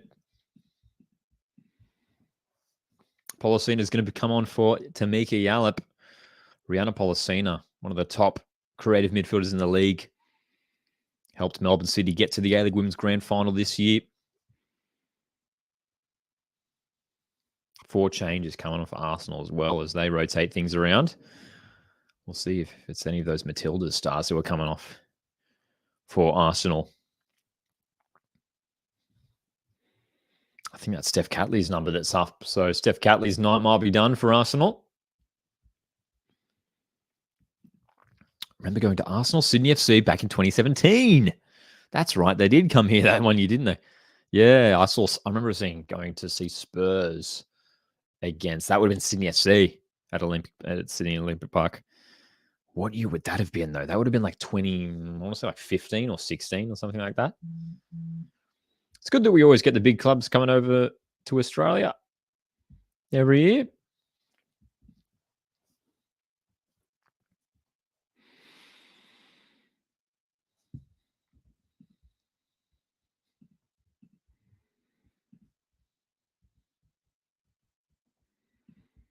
Second half set for kickoff here.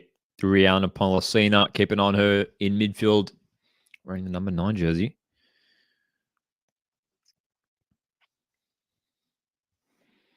She'll be on to provide a bit more creative threat for the All-Stars.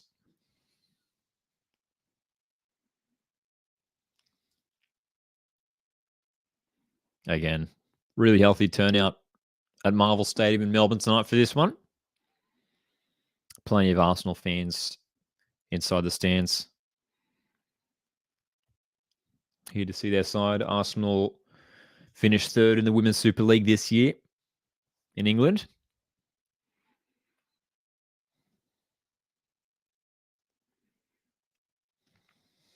Rihanna Polosina. Looks like she's up there playing alongside Michelle Heyman as part of that front two. So Chidiak's dropped a little bit deeper to play alongside Kellen Knight. Interesting change.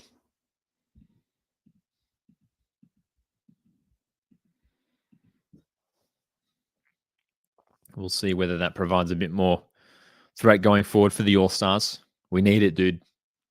We need it. The All-Stars were struggling to create opportunities throughout that first half.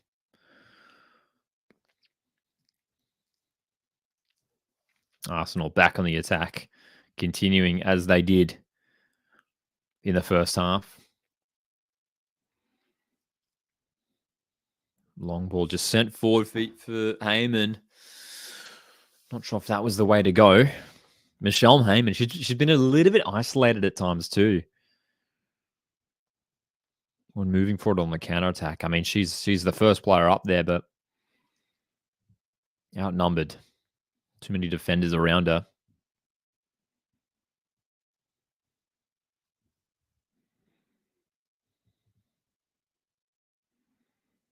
Space on the left-hand side here. Charging forward. Here's Caitlin forward. Oh, that's a delightful switch of play. Here's a good chance for Arsenal. Let's see what they do here. Work it backwards. Nice ball forward. Rebecca Stott just using her strength to hold off the attacker. Goes out for a throw. In fact, it was Kayla Morrison. Shoulder to shoulder. Strong challenge.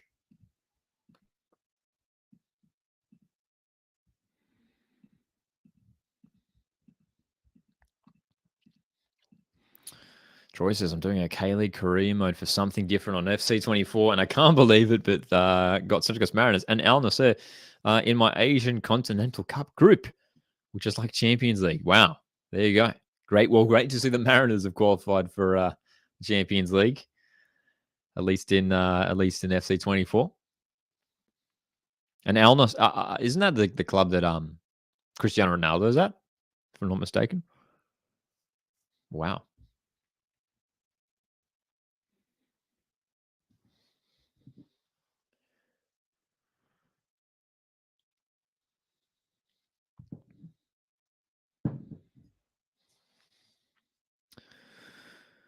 Arsenal looking to go forward down the left-hand side. Caitlin Ford. Flag is up. Offside call. The margin is just one. All it takes is one moment. We know there's quality players on the field for the All-Stars. Keep an eye on Courtney Vine on the right wing. She was dangerous in that first half. If they can get it to her, if they can get her one-on-one going down that right wing, I think that's going to be the way forward for the All-Stars. And then if you give Michelle Heyman an opportunity, she's going to finish it off. Long ball. Again, the second time already in the second half, they've gone for that quick long ball towards Heyman, but it's been so hard to find her. Jada Wyman gets the first touch of the ball. In goals for the All-Stars. Jada Wyman, crucial part of Sydney FC's championship win this year in the A-League Women's.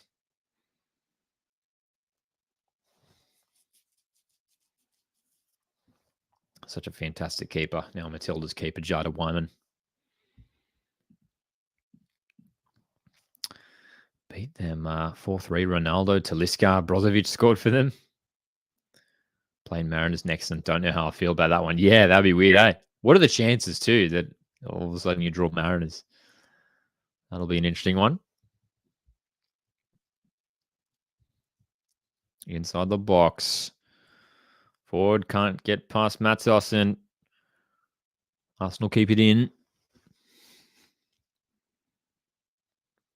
Throw in for the Gunners.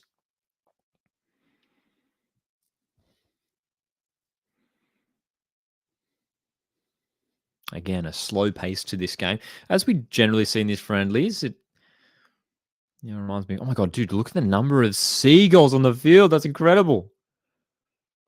Arsenal just played the ball back to their goalkeeper, and like to the right of their goalkeeper was what would have been at least 40 seagulls. Now they're all flying across the screen. That's so funny, dude. Of course, we're used to it watching these games in Melbourne. We see it at Amy Park a lot and at Marvel Stadium as well. course, Marvel Stadium in Melbourne is by the water. I'm just to my understanding. I haven't been to Marvel Stadium personally. But the number of seagulls here is incredible.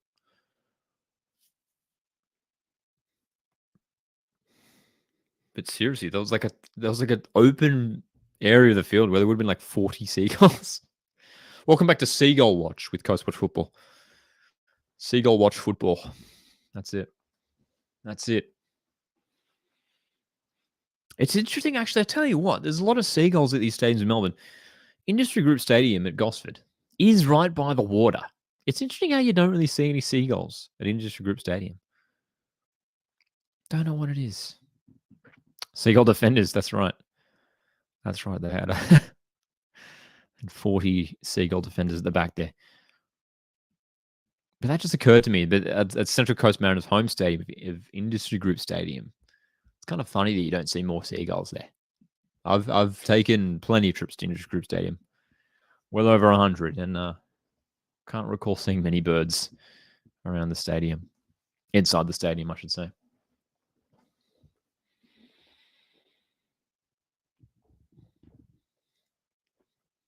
Dude, they're flying really close to the camera too. It's every like few seconds we're seeing a seagull just like just fly past the broadcast camera.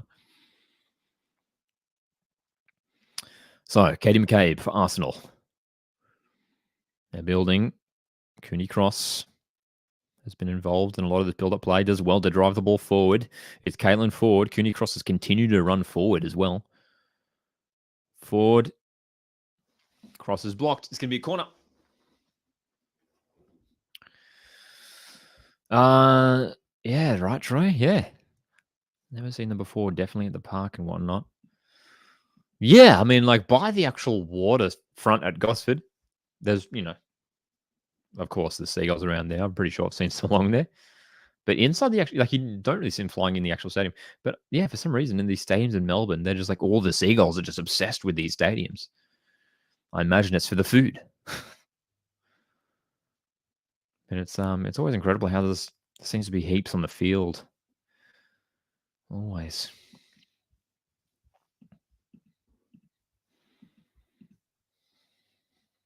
Appreciate you guys tuning in for tonight's mega watch along. We are into the final hour of this A-League All-Stars watch along. The A-League Men's All-Stars defeating Newcastle 8-0 earlier tonight. The A-League Women's All-Stars trailing by 1 goal against Arsenal. Here come Arsenal again. Oh, the ball is poked through. Is that offside? It is. Caitlin Ford offside. Not for the first time tonight. And well-timed question there, Sam. Lockie, how does this watch-along rank with your longest? This is probably the longest. I think this is the longest, yeah.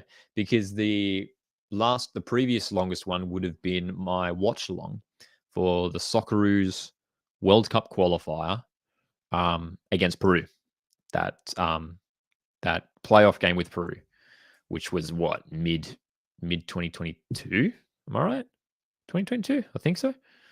Yeah, no, of course it was. Yeah, it was like June 2022, I think. That would have been the longest because that game obviously went to extra time and penalties. That was like three and a half hours. Yeah, I don't think I've ever done a live stream that's gone for more than 4 hours. So this is a record right now. This is history for the channel. We've been doing these live streams for a few years now, and this is the longest one we've had so far. Change made for the Matildas, everyone. Oh, sorry, Matildas. Change made for the A-League Women's All-Stars. Sophie Harding's on. Sophie Harding, who had a fantastic season at Western Sydney Wanderers this year, is on to replace Kai Simon. Kai Simon, unfortunately, unable to really get herself involved in the game too much. Sam says, I reckon I can make my top 5 of your longest watch-alongs. Yeah, I mean, my guess it would be, that Socceroos Peru watch-along. There could be another one that I'm forgetting, but yeah. Troy says, that Peru watch-along was so fun. We were all tired and on a high after Redmayne's antics. Yeah, man, that was, I think the game from memory started at like 4 a.m. or something like that. It was around about that. Yeah, and finished around like 7 or something. Yeah, that was a fun one. I remember jumping up and down in my apartment when Andrew Redmayne made that final save to send the Socceroos through the World Cup. It was a lot of fun. Incredible to think that that's almost 2 years ago now, man. 2 years ago. It's been crazy last couple of years. Appreciate you guys being here for the journey. All Stars looking for a passage down the right. The pass is picked off by McCabe.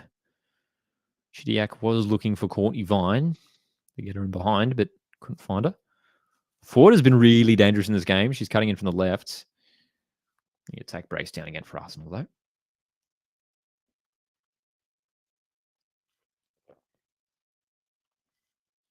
Sophie Harding does look like she's taken up a position on that left wing where Kai Simon was playing. Michelle Hammond through the middle. It's Courtney Vine who's out on the right.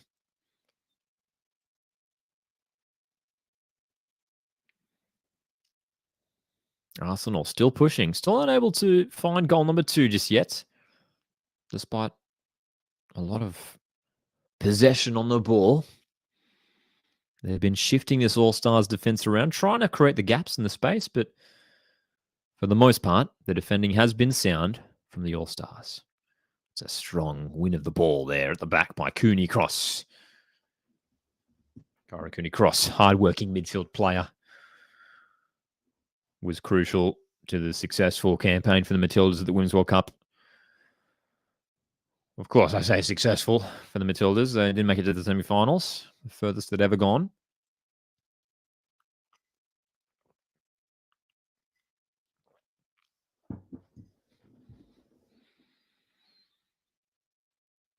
As we approach the hour mark, still plenty of options on the bench for the All-Stars.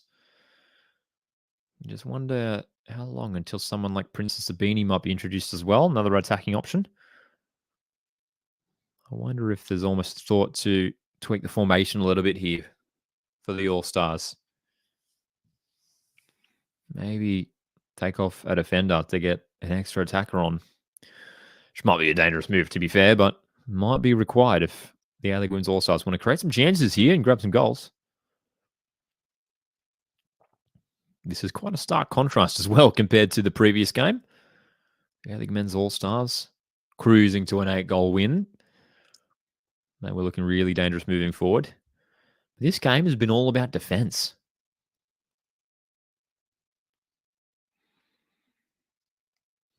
Even the wingers for the All-Stars getting back and doing their defensive duties. We're seeing Sophie Harding getting back, helping out her left back.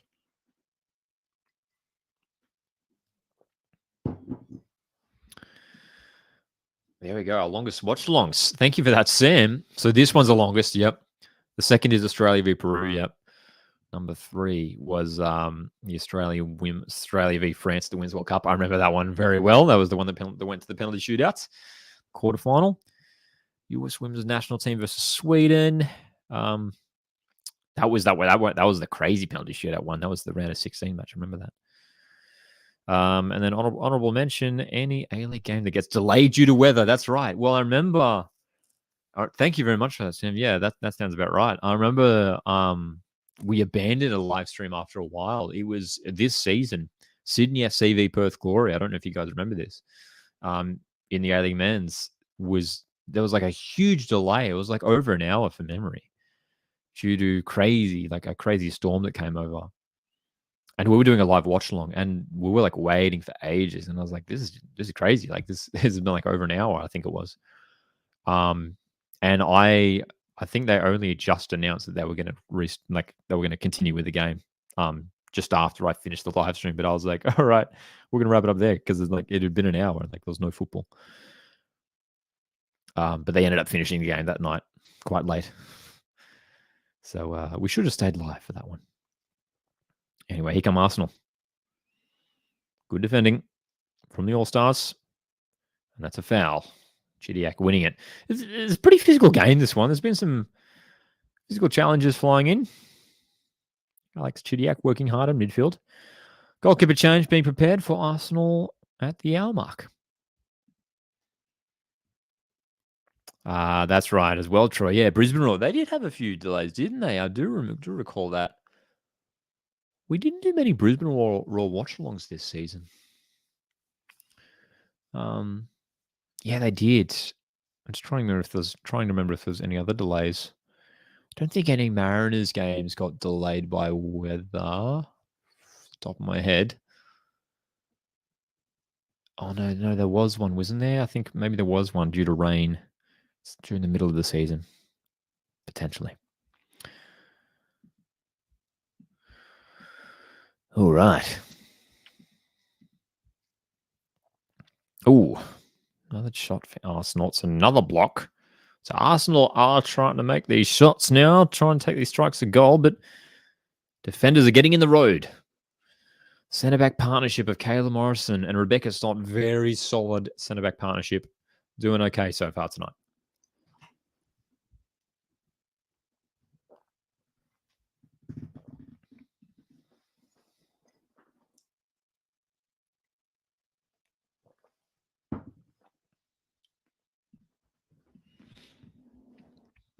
All right. Final half an hour of the stream. Final half an hour of our final live watch-along for this season. Arsenal. A-League Women's All-Stars. There is plenty of time for this game to flip. Hold on, folks. Over the top here for Arsenal, trying to get down the right-hand side. Cutting in. The shot is well blocked there by Morrison. Yes, I recall that one, right? That was from the previous season, I think, right? Like last year. Can't forget the Jets v Bulls game that took 2 hours and 39 minutes to complete from 6 p.m. to 9:59 p.m. Yes, I remember that one. That was a crazy storm that came over Campbelltown. I remember watching that one. Wasn't live for it, but yeah, I remember watching it.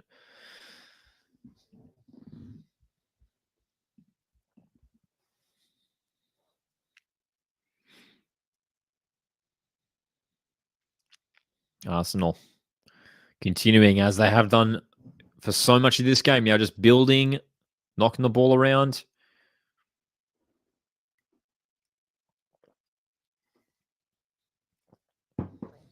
Looking for those spaces. Ball over the top. Will roll calmly through to Jada Wyman, who gets another touch of the ball and opts to play it to her defender and Morrison. Kayla Morrison going long. Ooh, nicely worked. Courtney Vine. Just not going to get to that first, though. Kayla Morrison saw the space and Vine was almost in behind away. Bit of pressing now. Ooh, nicely done. Morrison wins it back for the All-Stars. In fact, it's Stott. Chidiac. Vine. Here we go. Here's a chance. Here's an opportunity brewing for the All-Stars. Chidiac again with Vine. The two Matilda stars combining. That's a corner. No, it's a goal kick. McCabe jockeying that ball out of play.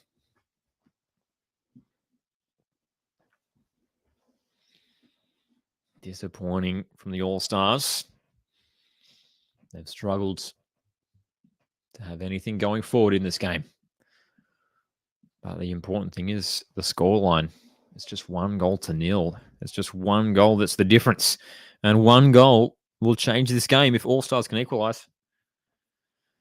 At this stage of the game now, as we pass the hour mark, this next goal is so crucial. If Arsenal get it, that's just about securing them the win. But if the All-Stars can equalise here, all of a sudden the game looks a whole lot different. So you get the sense that there's a bit more desperation now for the A-League Women's All-Stars. Here come Arsenal once again with a bit more space this time around. Will they find the shot a bit earlier?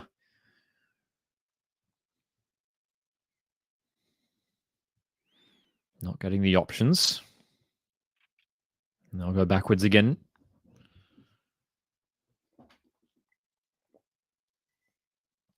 Some more changes surely being readied for the All-Stars. He comes forward down the left, cutting inside on her right foot, as she loves to do. That is signature Caitlin Ford, and she's won a corner deflection. How many times have we seen her do that for the Matildas? Fantastic talent, Caitlin Ford. Good block in the end. And it's a corner.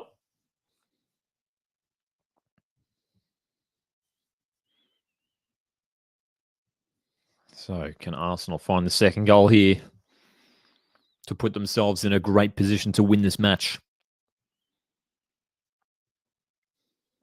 Irankunda cross with another set-piece delivery.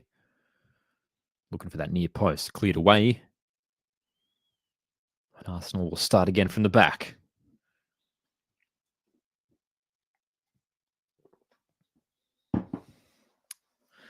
This match as well, I mean, featuring so many stars of the A-League Women's competition, obviously. Bit of a celebration of this fantastic season. Let's come back to that because A-League Women's have just picked up the ball in the middle of the park and are charging forward. Paulistina, really smart pass to Heyman. It's going to fall for Paulistina again, who gets the shots off. If I'm not mistaken, that is the first shot on target. It's a pretty routine save for the goalkeeper. But Rihanna Paulistina has been good since coming off the bench at halftime. Feeding the ball through for Heyman, and the ball came to her again. I don't mind her taking the strike there, and a bit of a mistake at the back by McCabe will allow a throw-in opportunity here for the Matildas in a good area. This goal's coming. The goal is coming. Come on. High bouncing ball, edge of the box. Chance here. Can we get the opening? Back pass is cleared.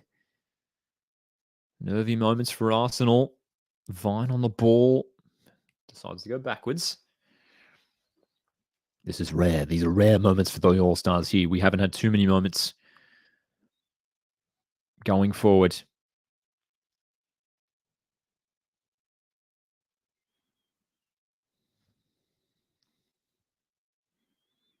Oh, poor pass from the back. Almost giving it away there. Morrison does well to get possession back. Sends it forward. Oh, nice control by Harding, but it's been called back. Is it a throw? I think it is. Double change for the All-Stars being prepared.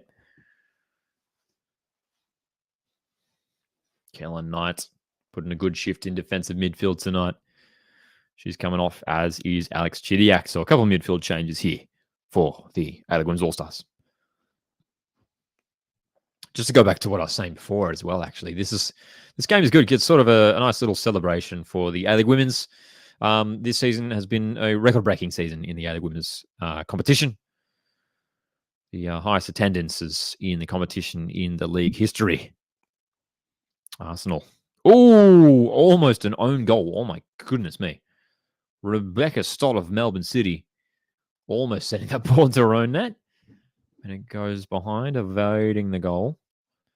That's going to be a corner. That easily could have ended up in her own net. Jada Wyman wasn't going to get to that.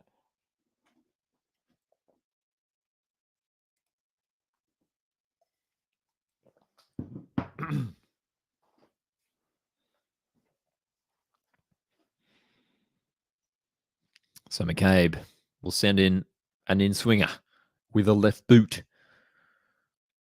Wyman gets the punch, and it's cleared away.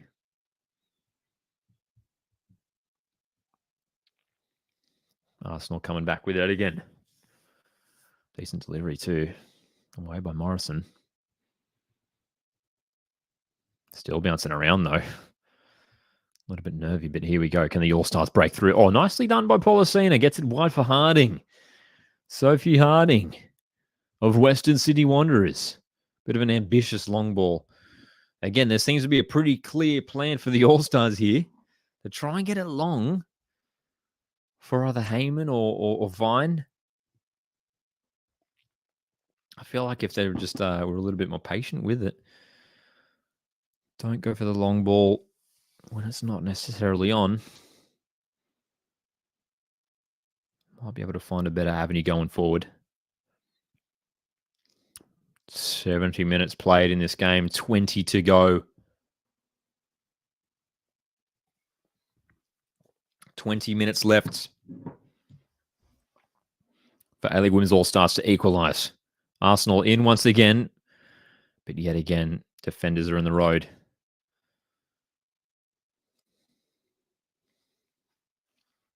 All-Stars get the free kick.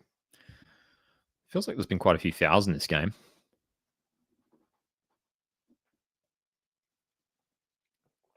Mackenzie Hawkesby is another one of these substitutes who have recently come on.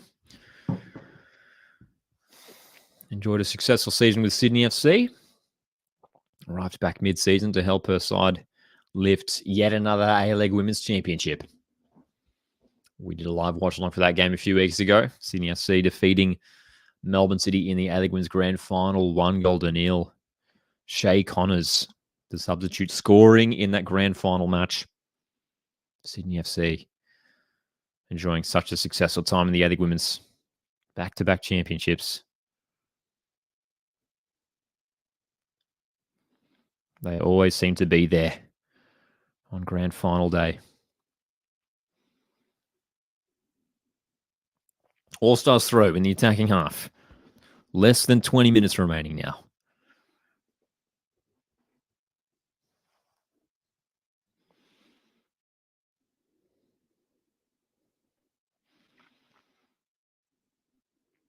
You can tell All-Stars getting some more players forward. Again, they're going for that long ball. It was almost on.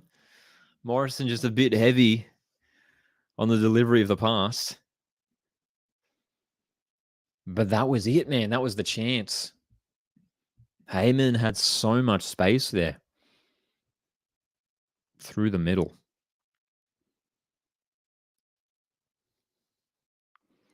Final 20 minutes of this watch-along, of this mega live stream. Make sure to hit the like button if you haven't done so already to support the channel.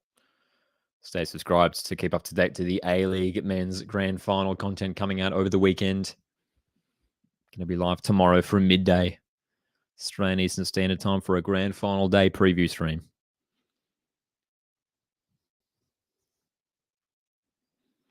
Arsenal forward in a good area of the field once again. Forward goes short.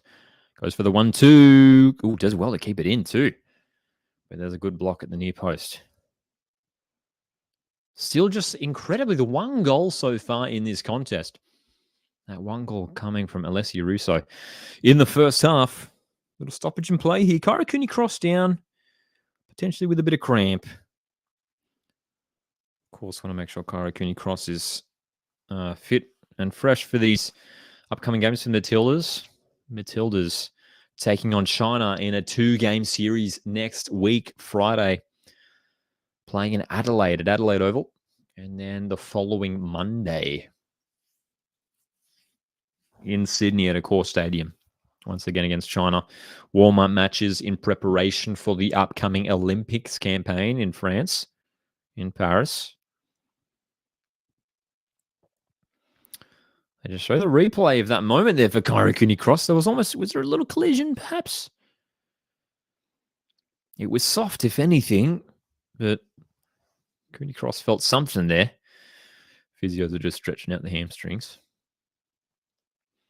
Hopefully nothing too serious for the Matildas midfielder. She's become such a crucial part of this Matildas lineup now in the last couple of years. Karakuni Cross came up through Melbourne victory in the A-League Women's competition. It's been fantastic to see her succeed overseas and secure this move to Arsenal last year, where she's had a decent campaign for them. Karakuni Cross still being treated on the field. You'd imagine if there was any sort of hint of a potential, hamstring issue, you'd just get her off the field. 15 minutes to go in this friendly matchup. No reason to risk anything here. Karakuni Cross has been busy for 75 minutes in this game. And they're showing a replay of that Russo goal in the first half. Delightful cross. Delightful header. Arsenal showing their quality. And have a 1-goal lead. A deserved 1-goal lead too.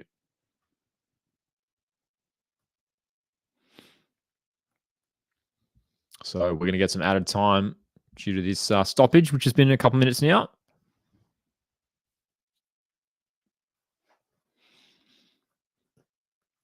Huge week this week in Australian football. Tottenham v Newcastle United at the MCG a couple nights ago. And then the two A-League All-Stars matchups tonight. A-League Men's All-Stars defeating Newcastle United 8-0. It's the A-League Women's All-Stars. With just 50 minutes to go, trail Arsenal 1-0. Cooney Cross is being substituted off the field now. She looks like to be okay. She's got a smile on her face, and she's off the field now.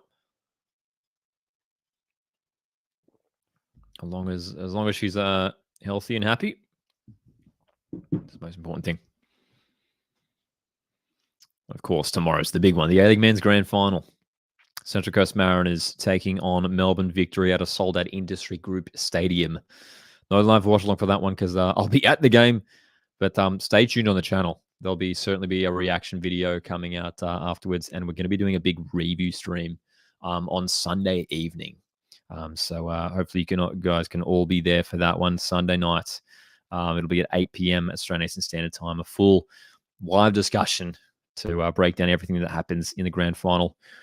Hopefully we are set for a cracking game. And after this weekend, it'll be the long wait for the A-League men's and women's campaigns to get back underway in October, potentially November. We'll see. Hopefully one day we see this preseason shortened, this off-season shortened.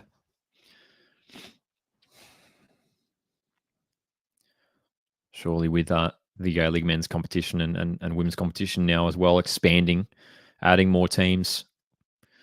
Hopefully we do get to the point where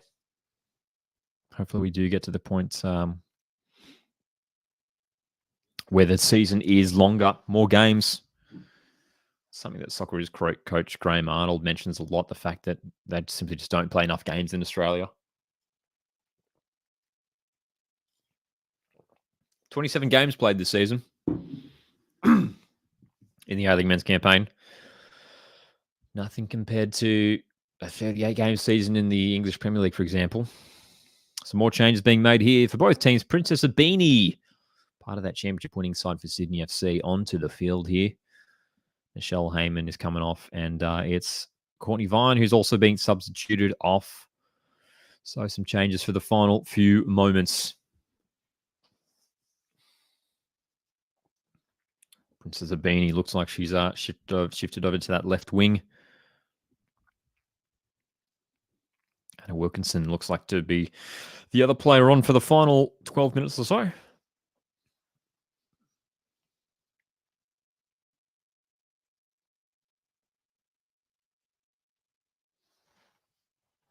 Sophie Harding out on the right wing.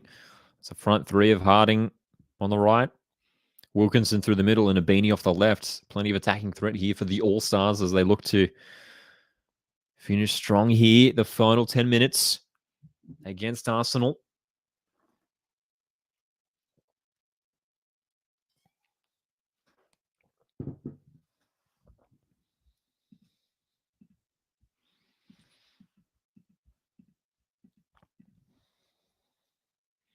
Long-range effort from Vord. Oh, forcing a good save from Wyman. Diving effort from the Sydney FC goalkeeper. Caitlin Ford has been one of Arsenal's major attacking outlets in this contest. That curling effort. Forcing a good save from Wyman.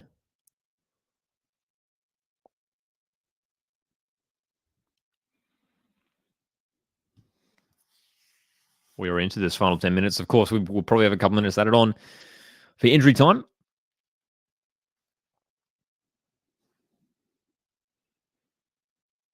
One goal, that first half goal separating the two teams. Here's a good chance for Arsenal. It's teed up nicely. It's straight at Jada Wyman, but another great opportunity for Arsenal goes begging. They set it up nicely, didn't they? Found the space, got the shot off quickly.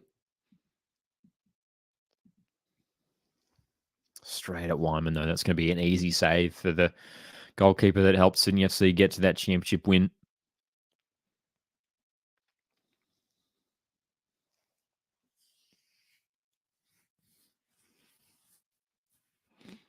Ford getting the attack going down the left once again for Arsenal. Caitlin Ford will be crucial for the Matildas in the upcoming Olympics campaign, especially with the absence of the injured Sam Kerr.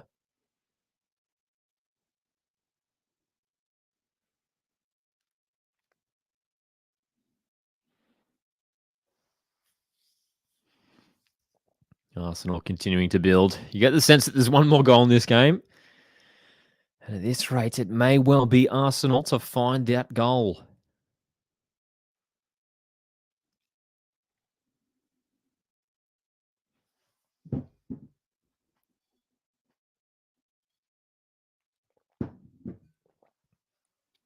Some more decent forward play by Arsenal. Gets cut off. And the All-Stars. Harding loses possession. Bit more space opening up late on in this match. Ford. Going one way and another. Oh, that's nicely done. What a chance, dude. The ball inside was all right. Just evaded her teammates in the middle. It's been a great showing for Caitlin Ford, who's been great tonight. She's coming off for the final moments of this game to be replaced.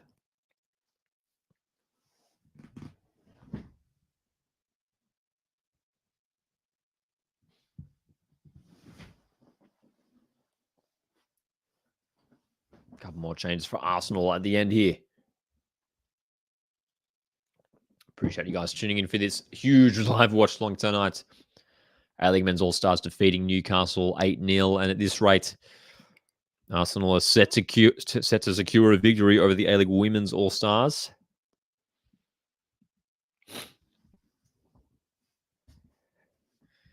Caitlin Ford receiving the applause as she departs the field.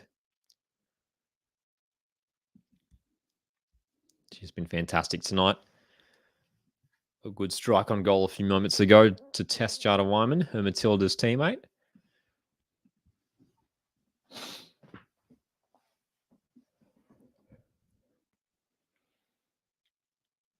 Dude, so many seagulls. Once again, it's that right-hand side of the field where, like, to be fair, not much of the game has been played. Arsenal have had the ball up the pitch for most of the game in the second half. Every time the camera goes the other way, you see all these seagulls gathering at the empty end, the empty end of the pitch. So Arsenal getting forward down the left-hand side. Once again, looking for the space. How long left? Not now. Ticking past 84 minutes. Probably have a few more minutes of added time. So we're definitely in the final 10 for now, that's for sure. It's going to be another corner here for Arsenal as they look for this second goal to secure victory.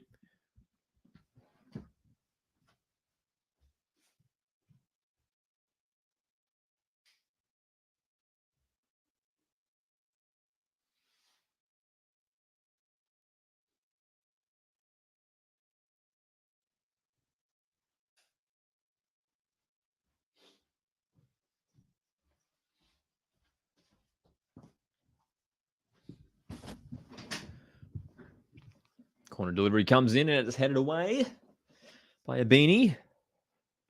Arsenal still in possession as they work it backwards. Right? It's such like a feature of these stadiums in Melbourne. We see it at AAMI Park. We see it at Marvel Stadium. So many seagulls. It's become an iconic feature of these stadiums in Melbourne. So many seagulls.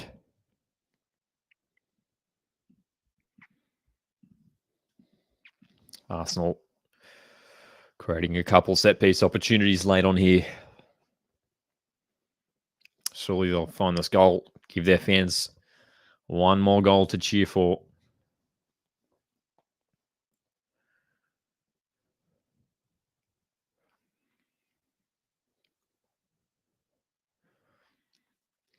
They're definitely still committing the numbers forward for these set pieces. Katie McCabe has been on corner duty on that right-hand side for the in-swinger. Headed away. Again, for the most part, the defending has been pretty sound for the All-Stars.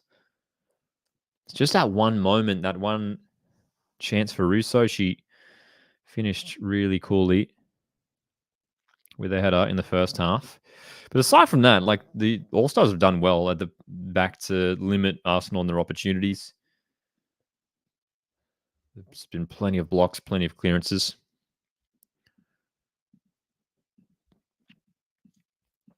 Is that a pink guitar in the background? When are we going to see Coast Watch guitar covers? There is indeed a guitar in the background. And I actually do have a YouTube channel where I do some covers. And the channel is Locky, Lockee, if anyone is interested. But yes, we've got the lovely guitar in the background, which yeah, love that pink color on it. I was searching for that exact guitar for a long time too, and I knew someone who was selling one, so it worked out well.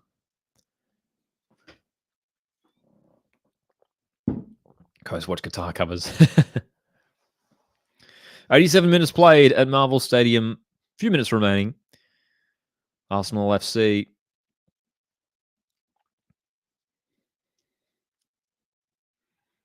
It's been a real competitive match. Yeah, the women's All-Stars have done really, really well to hold Arsenal at least to just that one goal. Oh, that's a poor clearance. Abini's going to go for a long-range effort. Couldn't quite get the lift on it, unfortunately, but Abini trying to catch the goalkeeper off a line. Couldn't do so in the end.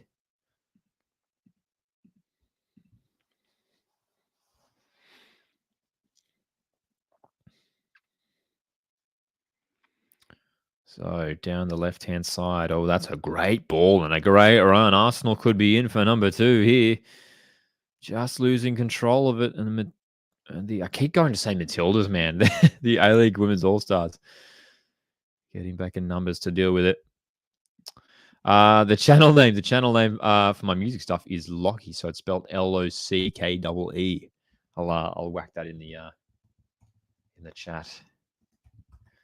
Yeah, that's where I do my music stuff. If anyone's interested in checking that out. So when I'm not talking about football, I'm playing music. Another set piece here for Arsenal. McCabe hanging it up. Edge of the box. But there's Hawksby to get that clear. There's a player forward for the All-Stars here. It's Harding.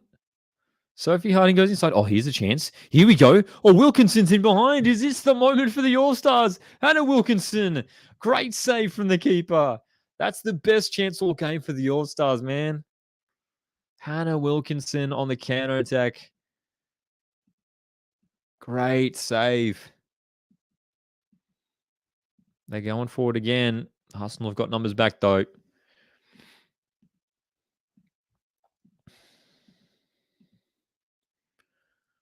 Wow. What a moment for Hannah Wilkinson. I tell you what, they did well. Harding got it forward. And all of a sudden, in behind was Hannah Wilkinson, New Zealand international. Left-footed strike. Good effort and good save.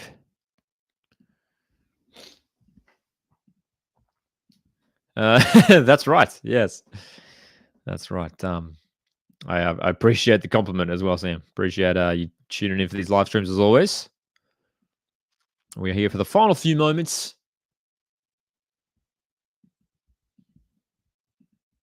Four minutes added on here for this game. 4 minutes left for the All-Stars to grab a dream equaliser against a Women's Super League team. Oh, great challenge at the back there. I think it might have been Hawksby. Down the left-hand side, a long cross is lobbed in, but the keeper will claim that. Now into injury times, a bit more desperation. Surely the All-Stars just have to commit some numbers forward now. Apply the pressure. Try and win the ball. Time is up. It's been an admirable defensive effort. But unfortunately, it hasn't worked out in attack for the All-Stars tonight.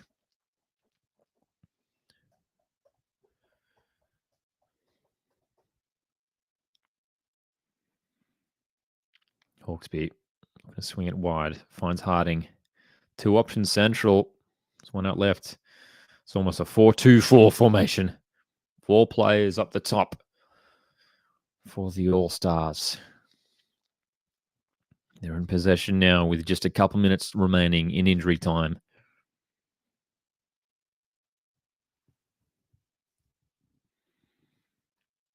Throw an opportunity here. Foster goes short.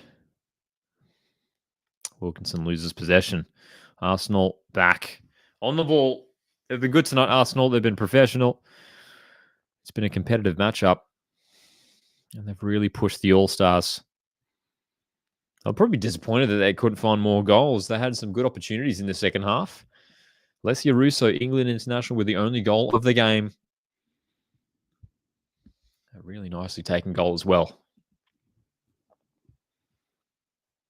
Lovely cross and a lovely header. Space down the right for Arsenal, who are looking for goal number 2 to finish it off.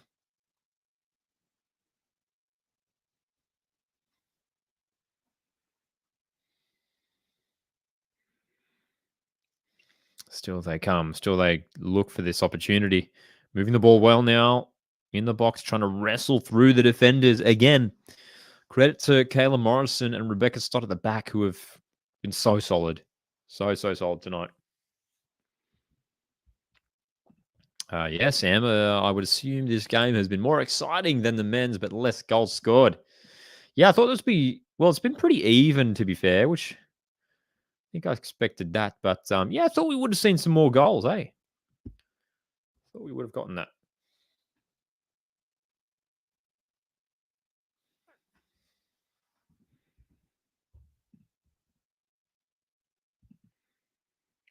Final minute.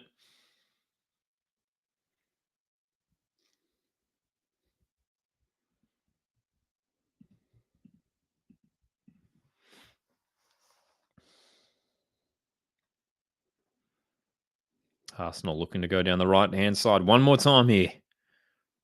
Ball just gone out of play, though. Throw in here with 30 seconds remaining for the All-Stars. Dude, just send it long. Get Jada Wyman up there. Send everyone up there.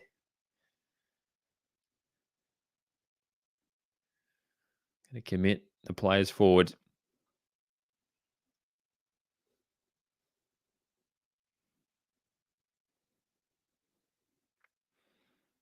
Wyman looking to go long down the right. Finds Policina. Goes back. And it's sent long now towards Harding. And Arsenal will clean that up calmly. The 1 goal to Alessia Russo doing the job in the end. That's full time. Arsenal travelling down to Australia, putting in a solid performance, winning 1-0 in the end. A-League Women All-Stars pushed all night, tried to find the opportunities. Hannah Wilkinson with a great chance late on, but unable to make the breakthrough in the end. Dude, the defensive performance, though, was really, really solid. We got to give it to again, keep going to say midfielders. The A-League Women's All-Stars, Kayla Morrison and Rebecca Stott were really, really solid at the back. That partnership was fantastic in this game. Holding on Arsenal, 1 goal in the end, doing it. They easily could have found that second. They had some good opportunities. But as I mentioned, they're holding on at the end there. The A-League Women's All-Stars. Guys, thank you so much for tuning in for this huge watch-along. The A-League Men's All-Stars defeating Newcastle 8-0. The A-League Women's All-Stars losing 1-0 to Arsenal. A couple fantastic matches. And then, of course, we are all looking forward to the A-League Men's Grand Final tomorrow night. Once again, thank you so much for tuning in. Hit the like button on the way out. My name is Lockie. This is Coastal Football, and I'll see you in the next one. Cheers.